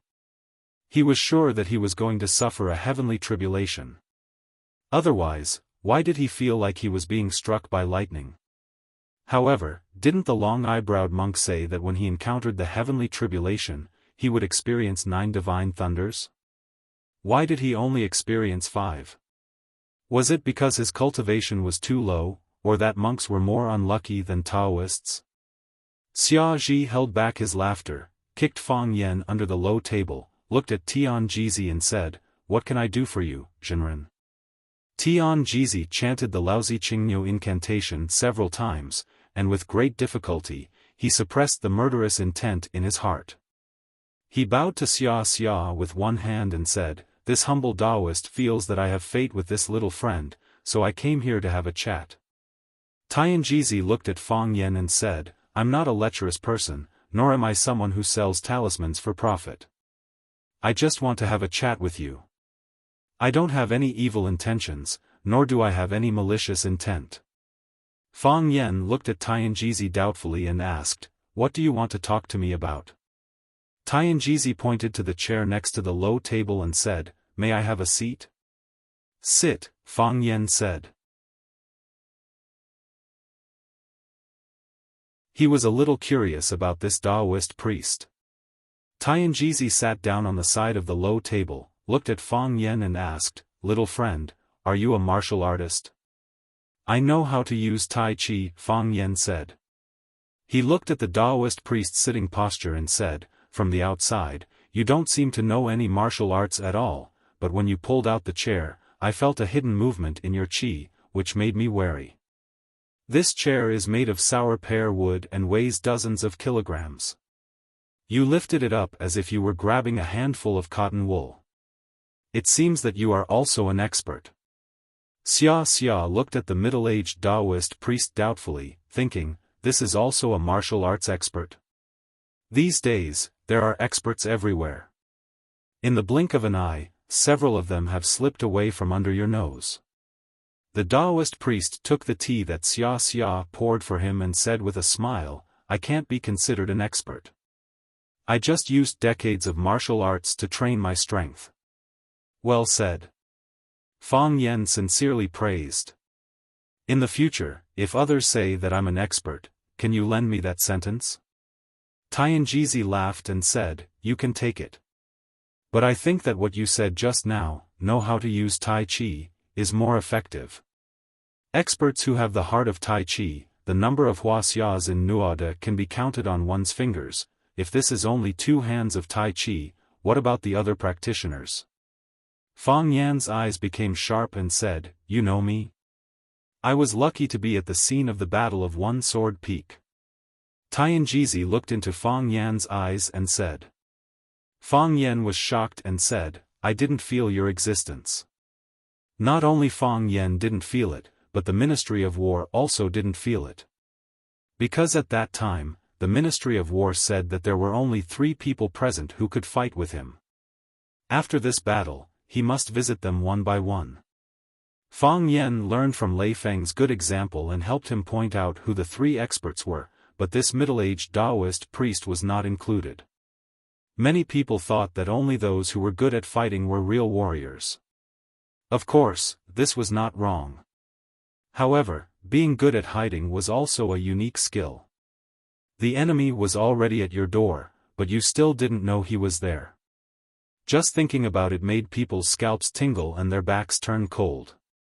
"My little friend, don't panic," Tianjizi said, waving his hand. "When I hide in the wind, I become the wind. When I hide in the forest, I become a tree, a flower, and a grass. When the wind comes, I move, and when insects come, I don't panic. They and I are one. My little friend, your heart of Tai Chi has reached a higher level, and even the birds are willing to play with you. Isn't it the same? There are 3,000 ways in the world, but in the end, they all lead to the same destination. There is no difference between you and me." Fang Yan's hostility toward this Taoist priest deepened. This old guy followed him to the One Sword Peak to watch the battle between him and the Ministry of War, and he also saw the scene of him playing with the birds today. Was he a stalker? Fang Yan looked at the Taoist priest and asked, "How should I address you?" "My Taoist name is Tianjizi," the middle-aged Taoist priest said. "Tianjizi, why do you always follow me? I was fighting with the Japanese sword god, and you followed me. I caught a bird to play with, and you also peeped behind my butt. What do you want? Now that you have come to me, you must be ready to lay your cards on the table, right? My little friend, you are very vigilant." Nonsense. 9 out of 10 Taoist priests these days are liars, and 1 is a bastard. He always grabs your hand and says that you will suffer a bloody disaster. There were several times when I wanted to make him suffer a bloody disaster. He sells talismans, and I only lose some money. You don't even sell talismans, which means that what you are after is bigger. Who knows what I will lose? Some things are not things to give, but things to gain. If you give, but if you don't give, how can you gain? Tianjizi said. My little friend, can you tell me why you learn martial arts? So that others can't bully me, Fang Yan said. After thinking for a while, he added, when I want to bully others, I don't worry that they will hit me. If that's the case, then why did you risk your life to accept the challenge from Chiba? Tianjizi asked with a smile. From what I saw and thought, you didn't have any confidence that you could win against that Japanese swordsman, right? You didn't give in even an inch because you were proud and hot-blooded. Am I right? He took the initiative to challenge me and bullied me. How could I cower and run away? The worst outcome would be death. If I died, thousands of Fang Yans would stand up and kill him. No matter what, I wouldn't suffer too much, Fang Yan said. Death is good. In order to uphold the dignity of a martial artist and protect the orthodox martial arts of Wuxia, you were willing to fight to the death with the Japanese sword god even though you knew that you were not as strong as him. Just this alone makes you stand out among your peers. Actually, I thought of asking for help, but they didn't come. You are frank and direct, and you have the courage to admit to others that you are timid and cowardly. It's human nature to look for a solution when you encounter difficulties, but in the end, you relied on your own courage and ability to defeat your opponent. I am not timid and cowardly for a moment. I have always been timid and cowardly. Not only do I have that kind of thought, but I also put it into action. If I invited someone over, it would be him fighting the Japanese sword god, and I would be eating melon seeds and chatting on the side. You are a chivalrous person. Why did you purposely make yourself look so bad? Tianjizi looked at Fang Yan and asked. Worried that people will criticize you and make fun of you? Fang Yan sighed softly and said, You are so shameless to praise me. Tell me, what do you want? Tianjizi's expression was solemn, and his eyes were clear. His body was like a sleeping tiger or a coiled dragon, emitting a calm and peaceful aura. Ambergris smoke lingered in the air, and the faint fragrance was refreshing, making one's body completely relax and mind travel to the heavenly realm. This guy is good at showing off. Fang Yan thought. Tianjizi looked at Fang Yan and said in a compassionate tone, The wind is strong, the tide is surging. The flood dragon totem, the fire phoenix nirvana. The dragon soul of Wuxia, the glory is inextinguishable. The spirit of martial arts, the sun and the moon shine together. Thieves and evildoers covet from all directions. We should rise up and fight against them, using our hearts to punish them, the ancient said. Establish a heart for the heaven and earth, establish a life for the people, inherit the lost knowledge for the saints, and establish peace for the world. The revival of China, and the protection of the dragon soul, we have no other responsibility. Fang Yan was stunned by these majestic words, and said, What should I do? Do you know the Tai Chi diagram? Tai Chi diagram? Yes. Fang Yan nodded. It is said that it was passed down by the Song dynasty Taoist Chen Tuan, and its original name is the Wuji diagram. According to historical records, Chen Tuan once passed down the pre-celestial diagram, Tai Chi diagram, river diagram, and Luo Shu to his student Zhong Fang, who in turn passed them down to Mu Xiu, Li Zhe, and others. Later, Mu Xiu passed down the Tai Chi diagram to Zhou Dunyi. The Tai Chi diagram we see now was passed down by Zhou Dunyi. I have one hanging on the wall in my room. I look at it several times a day. What's wrong? Tianjizi smiled soundlessly and said, The painting of Tai Chi I am talking about is not the kind that can be bought on the street, but the real treasure of Taoism, the painting of Tai Chi, one of the 4 great books of Wuxia, along with the painting of the river, the book of Luo, and the innate painting. Fang Yan stared at Tianjizi with his eyes wide open, and asked, Why are you telling me this? I want to choose a fated person to pass down the Tai Chi diagram to, and let him protect our dragon soul of Wuxia, then go find him. Fang Yan said. Why are you telling me this?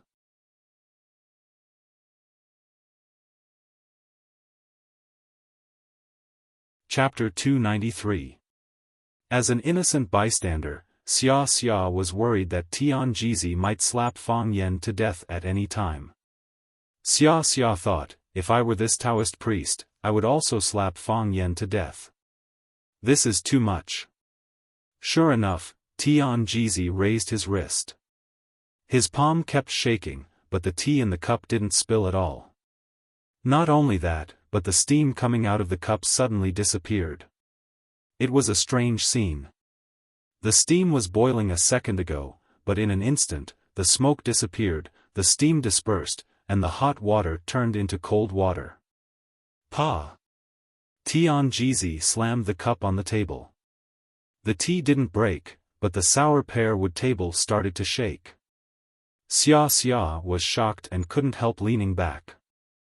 She was worried that Tianjizi would not be able to hold back his anger and pour the tea in the cup onto Fang Yan's face.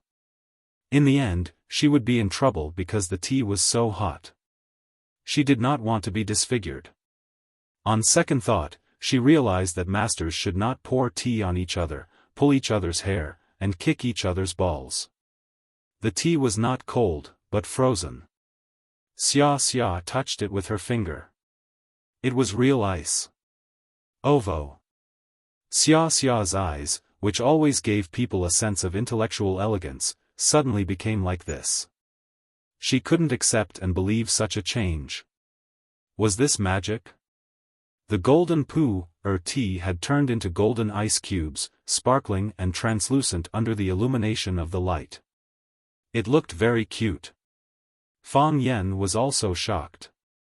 He knew this Taoist priest was a master, but he didn't expect him to be a master of a master. Just by using the move, turning water into ice, it was already amazing. His internal strength cultivation could leave him several streets behind. Tianjizi closed his eyes and muttered something. His lips moved faster and faster, and then he suddenly let out a muffled roar. The shout was not loud, but it was extremely harsh. Xia's face was pale, and Fang Yan's ears felt as if they were being pricked by needles. It was very uncomfortable. Not only did Xia Chen and Fang Yan suffer, but the other guests of the Tingfeng tea house were also not spared. When they heard this shout, the faces of those who were discussing turned ugly, the eyes of those who were looking at each other were filled with fear, and the smiles on the faces of those who were chatting and laughing became stiff and ferocious, as if they were discussing how to chop someone up. They all felt as if they had been hit by something, but no matter how hard they tried, they couldn't find the weapon that had hurt them. They all thought it was a panic attack and were focused on doing their own things. However, they were startled by the sudden sound. Therefore, they all pointed at the middle-aged Taoist priest and cursed him. "Why are you shouting in the middle of the night? Don't you have any manners?" This was a more elegant way of scolding. "Old man, you must be tired of living. Do you believe that I won't slap you to death?" This was a more courageous way of cursing. To be honest, Fang Yan was quite looking forward to him coming over to slap the old guy. "Which dog is barking in public? Hurry up and bring it back. Don't run around." This was a curse that brought about one's own destruction. Fang Yan couldn't bear to look in the direction of where he was. Tianjizi paid no attention to the attacks and insults outside. He slowly opened his eyes, and his expression became bright and clear again. He had the demeanor of an expert. He looked at Fang Yan and said, "Buddhism pays attention to the fruit of suffering, and Taoism pays attention to fate. My young friend Fang Yan, you and I are fated. Otherwise, how could you repeatedly break my Taoist heart with just a few words? Although this curse came from my mouth, it started because of you, so, this resentment should also be placed on you." Xia helplessly looked at Tianjizi and said, "Spiritual master, Fang Yan also often breaks my peace." Xia had the most right to speak about this kind of thing. When she and Fang Yan met for the first time, all kinds of unpleasant things happened. Fang Yan had a kind heart, but he had a venomous tongue. Feng Yuancheng almost died of anger when he met him. That's also because you are fated. Tianjizi pretended to be profound and said with the face of a charlatan. If you are not fated, the world is so big and there are so many people. How can only the two of you sit in this Tingfeng tea house and drink tea and listen to the wind? Xia Zhi's mouth slightly opened. She felt that what he said was so reasonable that she was actually speechless. Tianjizi's focus was on Fang Yan, so he once again put his gentle and kind eyes on Fang Yan's face and said in a clear voice, "If we are fated, we should cherish the fate. I and my young friend Fang Yan hit it off the moment we met, and I see that you have the heart of Tai Chi, but you are not arrogant and rash. You have a noble character and wisdom like the sea. Therefore, I think my young friend Fang Yan is the most suitable inheritor of the Tai Chi diagram." Fang Yan stared at Tianjizi and said, "You want to give the Tai Chi diagram to me?" "Not give, it's pass." Tianjizi corrected his words. That was a treasure. Could it be given away? It could only be passed on. Look at what the ancients said. Carry on the sacred arts of the past. They used the word inherit. For free. For free. You just said that it is the treasure of your Taoism? Indeed. You also said that there is a dragon soul in it? To protect Wuxia's dragon soul. Are you crazy? Fang Yan asked with a look of disbelief. Why don't you hide such a good thing for yourself and give it to an outsider like me? It's good to pass it on to your son and grandson. Oh, I'm sorry, I don't know if you have been married and had children. It's also good to sell it. If it is really as mysterious as you said, it can definitely be sold for a good price. Tianjizi felt something flowing out of the corner of his mouth. He was too embarrassed to wipe it with his sleeve. He felt that it was too embarrassing.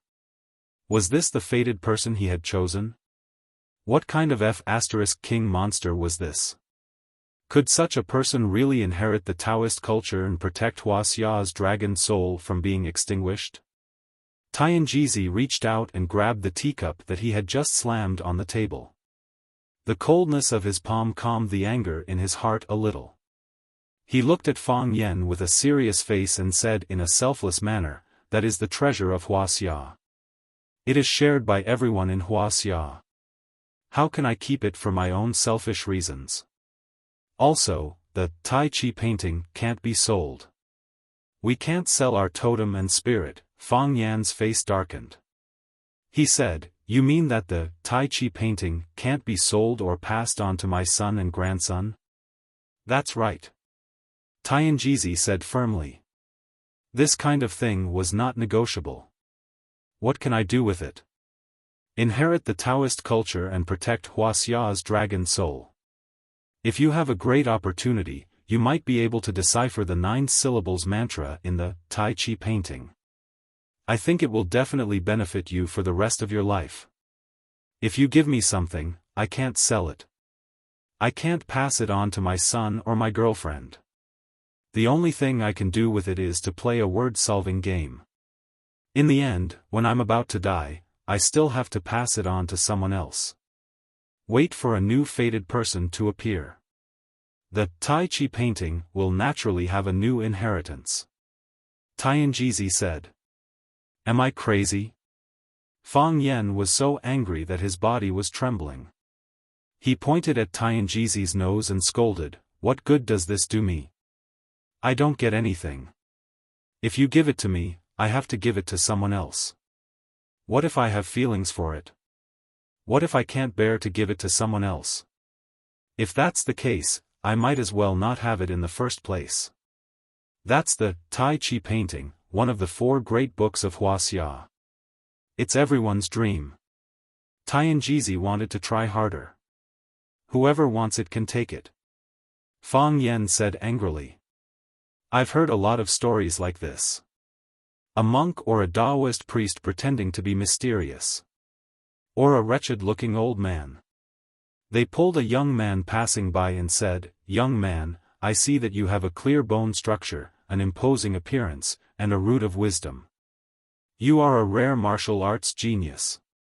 If you concentrate on cultivation, you will become a great person in the future. Come here. I have a book called 18 Dragons Subduing Palms. Whoever believes it is an idiot. Immortal, are you okay? Xia Ji asked carefully. She felt that the Taoist priest had suffered a great blow tonight. She didn't know if he could bear it. The timing is not right. The timing is not right. Tianjizi said with infinite regret. The old monk is right. Let's wait and see. Let's wait and see. Tianjizi stood up. When he turned around, he reached out and flicked his sleeves.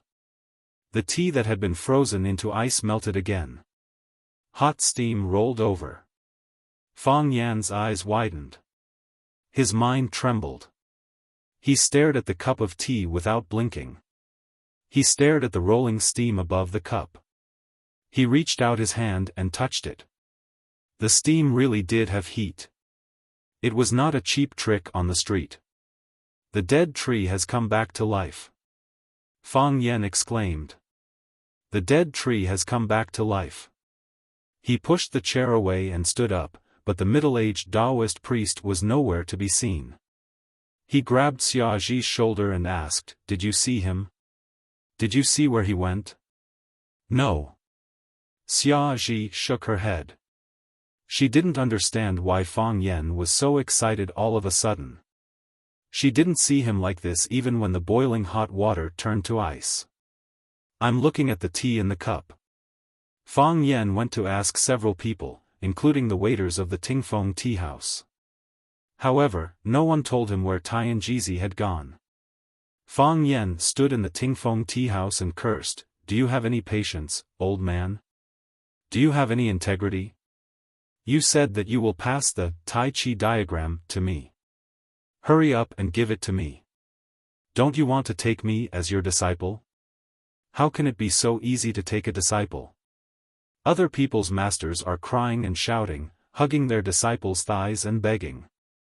If one day doesn't work, they will come 100 times. If one day doesn't work, they will come 100 days. Can't you at least hold on? When I don't agree, don't you know how to slap me?" Fang Yan cried aggrievedly and shouted with red eyes, "Godfather, where are you? You're tuning into the Xiaofan's Wuxia Tales YouTube channel. Don't forget to subscribe and join us on this journey to catch the most captivating stories."